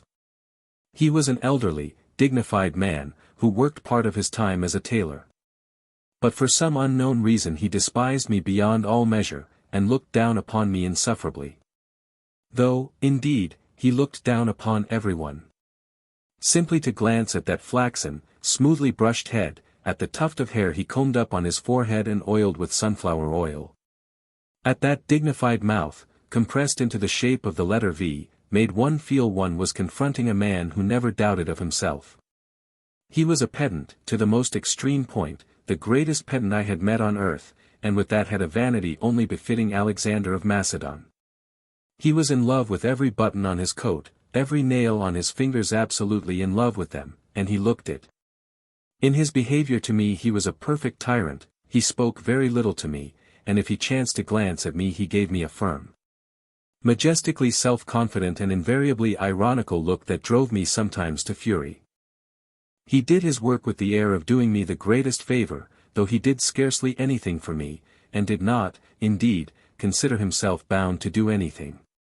There could be no doubt that he looked upon me as the greatest fool on earth, and that, he did not get rid of me, was simply that he could get wages from me every month. He consented to do nothing for me for 7 rubles a month. Many sins should be forgiven me for what I suffered from him. My hatred reached such a point that sometimes his very step almost threw me into convulsions. What I loathed particularly was his lisp. His tongue must have been a little too long or something of that sort, for he continually lisped, and seemed to be very proud of it, imagining that it greatly added to his dignity. He spoke in a slow, measured tone, with his hands behind his back and his eyes fixed on the ground. He maddened me particularly when he read aloud the Psalms to himself behind his partition. Many a battle I waged over that reading. But he was awfully fond of reading aloud in the evenings, in a slow, even, sing-song voice, as though over the dead. It is interesting that is how he has ended. He hires himself out to read the Psalms over the dead, and at the same time he kills rats and makes blacking. But at that time I could not get rid of him. It was as though he were chemically combined with my existence. Besides, nothing would have induced him to consent to leave me. I could not live in furnished lodgings. My lodging was my private solitude, my shell, my cave, in which I concealed myself from all mankind. And Apollon seemed to me, for some reason, an integral part of that flat, and for 7 years I could not turn him away. To be 2 or 3 days behind with his wages, for instance, was impossible. He would have made such a fuss, I should not have known where to hide my head. But I was so exasperated with everyone during those days, that I made up my mind for some reason and with some object to punish Apollon and not to pay him for a fortnight the wages that were owing him. I had for a long time for the last 2 years been intending to do this, simply in order to teach him not to give himself airs with me, and to show him that if I liked I could withhold his wages. I purposed to say nothing to him about it, and was purposely silent indeed, in order to score off his pride and force him to be the first to speak of his wages. But angry as I was, yet he got the better of me. I could not hold out for 4 days. He began as he always did begin in such cases, for there had been such cases already, there had been attempts, and it may be observed I knew all this beforehand, I knew his nasty tactics by heart. He would begin by fixing upon me an exceedingly severe stare, keeping it up for several minutes at a time, particularly on meeting me or seeing me out of the house. If I held out and pretended not to notice these stares, he would, still in silence, proceed to further tortures. All at once, apropos of nothing, he would walk softly and smoothly into my room, when I was pacing up and down or reading. Stand at the door, one hand behind his back and one foot behind the other, and fix upon me a stare more than severe. Utterly contemptuous. If I suddenly asked him what he wanted, he would make me no answer, but continue staring at me persistently for some seconds. Then, with a peculiar compression of his lips and a most significant air, deliberately turn round and deliberately go back to his room. 2 hours later he would come out again and again present himself before me in the same way. It had happened that in my fury I did not even ask him what he wanted, but simply raised my head sharply and imperiously and began staring back at him. So we stared at one another for 2 minutes, at last he turned with deliberation and dignity and went back again for 2 hours. If I were still not brought to reason by all this, but persisted in my revolt, he would suddenly begin sighing while he looked at me. Long, deep sighs as though measuring by them the depths of my moral degradation, and, of course, it ended at last by his triumphing completely. I raged and shouted, but still was forced to do what he wanted. This time the usual staring maneuvers had scarcely begun when I lost my temper and flew at him in a fury. I was irritated beyond endurance apart from him. Pause, stay, pause, I cried, in a frenzy, as he was slowly and silently turning, with one hand behind his back, to go to his room. Pause, stay. Come back, I tell you. Pause, and I must have bawled so unnaturally, that he turned round and even looked at me with some wonder. However, he persisted in saying nothing, and that infuriated me. Pause, how dare you come and look at me like that without being sent for? Answer. After looking at me calmly for half a minute, he began turning round again. Pause, stay. Pause, I roared, running up to him. Pause, don't stir. There. Answer, now, what did you come in to look at? Pause, if you have any order to give me it's my duty to carry it out, pause, he answered, after another silent pause. With a slow, measured lisp, raising his eyebrows and calmly twisting his head from one side to another. All this with exasperating composure. Pause, that's not what I am asking you about, you torturer. Pause, I shouted, turning crimson with anger. Pause, I'll tell you why you came here myself. You see, I don't give you your wages, you are so proud you don't want to bow down and ask for it. And so you come to punish me with your stupid stares, to worry me, and you have no sus pick eye on how stupid it is. Stupid. Stupid, stupid, stupid.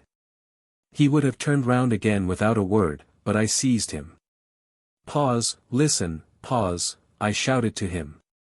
Pause, here's the money, do you see, here it is, pause, I took it out of the table drawer, pause, here's the 7 rubles complete. But you are not going to have it, you, long pause, are, long pause, not, long pause, going, long pause, to, long pause, have it until you come respectfully with bowed head to beg my pardon. Do you hear? Pause, that cannot be, pause, he answered, with the most unnatural self-confidence. Pause, it shall be so, pause, I said, pause, I give you my word of honor, it shall be. Pause, and there's nothing for me to beg your pardon for, pause, he went on, as though he had not noticed my exclamations at all. Pause, why, besides, you called me a torturer, for which I can summon you at the police station at any time for insulting behavior. Pause, go, summon me, pause, I roared, pause, go at once, this very minute, this very second. You are a torturer all the same. A torturer. But he merely looked at me, then turned, and regardless of my loud calls to him, he walked to his room with an even step and without looking round. Pause, if it had not been for Liza nothing of this would have happened, pause, I decided inwardly. Then, after waiting a minute, I went myself behind his screen with a dignified and solemn air, though my heart was beating slowly and violently.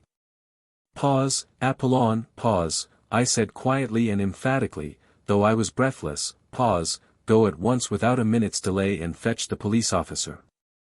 He had meanwhile settled himself at his table, put on his spectacles and taken up some sewing. But, hearing my order, he burst into a guffaw. Pause, at once, go this minute. Go on, or else you can't imagine what will happen. Pause, you are certainly out of your mind, pause, he observed, without even raising his head, lisping as deliberately as ever and threading his needle. Pause, whoever heard of a man sending for the police against himself? And as for being frightened, you are upsetting yourself about nothing, for nothing will come of it. Pause, go. Pause, I shrieked, clutching him by the shoulder. I felt I should strike him in a minute. But I did not notice the door from the passage softly and slowly open at that instant and a figure come in. Stop short, and begin staring at us in perplexity. I glanced, nearly swooned with shame, and rushed back to my room. There, clutching at my hair with both hands, I leaned my head against the wall and stood motionless in that position. 2 minutes later I heard Apollon's deliberate footsteps. Pause, there is some woman asking for you, pause, he said, looking at me with peculiar severity. Then he stood aside and let in Liza. He would not go away, but stared at us sarcastically. Pause, go away, pause, I commanded in desperation. At that moment my clock began whirring and wheezing and struck 7. 9.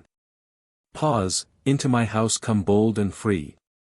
Its rightful mistress there to be. I stood before her crushed, crestfallen, revoltingly confused. And I believe I smiled as I did my utmost to wrap myself in the skirts of my ragged wadded dressing gown exactly as I had imagined the scene not long before in a fit of depression. After standing over us for a couple of minutes Apollon went away, but that did not make me more at ease. What made it worse was that she, too, was overwhelmed with confusion, more so, in fact, than I should have expected. At the sight of me, of course. Pause, sit down, pause, I said mechanically, moving a chair up to the table, and I sat down on the sofa. She obediently sat down at once and gazed at me open-eyed, evidently expecting something from me at once. This naivete of expectation drove me to fury, but I restrained myself. She ought to have tried not to notice, as though everything had been as usual, while instead of that, she, long pause, and I dimly felt that I should make her pay dearly for all this. Pause, you have found me in a strange position, Liza, pause, I began, stammering and knowing that this was the wrong way to begin. Pause, no, don't imagine anything, pause, I cried, seeing that she had suddenly flushed. Pause, I am not ashamed of my poverty, long pause, on the contrary, I look with pride on my poverty. I am poor but honorable, long pause, one can be poor and honorable, pause, I muttered. Pause, however, long pause, would you like tea? Pause, no, pause, she was beginning. Pause, wait a minute. I leapt up and ran to Apollon. I had to get out of the room somehow. Pause, Apollon, pause, I whispered in feverish haste, flinging down before him the 7 rubles which had remained all the time in my clenched fist. Pause, here are your wages, you see I give them to you, but for that you must come to my rescue, bring me tea and a dozen rusks from the restaurant. If you won't go, you'll make me a miserable man. You don't know what this woman is, long pause, this is everything. You may be imagining something, long pause, but you don't know what that woman is. Apollon, who had already sat down to his work and put on his spectacles again, at first glanced askance at the money without speaking or putting down his needle. Then, without paying the slightest attention to me or making any answer, he went on busying himself with his needle, which he had not yet threaded. I waited before him for 3 minutes with my arms crossed à la Napoleon. My temples were moist with sweat. I was pale, I felt it. But, thank God, he must have been moved to pity, looking at me. Having threaded his needle, he deliberately got up from his seat, deliberately moved back his chair, deliberately took off his spectacles, deliberately counted the money, and finally asking me over his shoulder, pause, shall I get a whole portion? Pause, deliberately walked out of the room. As I was going back to Liza, the thought occurred to me on the way, shouldn't I run away just as I was in my dressing gown, no matter where, and then let happen what would? I sat down again. She looked at me uneasily. For some minutes we were silent. Pause, I will kill him, pause, I shouted suddenly, striking the table with my fist so that the ink spurted out of the inkstand. Pause, what are you saying? Pause, she cried, starting. Pause, I will kill him.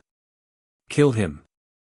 Pause, I shrieked, suddenly striking the table in absolute frenzy, and at the same time fully understanding how stupid it was to be in such a frenzy. Pause, you don't know, Liza, what that torturer is to me.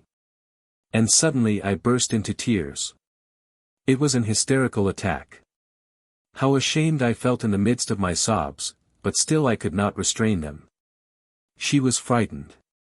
Pause, what is the matter? What is wrong? Pause, she cried, fussing about me. Pause, water, give me water, over there. Pause, I muttered in a faint voice, though I was inwardly conscious that I could have got on very well without water and without muttering in a faint voice. But I was, what is called, putting it on, to save appearances, though the attack was a genuine one. She gave me water, looking at me in bewilderment. At that moment Apollon brought in the tea. It suddenly seemed to me that this commonplace, prosaic tea was horribly undignified and paltry after all that had happened, and I blushed crimson. Liza looked at Apollon with positive alarm. He went out without a glance at either of us. Pause, Liza, do you despise me? Pause, I asked, looking at her fixedly, trembling with impatience to know what she was thinking. She was confused, and did not know what to answer. Pause, drink your tea, pause, I said to her angrily. I was angry with myself, but, of course, it was she who would have to pay for it.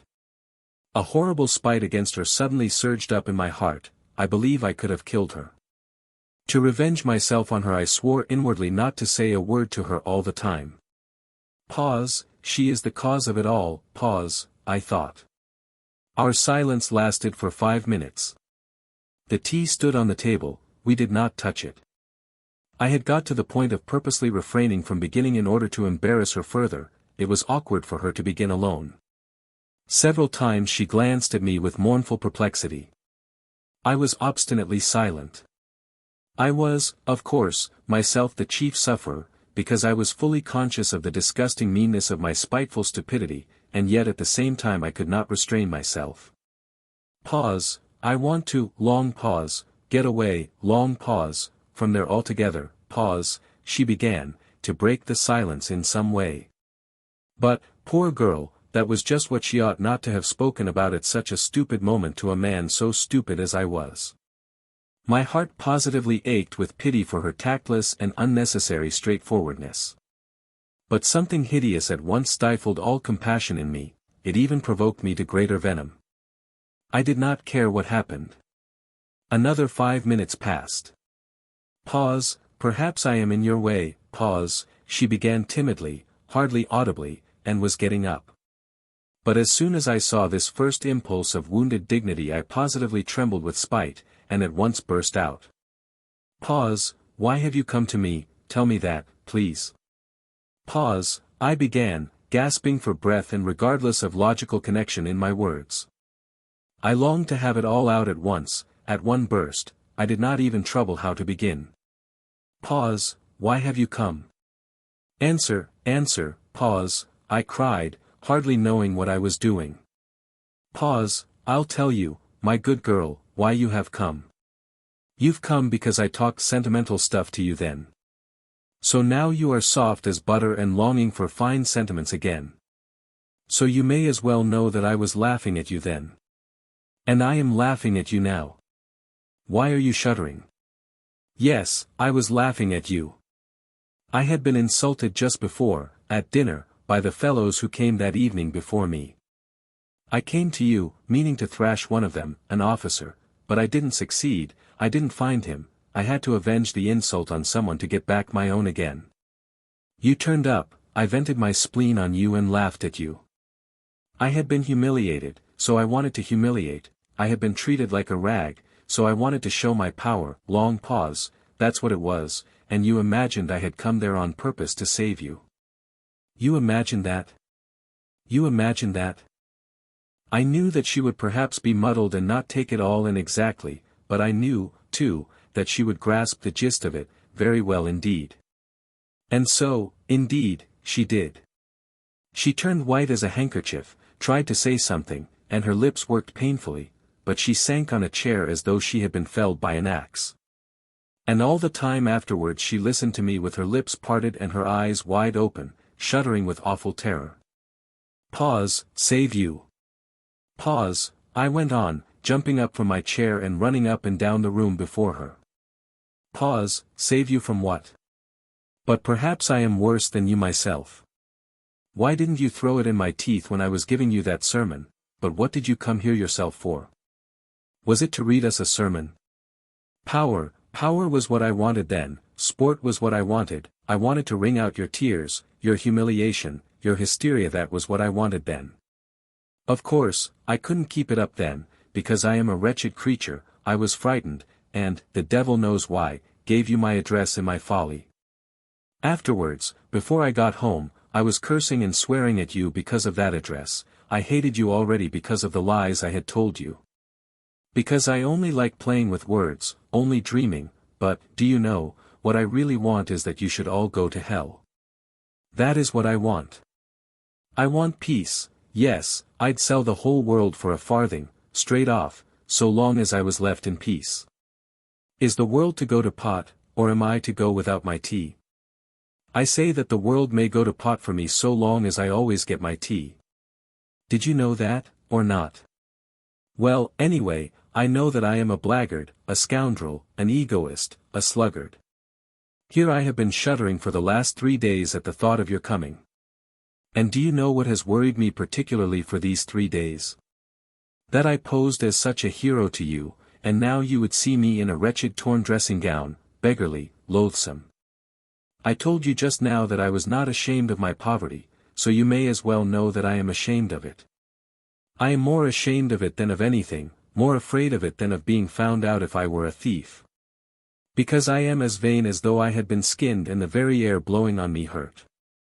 Surely by now you must realize that I shall never forgive you for having found me in this wretched dressing gown, just as I was flying at Apollon like a spiteful cur. The savior, the former hero, was flying like a mangy, unkempt sheepdog at his lackey, and the lackey was jeering at him. And I shall never forgive you for the tears I could not help shedding before you just now, like some silly woman put to shame. And for what I am confessing to you now, I shall never forgive you either. Yes, you must answer for it all because you turned up like this, because I am a blackguard, because I am the nastiest, stupidest, absurdest and most envious of all the worms on earth, who are not a bit better than I am. But, the devil knows why, are never put to confusion, while I shall always be insulted by every louse. That is my doom. And what is it to me that you don't understand a word of this? And what do I care about you, and whether you go to ruin there or not? Do you understand? How I shall hate you now after saying this, for having been here and listening. Why, it's not once in a lifetime a man speaks out like this, and then it is in hysterics. Long pause, what more do you want? Why do you still stand confronting me, after all this? Why are you worrying me? Why don't you go? But at this point a strange thing happened. I was so accustomed to think and imagine everything from books, and to picture everything in the world to myself just as I had made it up in my dreams beforehand, that I could not all at once take in this strange circumstance. What happened was this: Liza, insulted and crushed by me, understood a great deal more than I imagined. She understood from all this what a woman understands first of all, if she feels genuine love, that is, that I was myself unhappy.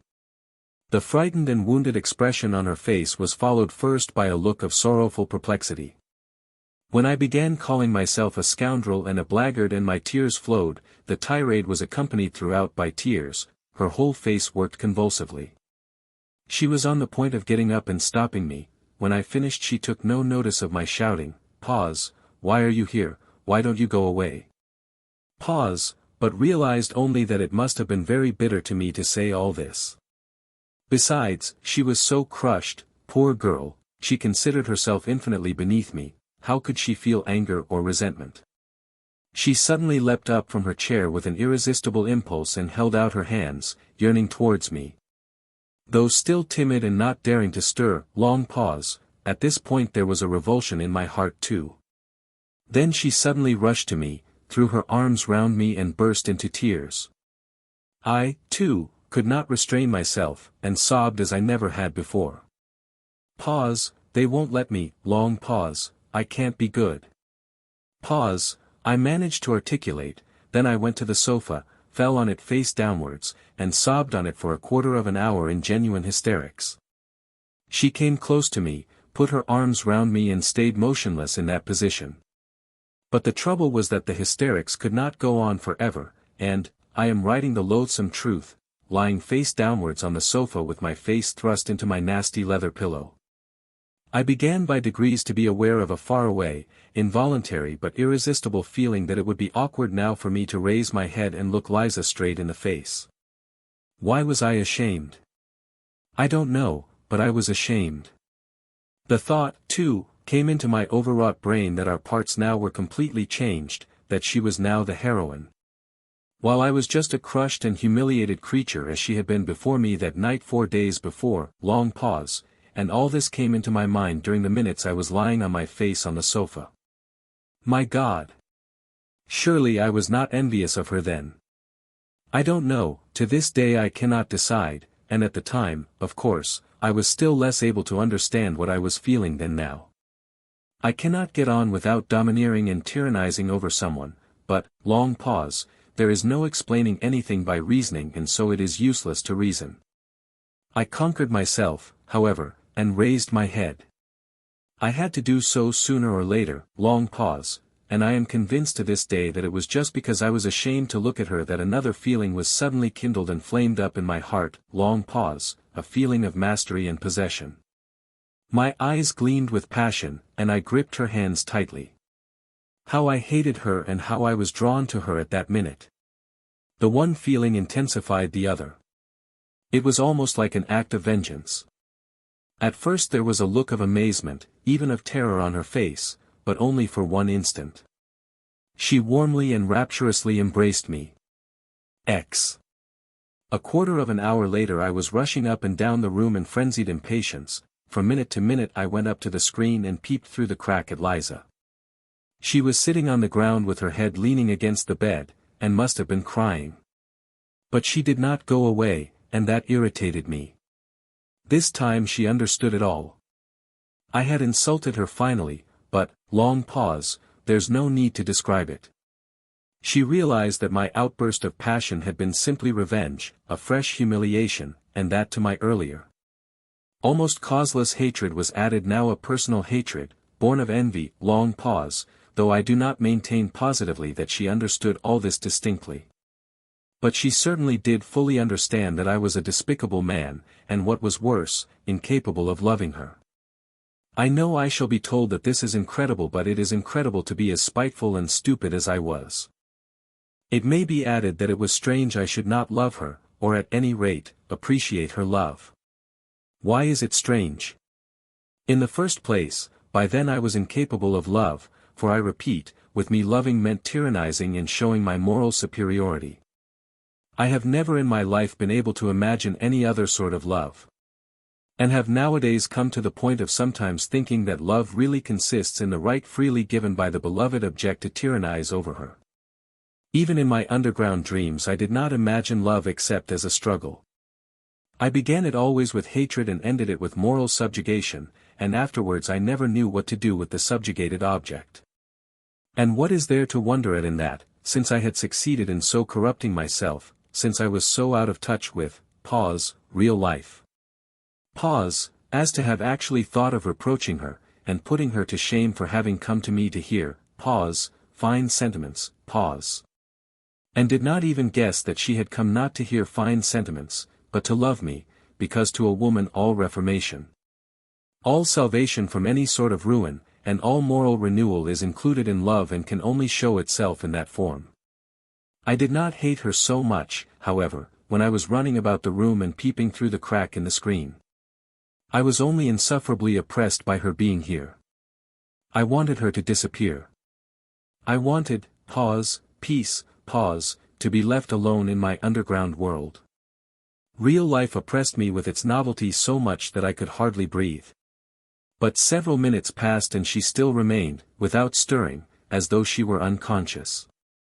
I had the shamelessness to tap softly at the screen as though to remind her. Long pause, she started, sprang up, and flew to seek her kerchief, her hat, her coat, as though making her escape from me. Long pause, 2 minutes later she came from behind the screen and looked with heavy eyes at me. I gave a spiteful grin, which was forced, however, to keep up appearances, and I turned away from her eyes. Goodbye, she said, going towards the door. I ran up to her, seized her hand, opened it, thrust something in it and closed it again.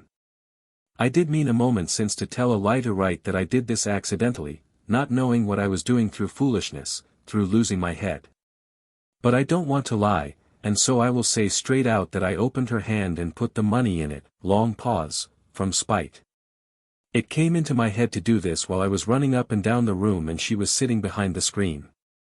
But this I can say for certain, though I did that cruel thing purposely, it was not an impulse from the heart, but came from my evil brain.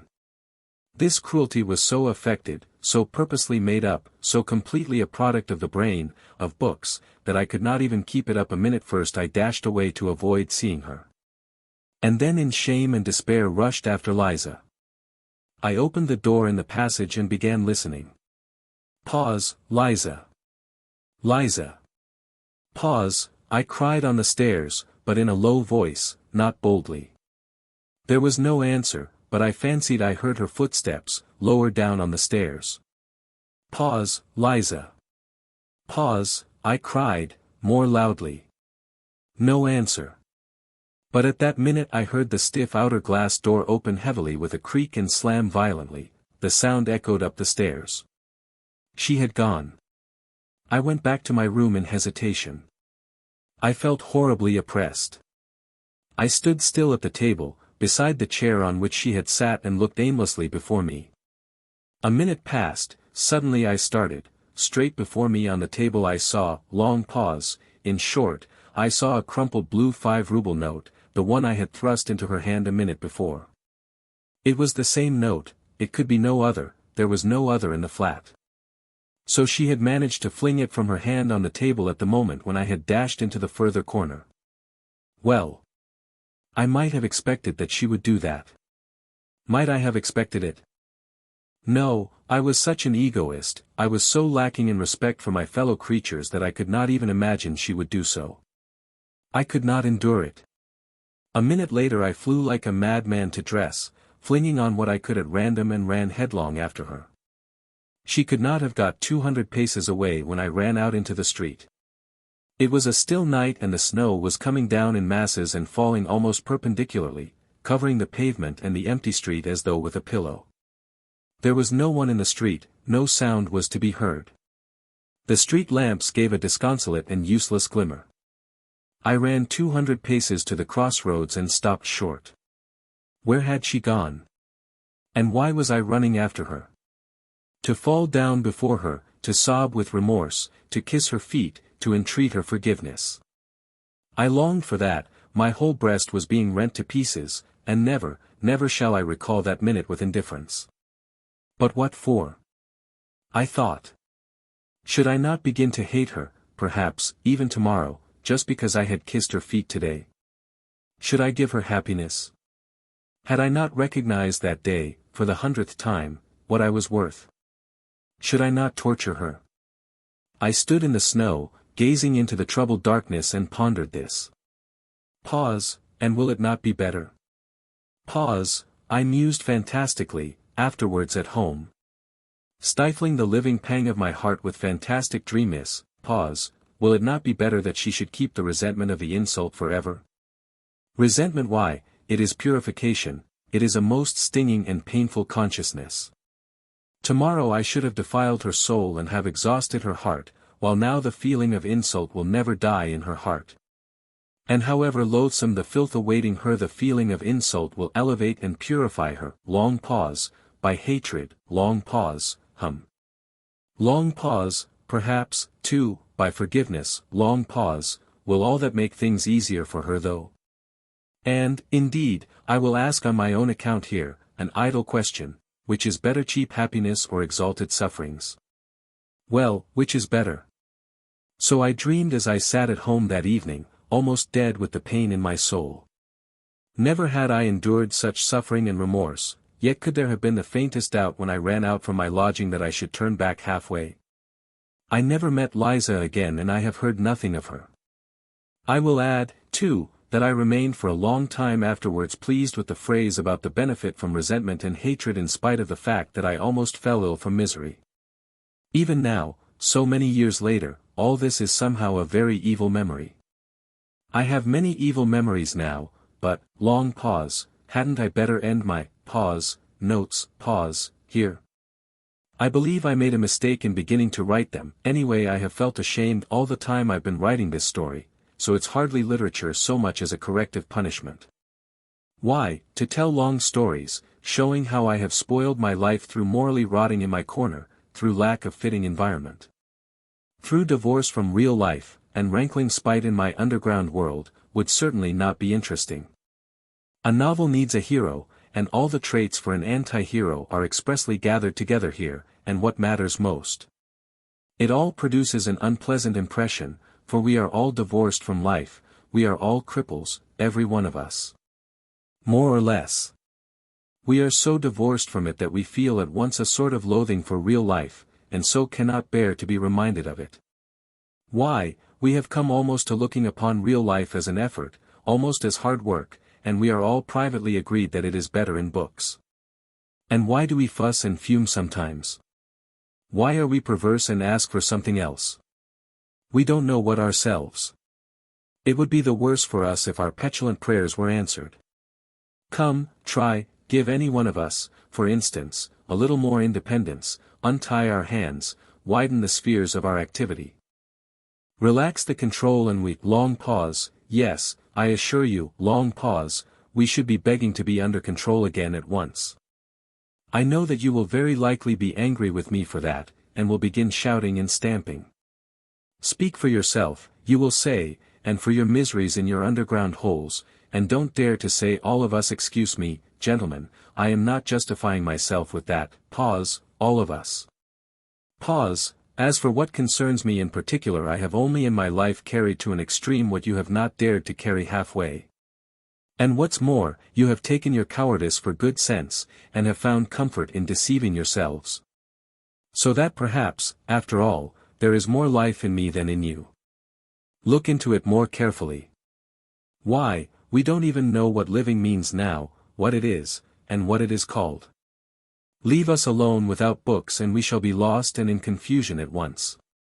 We shall not know what to join on to, what to cling to, what to love and what to hate, what to respect and what to despise. We are oppressed at being men with a real individual body and blood, we are ashamed of it, we think it a disgrace and try to contrive to be some sort of impossible generalized man. We are stillborn, and for generations past have been begotten, not by living fathers, and that suits us better and better. We are developing a taste for it. Soon we shall contrive to be born somehow from an idea.